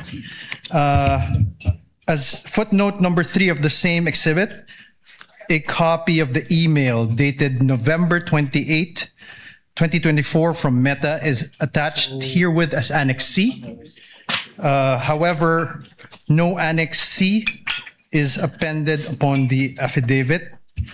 As footnote number 4, it says a copy of the authenticated recording of the video of the online live stream press conference of the Vice President held on 23 November 2024. And it says it's attached here as Annex D. However, no Annex D is attached on this affidavit. As footnote number 5, a copy of the printout of the screenshot of hash file, VP November 23 press con at the Batasan, is attached here with this Annex E. However, no hash value or printout thereof is appended as any Annex E. As footnote 6 of the same exhibit, it says a copy of the VP November 23 press con at Batasan CCD transcript is attached as Annex F, and a copy of the affidavit of transcription dated 20 December 2024 is attached as Annex G. However, no Batasan CCD transcript of the November 23 press con or affidavit of transcription are attached as like Annexes F or G respectively. For Exhibit P-4-28C, the footnote 7 says a copy of authenticated 18 October 2024 video is attached as Annex H. However, no Annex H or an authenticated video is attached hereon. As footnote number 8, a copy of the printout of screenshot of hash file is attached as Annex I. However, no printout of such hash file is found on this document. If I may, Your Honor, are we done? No. Okay, proceed. On Exhibit P-4-28D, footnote 9 says a copy of the VP SD press briefing dated 18 October 2024 CCD transcript is attached as Annex J, and a copy of the affidavit of transcription dated 3 February 2025 is attached as Annex K. However, no press briefing or affidavit of transcription dated February 3, 2025 are appended as an With annex. the permission of the counsel for respondent to abbreviate the proceedings, counsel for the prosecution, will you stipulate that none of the attachments contained in the footnote until Annex KK if I may, is attached to the affidavit that you are presenting the witness? if with a counter manifestation, Your Honor, please, that this latest affidavit of authentication tries to summarize each and every other affidavit authentication. So as to the concern of the defense, Your Honor, please, this is just a summary of all the other affidavits of authentication. Subject to that qualification, but indeed it did not contain and does not contain, or the annexes purported to be part of this affidavit. Yes, Your Does Honor. counsel of respondent confirm that it is up to Annex KK? Your Honor, we confirm. KK, tama ba? We Hanggang KK, confirm diba? that is it until KK, Your Honor. KK. Noted, subject to the brief manifestation of counsel, but indeed the chaired presiding officer confirms that none of the annexes contained in all of the footnotes until Annex KK is attached to the affidavit being presented to the witness. Your Honor, please, thank you so much. May I proceed? Mr. Witness. For the record, we're returning yes, counsel for respondent. the document to the witness. Mr. Witness, have you perused that document?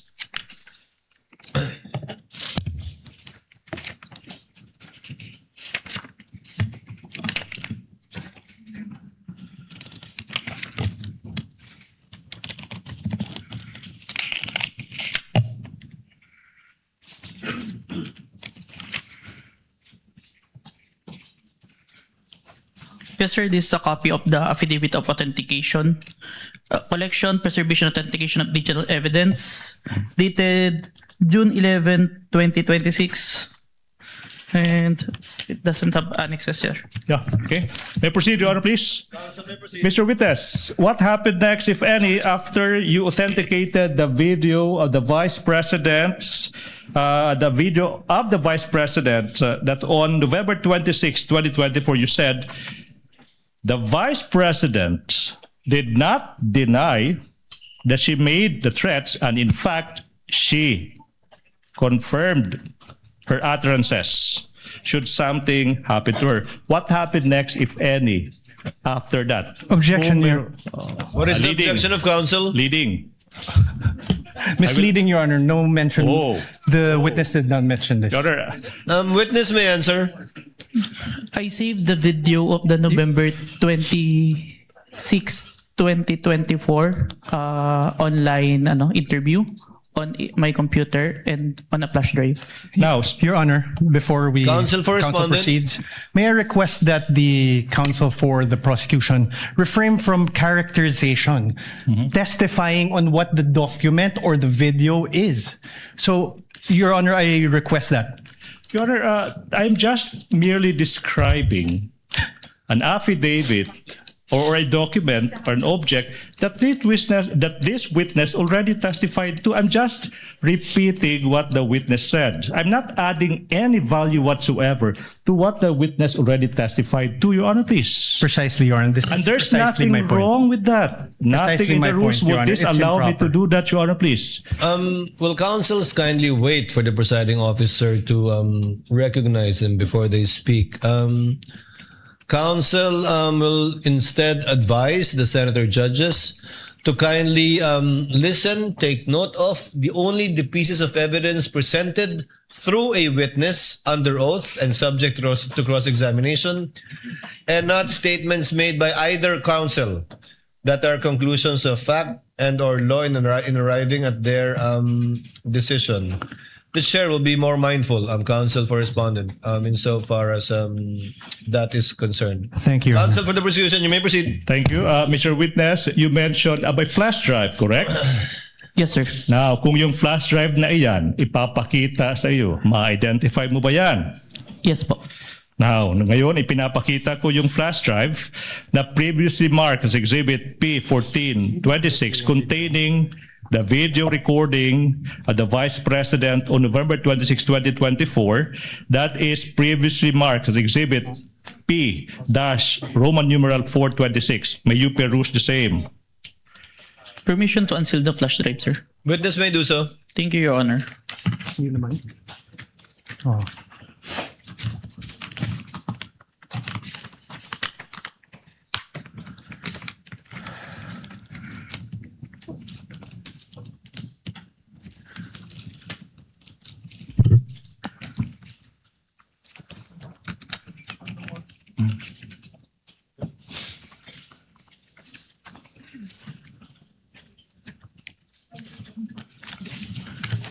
This is the flash drive where I saved the recording, sir. Now, thank you so much. Now, you mentioned that you authenticated the recording of the video of the Vice President on November 26, 2024. Okay, sinabi mo, the Vice President did not deny that she made the threat. In fact, she made the utterance. Not yet done, Mr. Witness. Now, the question now is, in what particular portion of that video did the Vice President not deny that she made those threats, if you know? Permission to refer to my investigator's notes, sir. You may do so. Thank you, Your Honor.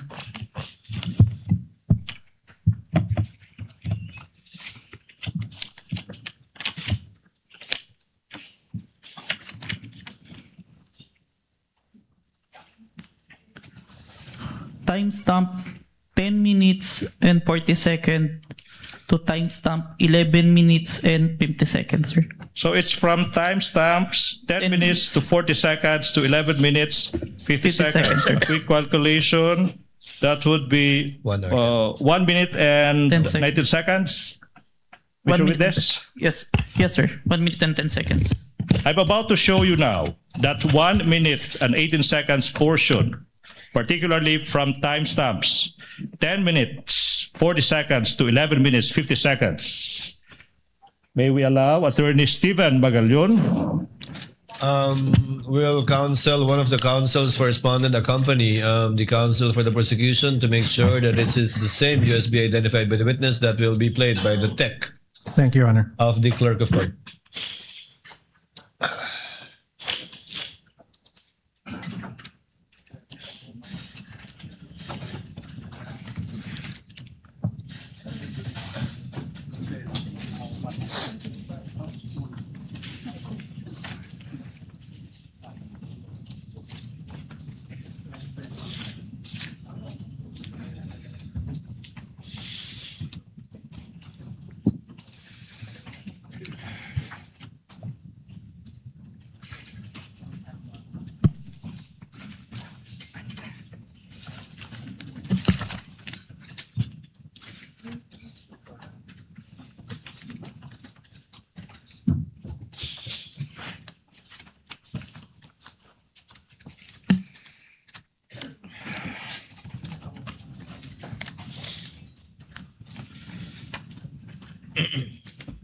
Me, another person warned me, and then I was asked during a press briefing by a media person if I know of these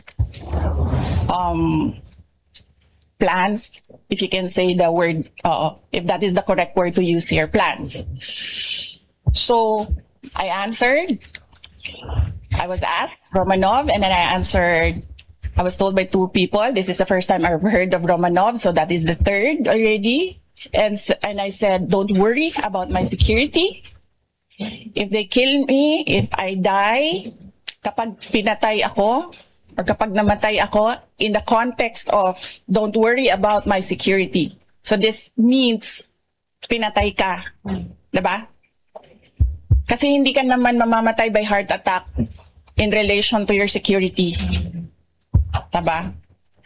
So, pag namatay ako, I already asked a person to take revenge against three individuals. So, my question now. So, last question for this prosecution witness. You Counsel may confirm. proceed. Kinukumpirma mo, Mr. Witness. When confronted with the question whether she uttered those threats against the President, the First Lady, and the former Speaker of the House, the Vice President did not deny, and she confirmed she made those threats. Objection, Your Honor. What is the objection? Leading. Witness may not answer. Counsel, kindly rephrase. It's your last question. Let's kindly rephrase. Okay, now, Mr. Witness, base sa video na yan, makikita mo ba, base sa video na yan, na yung Vice President, instead of denying, she confirmed that she made those threats. Objection, leading. I will withdraw the question. That's all for this witness, Your Honor, please. Thank you very much. Bugso ng kahilingan ng ilan sa aming mga miyembro dahil sa kapasyahan na rin ng presiding officer, ipagpapaliban natin ang cross-examination ng counsel for respondent para bukas. The witness is under the same obligation to appear tomorrow by virtue of the same subpoena issued to him. The same is true with respect to Attorney Jeremy Lontok, especially given that the subpoena gives 2 dates for the required appearance of the 2 NBI agents. Any other points that any of the parties wish to make before we adjourn? Your Honor, Yes. please, Admin Matter, Your Honor, Counsel please. for the prosecutor. For the record, the exhibits, in particular the flash drives, were unsealed. May I move that representatives from both sides be present to seal again those flash drives and for counter signatures from both sides, Your Honor, please. We were worried about that, but I was waiting for the council to actually ask for that. When can we do this? Would some councils for the parties wish to remain Yes, after Your we Honor. adjourn, just so that we can sign and seal the USBs? Of course, Your Honor.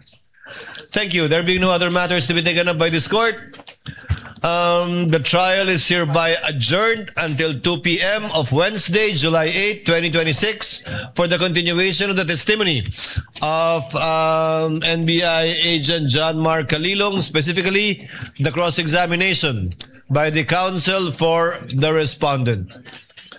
Hearing is adjourned.